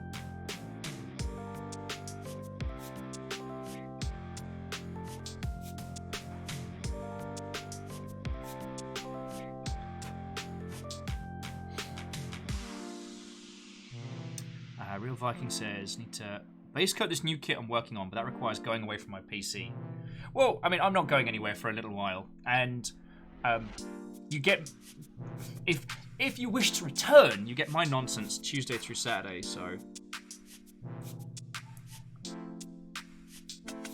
I don't want to keep you from model creation, because we're not gonna beat No Grey November slacking off like that. I need to do the announcement post for No Grey November proper. I need to do a video on that one. I haven't had the excuse to do any like YouTubian nonsense for a while. Okay, so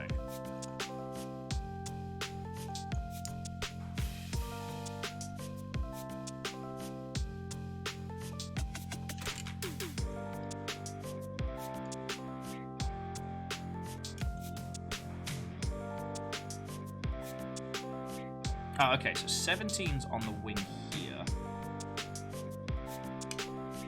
Oh, okay, so 17's over here, clipping in. Yeah! Alright, so 17's there, 18 will be there, and 16's the one that locks into the top. Cool. Sorry. It's very, very fiddly, but in a good way. Oh, Lord Lice is like, hey, I got the next month off. Let's heckin' do this. And the glorious end of us all. So how did Will perish, Stellaris? Some say you can still hear his screams in outer space. No, sorry, if you haven't seen it, the next round of DLC for Stellaris will allow you to be like an intergalactic supervillain. Like, you can build weapons that consume stars and get into all flavors of glorious mischief. Okay, so that was 10, so I need 18 for this one.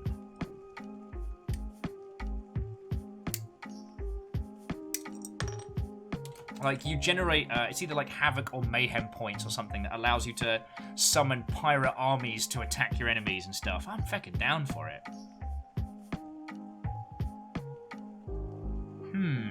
Okay, so real Overlord, I'm going to answer your question with another question, because the Overlord was asking us, as they can't work on the model Jeep, oh, I said model sheep. They can't work on the Jeep or the sheep, so should they do a robot or some spaceships? What's the robot and what are the spaceships? Oh yeah, Jeralan, yeah, you can go full Palpatine. You can, like, take over the galactic empire from within. Well, the thing is, the supervillain route you could combine with that, but it's a great way to counter someone who's already Palpatining it up. God, I just want to be a bastard space villain now. Like, I promise I won't tell you all the same Stellaris story I've told you, like, what is it, like 5, 6 times as of late?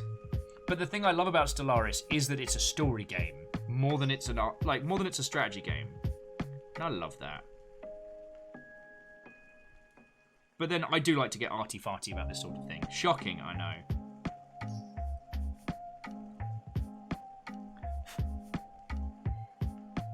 So yeah, so to the Viking Overlord. What's the ship? Does that need cleaning? No. What are the ships? What are the robots? Arthur the Conclave says, can you build a Death Star and demand 100 billion space credits? God, that'd be glorious. Lord Loss, a month-long Twitch stream of Stellaris? Not a bad way to go. I'm pretty sure someone would host an intervention for one or both of us before we got to the point of expiring. I reckon like week 2, Lizzie would just show up with everyone. Like, well, you need to not Stellaris anymore. Can you see what it's doing? When was the last time you saw your guinea pig children? Haroon's worried about you. And there's Fiona in the doorway with all the nuggets looking disappointed at me. Wow, okay, this line of humor went very dark there. I apologize. Okay, so Viking, here are Overlord's choices for kits to start on. So the Bandai X-Wing or Y-Wing kit, or the or an HG or a Victory Assault 2 Buster Gundam.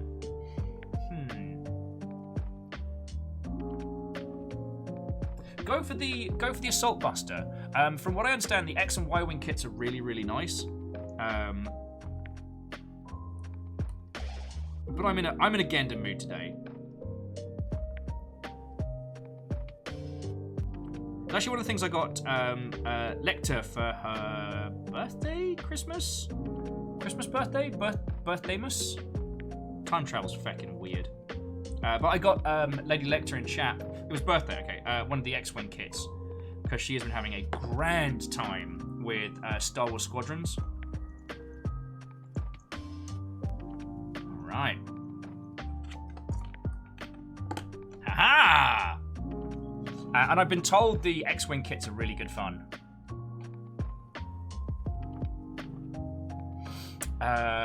Oh, so Lost Flowers was asking the story. Oh, so, okay. I love Stellaris.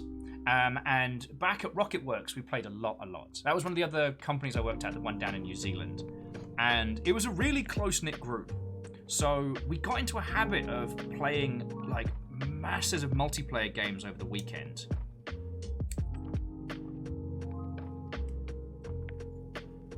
And we'd start these huge Stellaris games. So I kind of learned how to play it with a group, which was nice. However, one particular session, I don't know what I'd done early on. I hadn't quite managed to get my economy as bumping and jumping as I would have liked.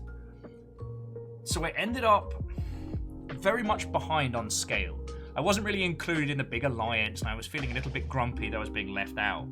So the big threat comes through. If you've not played Stellaris, depending on story beats that happen or technologies that you research, you can proc these like apocalyptic level events. Like, you know, if you start researching AI technology, it's possible that you can prop, like, the singularity. And suddenly you're eyeballs deep in sentient robots trying to turn you into batteries a la the Matrix. Or in our specific case, we had been researching FTL travel, and we did something not too similar from 40K, and it busted a hole in space-time, and then the horror zerg came through. So we're like... So, from researching FTL travel, we accidentally put a hole in space-time. I wasn't even the one that researched it, FYI. And the Zerg start pouring in. Not actually the Zerg, but like off-brand, like Kroger's own creature that consumes organic matter, you know? The Trader Joe's xenomorph, if you will. Anyway, they pour into the galaxy and just start chewing through everyone. Yeah, they're the Blurg. But everyone else in the Alliance is like, all right, friends, this is it. This is the big fight. So they all get together, and I'm over there being like, hello, I know my force is very small, but I'd like to quite join you on the big fight, because I've been playing the game with... Oh, you've already done it. They've just rushed the entrance to the Zerg with these monstrous fleets, and I just wasn't batting for the same level. And so they managed to take down the Blurg, as the smallest waffle called them, quite quickly. Except for a few. And this is where Evil Will came in, because I was pissed off. Like, I wanted to be part of the group. So what I did is I lured a few of the Zergian ships away, and I let them settle on one of my planets. But the thing is, the whole of their fleet, their fortification had been destroyed. So whatever systems denote their resources have been almost completely wiped out. But they had a planet, a couple of ships. And because their whole thing is like consume organic matter, I kept sending colony ships to this one planet, which seemed to give them resources. And the thing was, I had already dropped out of the Alliance, so the other human players in the game couldn't see beyond my borders. And I changed everything around. I just poured all my resources into two things. One, a mobile ship that would let me follow the Zerg and watch the destruction. And two, feeding the Zerg. When they were finally ready, and they just spilled forth into the rest of the world, galaxy. The thing was, because they'd done the big fighty, and then they'd all gone off to fight their own little wars, you know, they're all getting ready for the war in the heaven, you know, when the old races return to do battle and whatnot. So, if you imagine the galaxy being this big old blob, and they're big arcing fleets around the edges, and the Blurg, as Smallest Waffle called them, have just vomited forward right into all their homeworlds and capital cities. The sheer amount of stuff they were able to consume allowed them to pick up so much momentum as to obliterate. And I'm just there, trundling along in my little ship, watching it all unfold, and cackling maniacally. Suffice it to say, I didn't make any friends that day. And they all got wiped out, and obviously the Blurg had their home base, their new home base right next to me, so I also got consumed by the Blurg.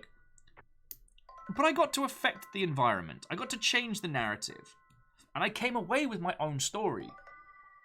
Like, there aren't many 4X games that let you lose with grace, dignity, or with maniacal laughter. And so that's why I'm really looking forward to their addition of the super villain element.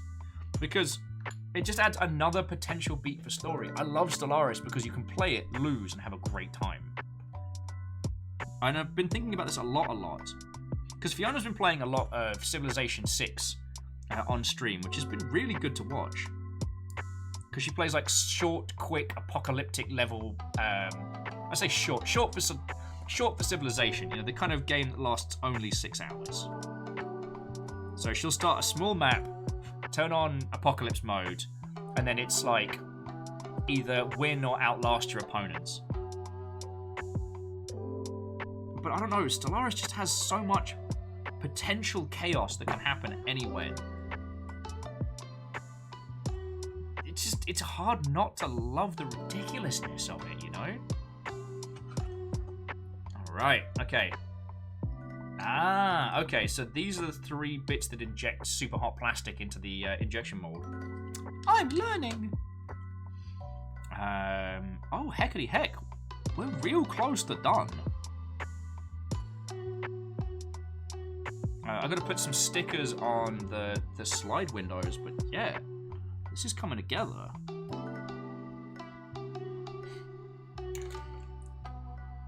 Aquabiscus, I'm glad you'd enjoy the story, because I feel I've told you all of it many, many, many times recently.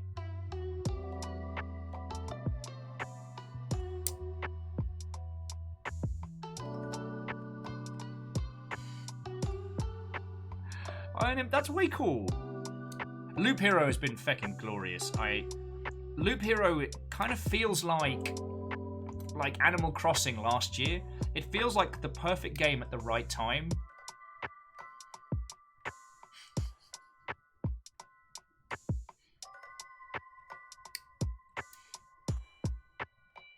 Oh, okay, yeah. Aqua Hibiscus, Lord Lost, I'm real glad. I'm real glad.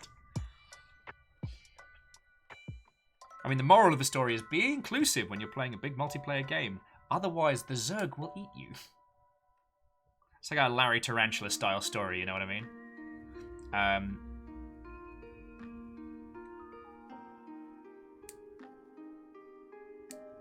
And I'm very jelly, Iron Imp, that you've managed to... I'm very happy you've managed to nail Loop Hero. It does seem very much like your beat. I'm still trying to work out how to generate enough plant matter to unlock the forest, to start looking at the forest and the rivers. Have they announced, like, more content yet? Because, dear Loop Hero, please don't make me go over it all again.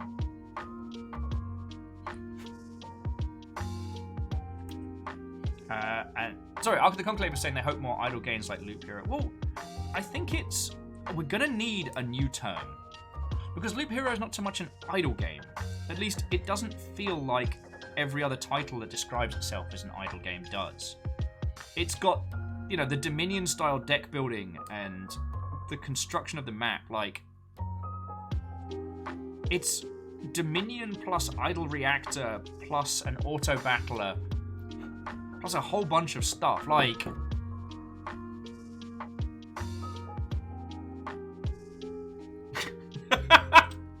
Sorry, I just read Jaralad's description. I gotta read this out loud. On the Stellara story, they left you out of the game. They basically told you to go pound sand. How can they be surprised that you had to look for your own fun? And that fun came with the blurg. But in space. Okay, yeah, sorry. Go get some sleep, friend. And thank you again for today. Oh yeah, Bacon Avenger. That is also, especially when it comes to any like multiplayer strategy games, always watch out for the quiet ones. Now, I don't want you to think that I'm a good person when it comes to playing strategy games.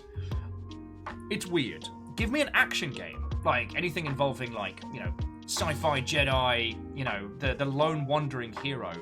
Unless someone is overtly mean to me, I'll actually go out of my way to be nice. You know, any of those kind of open world games, I genuinely want to help people. But give me a strategy game, and for some reason, I just become a bastard. And I don't know what it is. We played a massive game of Subterfuge, and I lost friends over that. Now, admittedly, I was a bastard.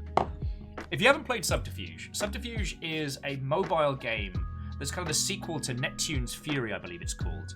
You play underwater fleet commanders of submarines, taking over undersea bases and doing battle with one another.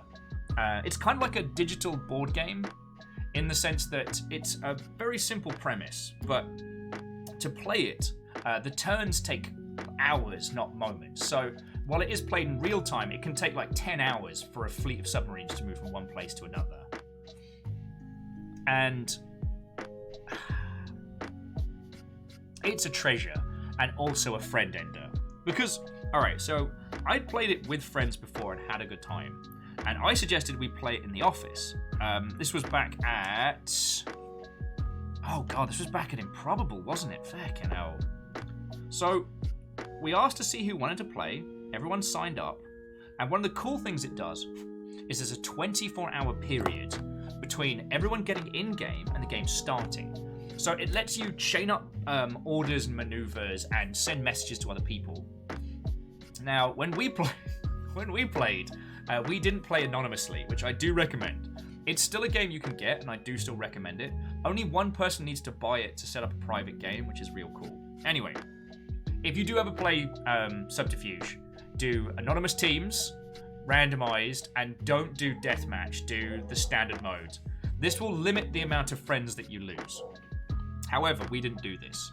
So I ended up with my fucking boundaries up against Virgil, who was a designer on our team, very junior designer. And we discussed and negotiated which outpost should belong to who. We kind of drew borders ahead of time so we wouldn't be at each other's throats. He made the mistake of believing me. So he sent one little tiny cheeky little submarine to go take his side of what would have been the border. Because you only need one to capture.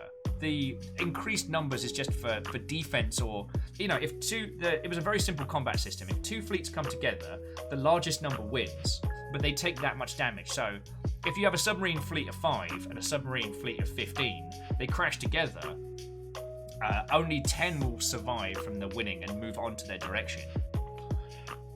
So immediately as the game started, I sent my submarines to take the ones that were meant to be his border. And I then began a game-wide campaign of misinformation and PR bollocks. Because as soon as it happened, I told everyone in the in-game group chat that Virgil was trying to steal my bases and that he'd broken our pre-game announcement. And then spent the rest of the game forcing him into this horrific war of attrition. But because he ended up forming around quite a few successful and valuable nodes, it meant that all the others wanted to cannibalize his territory.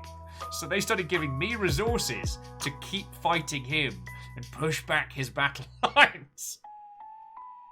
And every time I'm like, I can't believe Virgil has done this. You know, we had an agreement and he's just, you know, violently launched this unending attack against my settlements. There's nothing I can do. I was the bastard.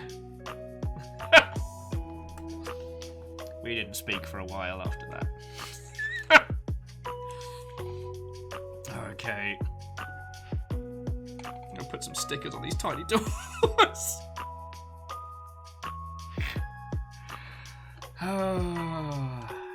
Now, the thing with Subterfuge is that there can be only one winner. There's no, like, alliance victory. So, the game is meant to be about wheeling and dealing. It's meant to be about, like, betrayals and shenanigans. It's inherently... It's in the game and inherently encouraged. If you want to know more about it, the wonderful people at Shut Up and Sit Down did a great video back in the day. If only for the thumbnail for the video, which is 2 undersea fancy gentlemen drinking cans of people's tears. God, I love it. Like, I think we've done a longship game of it, and it didn't result in as much violence and friend ending as I thought it might, and it was a lovely little distraction for a bit.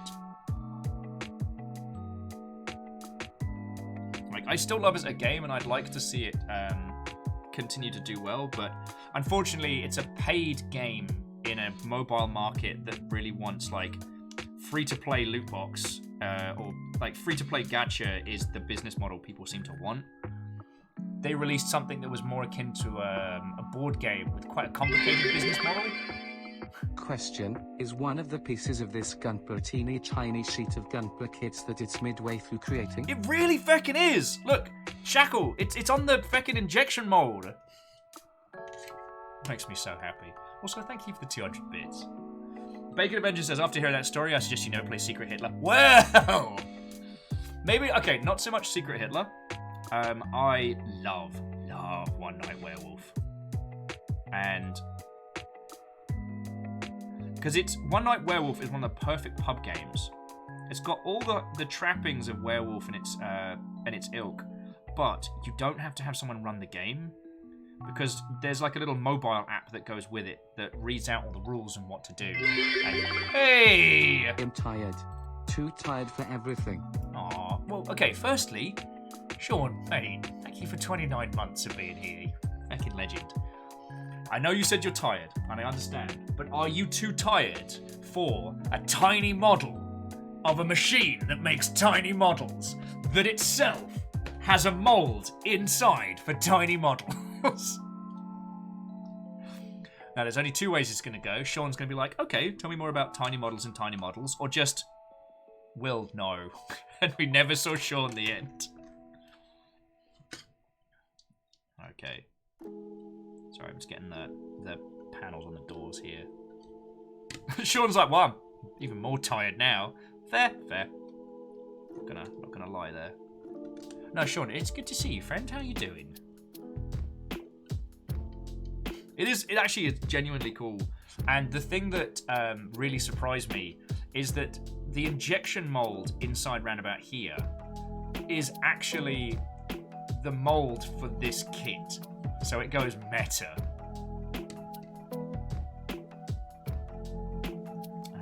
Where do I need to put stickers? Oh, okay, I need to put stickers on here and here. I'm not usually a fan, but I feel like... I don't know, I feel like with this kit, it's not quite so life and death. But yeah, so Sean, I'm sorry you've been tired, friend, but still good to see you. I've been having a ponder today of whether or not I need to do some video stuff talking about my games industry work, because I realise that outside of people who spend a lot of time in the long ship, no one really knows what I do industry side. You know, I have a few conversations with people at gig, but like, all the stuff I used to do in the industry has kind of fallen to the wayside because it was all very much reliant on, you know, in-industry conversations with people. And I don't want everybody to think that I've abandoned my roots. Or maybe I'm just missing everybody industry side and I want an excuse to talk about it, you know? Could be one or t'other. Sean saying, so effectively there's going to be a sequel, Smaller Will, assembling a subsequently smaller model. No one's ready for Tiny Will. Because, okay, so this kit is a 1/60th scale.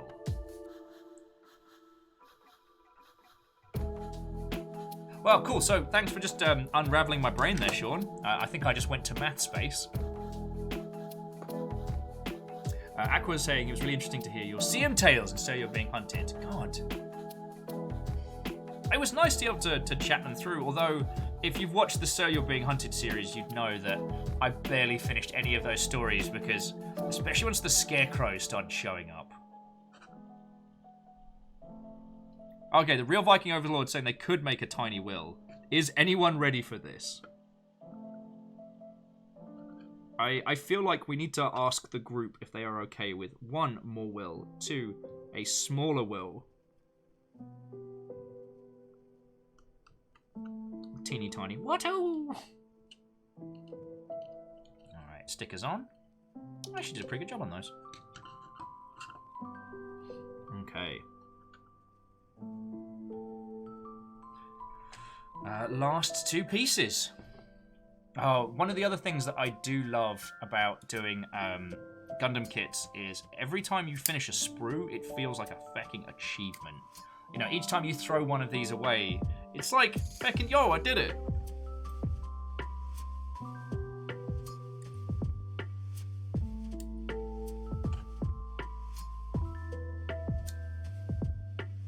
Alright, see, sprue done.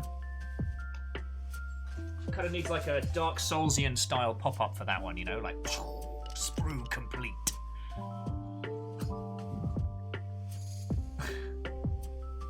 Well, Viking Overlord, it seems that the general crowd consensus is very much egging you on. Why are you lot like this? Tiny Will for the tiny model kit.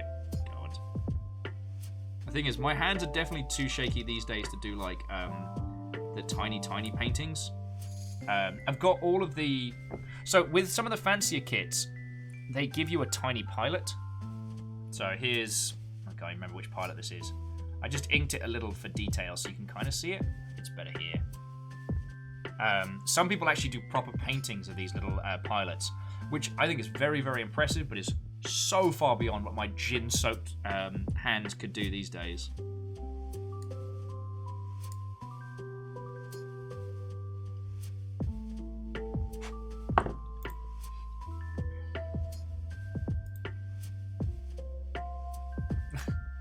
Oh, Aqua will be able to follow you on the tiny wheel thing. Okay. Oh, so was Aqua the person that brought you over? Because I saw you mention someone invited you over here. Aqua, that's very kind of you. Like, considering how close-knit a little bunch we are, that's like inviting your friend to a cool pub. Okay. Oh. Pacha! There we go. So we've got the nice back plate on there. Alright, so we're just popping this on. Then stickers and we are done.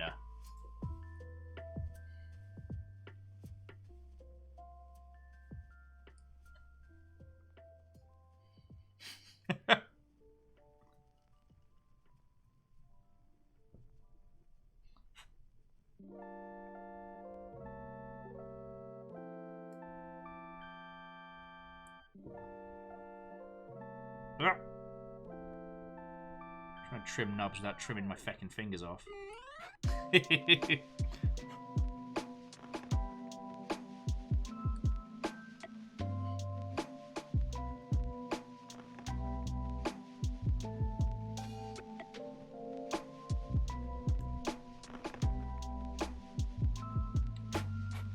All right.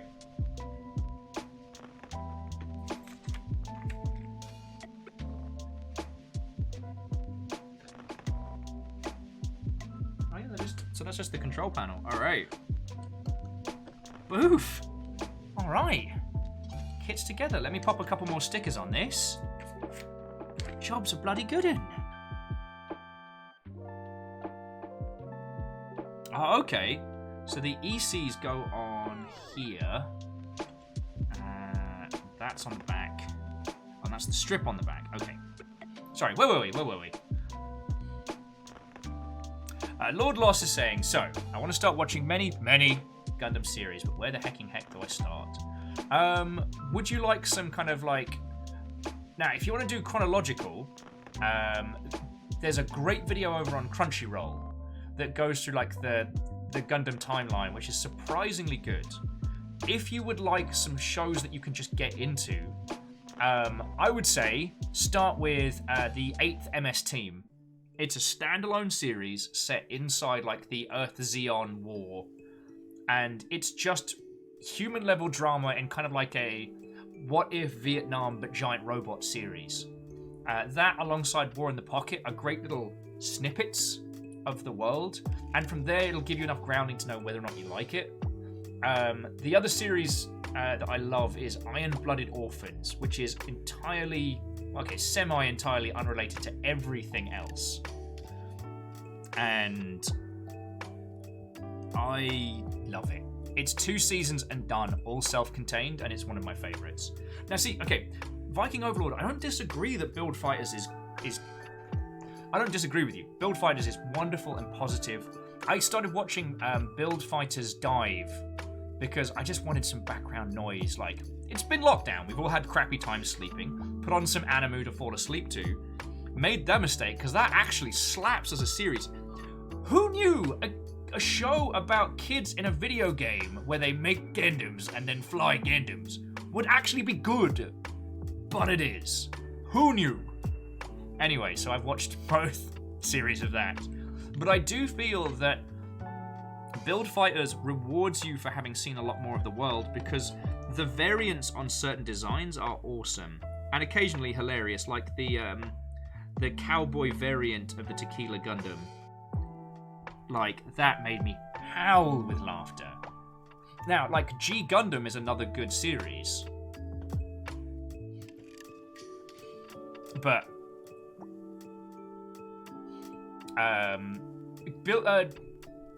G Gundam is just fun. It's like, what if what if main stage wrestling but giant robots? It's over the top, it's ridiculous, and it's just there to have a good time. Vanderbeest says, warning, if you're a stickler for horse physics, War in the Pocket may do you damage. Actually, Vanderbeest, that was the second Gundam movie that had the feck your physics.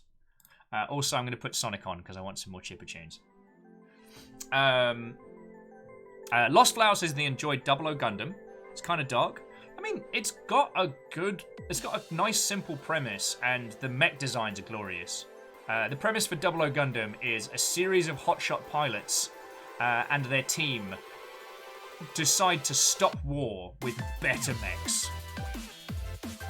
And it actually does some really interesting things beyond its very silly concept. I loved War in the Pocket. Like F-91 Gundam, stuff like that is real.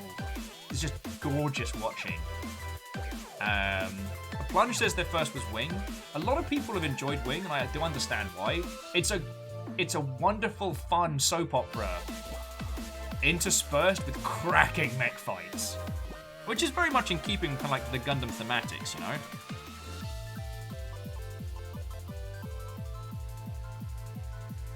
Ark of the Conclave says, is Build Fighters more inside baseball than IBO? Not really, but I did find that after having watched a lot more different Gundam series, I liked it more. I've actually, Viking Overlord, well, and to those of you that have seen it, I've been considering doing a challenge late in the year of building a Kit Bash team of 3. So sitting back and going, all right, if I was building a team for Build Fighters, like, what would I put together? I was thinking more like Build Fighters, Build Divers, because of the Vijigamey aspects, and I understand Vijigamey's more.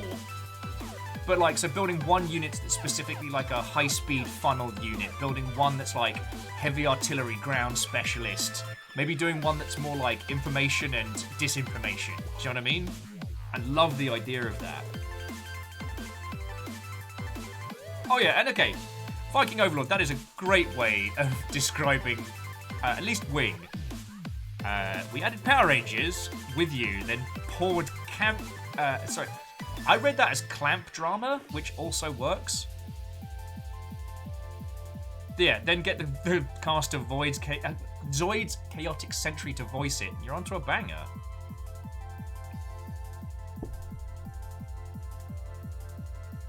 Yeah, so, I mean, I might, once we've got the No Grey November crew in and settled, I might suggest it as a challenge for later in the year.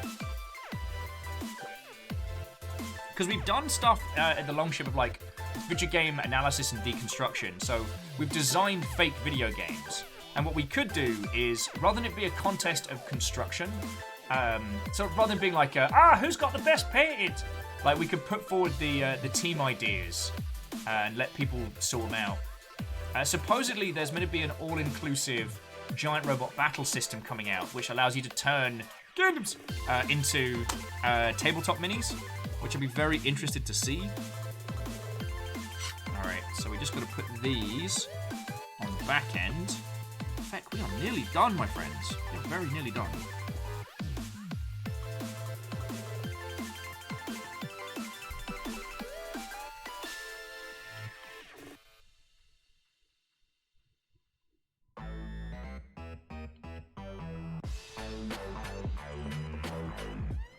Agribusiness. I see the pun now. You're welcome.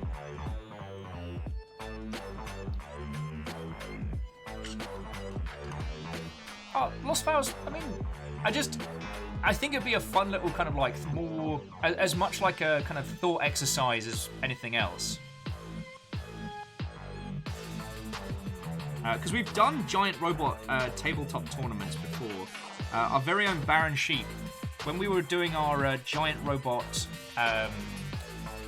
D&D style campaign, we used a system called Stars Without Number to do a me and everyone controls a character D&D style game. It was feckin' grand, and it did have giant robots in. And because the giant robot tournaments were part of the universe, Baron opened up the floor for the Balu Bowl, where people could make teams of mechs in this tabletop system and then compete using Roll20.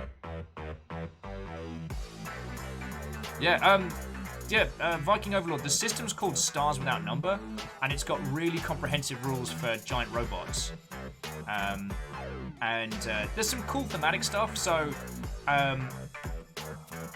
AI are drastically illegal in this universe. So it means no auto-targeting weaponry. So that's their kind of hand-wavium as to why people use giant robots in the ilk. After an AI took over a battleship and kind of ate a couple planets before it got stopped. People are generally nervous of that sort of thing.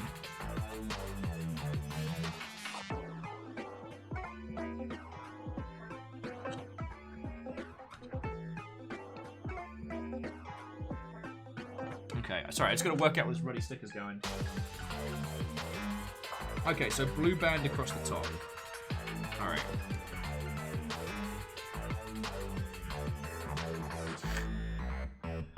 Cryostix, how are you doing, friend? So Dark Souls New Game Plus is on, and it's a tough cookie, because they just add mad red phantoms NPCs that blue shell you into oblivion. Oh, you'll be fine, Cryostix. I believe in you. I mean, Cryostix, have you considered using bullshit anime OP weapons? It works for me, lovely. Oh, Lost Flowers, Lancer. I can't personally recommend Lancer because I haven't had a chance to play it yet. But I am besotted with Kill 6 Billion Demons. And all the designs and stuff I see coming out of Lancer is everything I want from a giant robot system.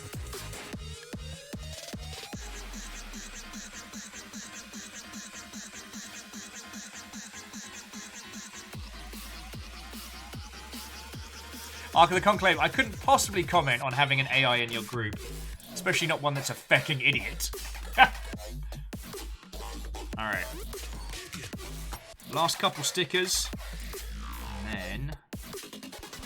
job. Good.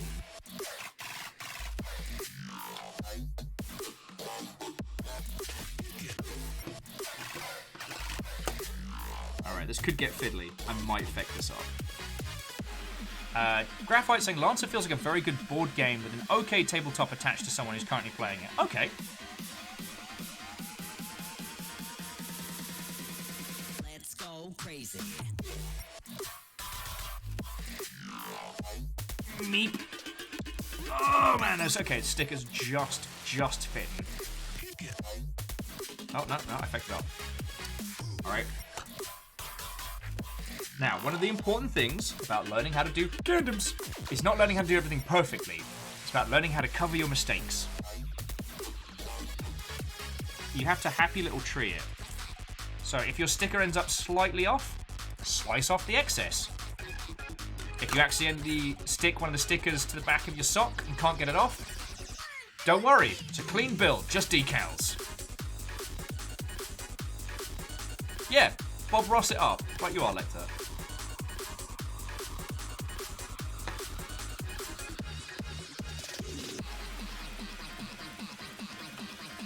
Oh, Cryostix was just saying Cryostix has been doing is looking to do a full achievement run of Dark Souls 2. So it's just done like full playthrough, is now doing New Game Plus and stuff. They got a Great Sword plus 10, nice, pretty good, great even. Full Havel set, nice. So it's melee stats and stamina that can pull out like an 8 Great Sword hit combo. Glorious. Just need those New Game Plus miracles and pyromancies to get all the achievements. Okay, you got this.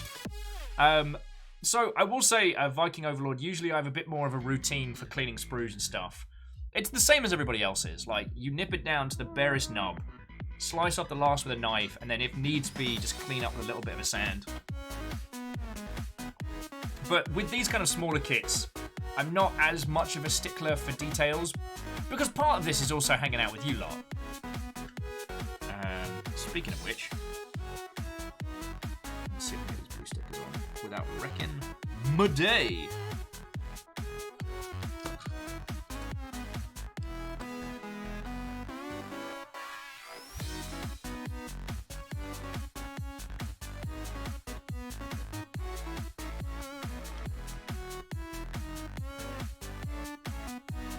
could be worse. It could be much worse. Sorry.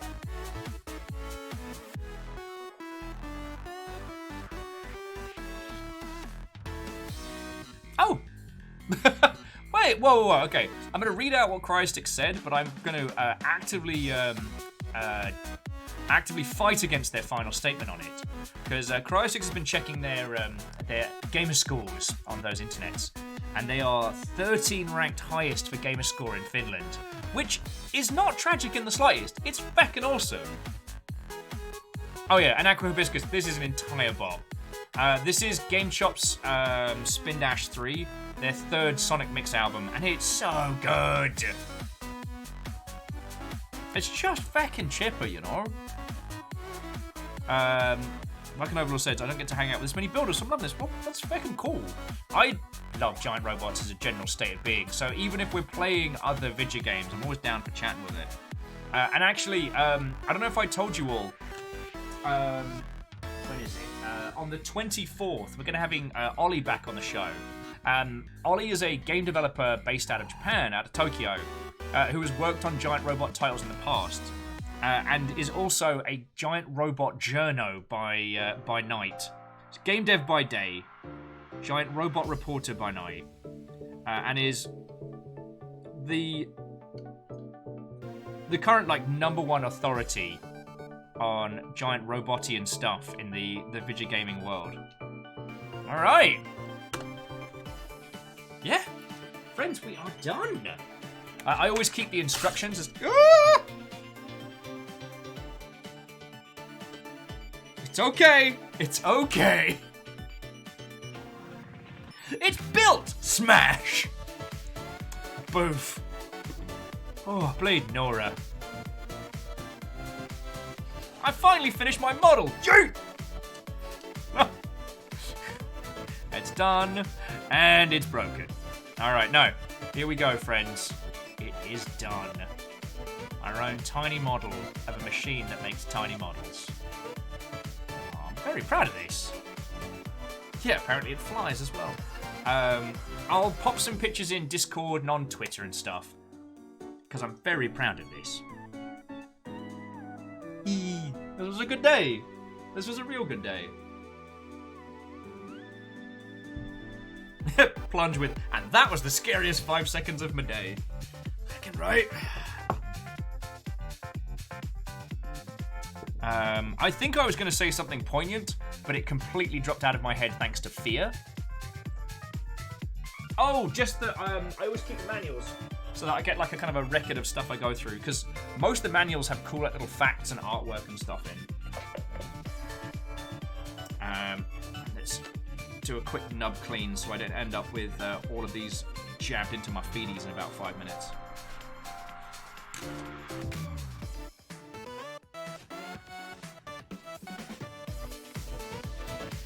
Alrighty. So yeah, hang on, let me go to main studio cam, see if that gives you a better view. Here we have it. And it's got the little control panel here for moving it around.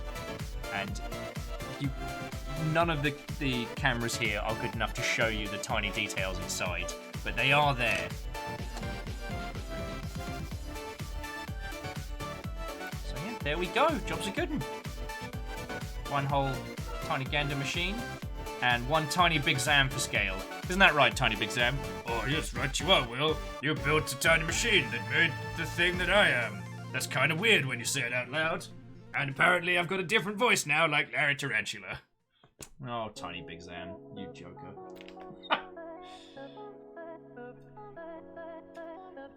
Do you remember that time Will had a breakdown and started doing the voice of tiny Big Zam?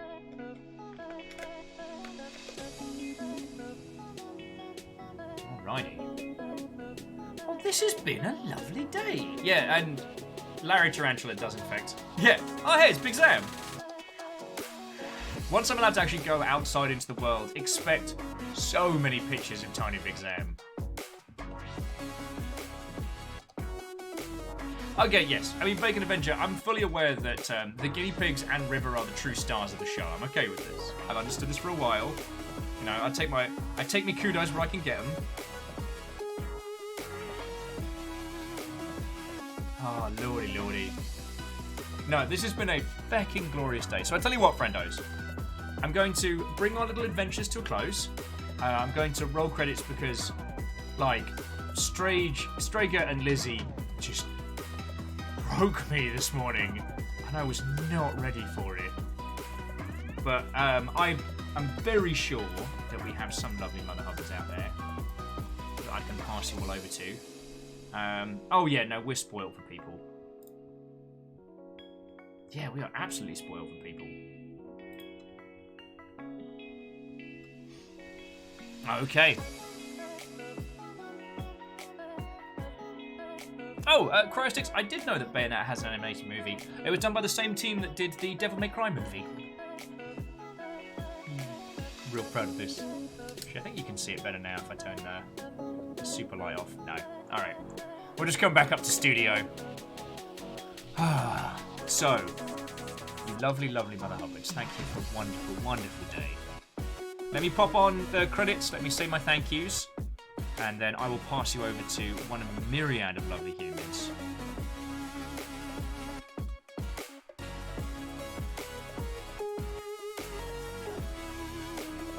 See me looking all over the place.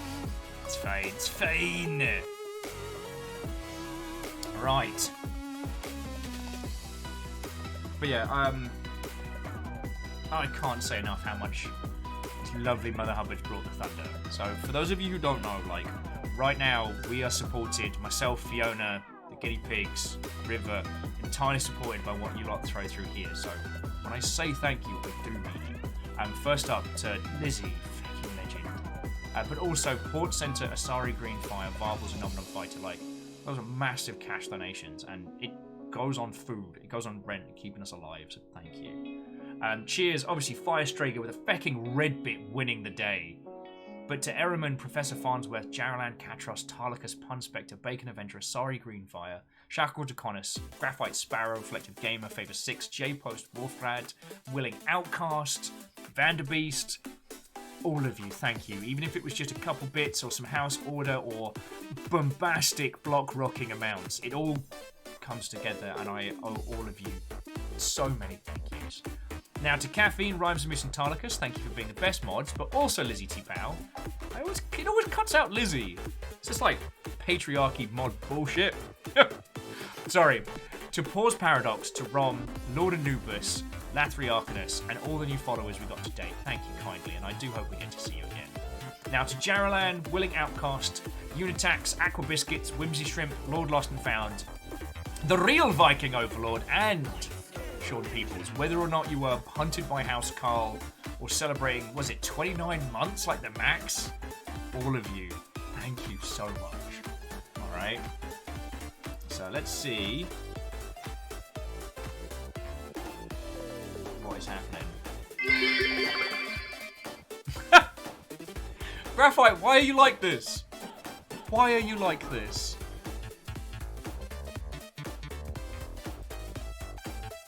Why are you like this?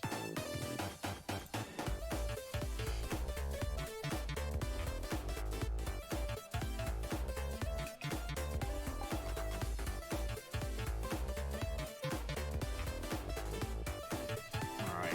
Sorry, I'm just trying to... We are spoiled for a lot of good, lovely peoples.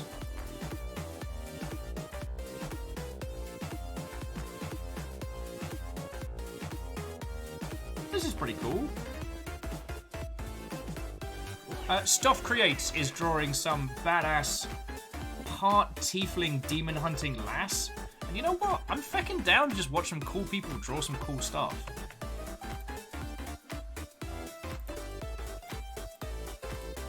So yeah, alright. I'm going to pass you over to a lovely artist. Graphite, you're fecking terror, but thank you kindly.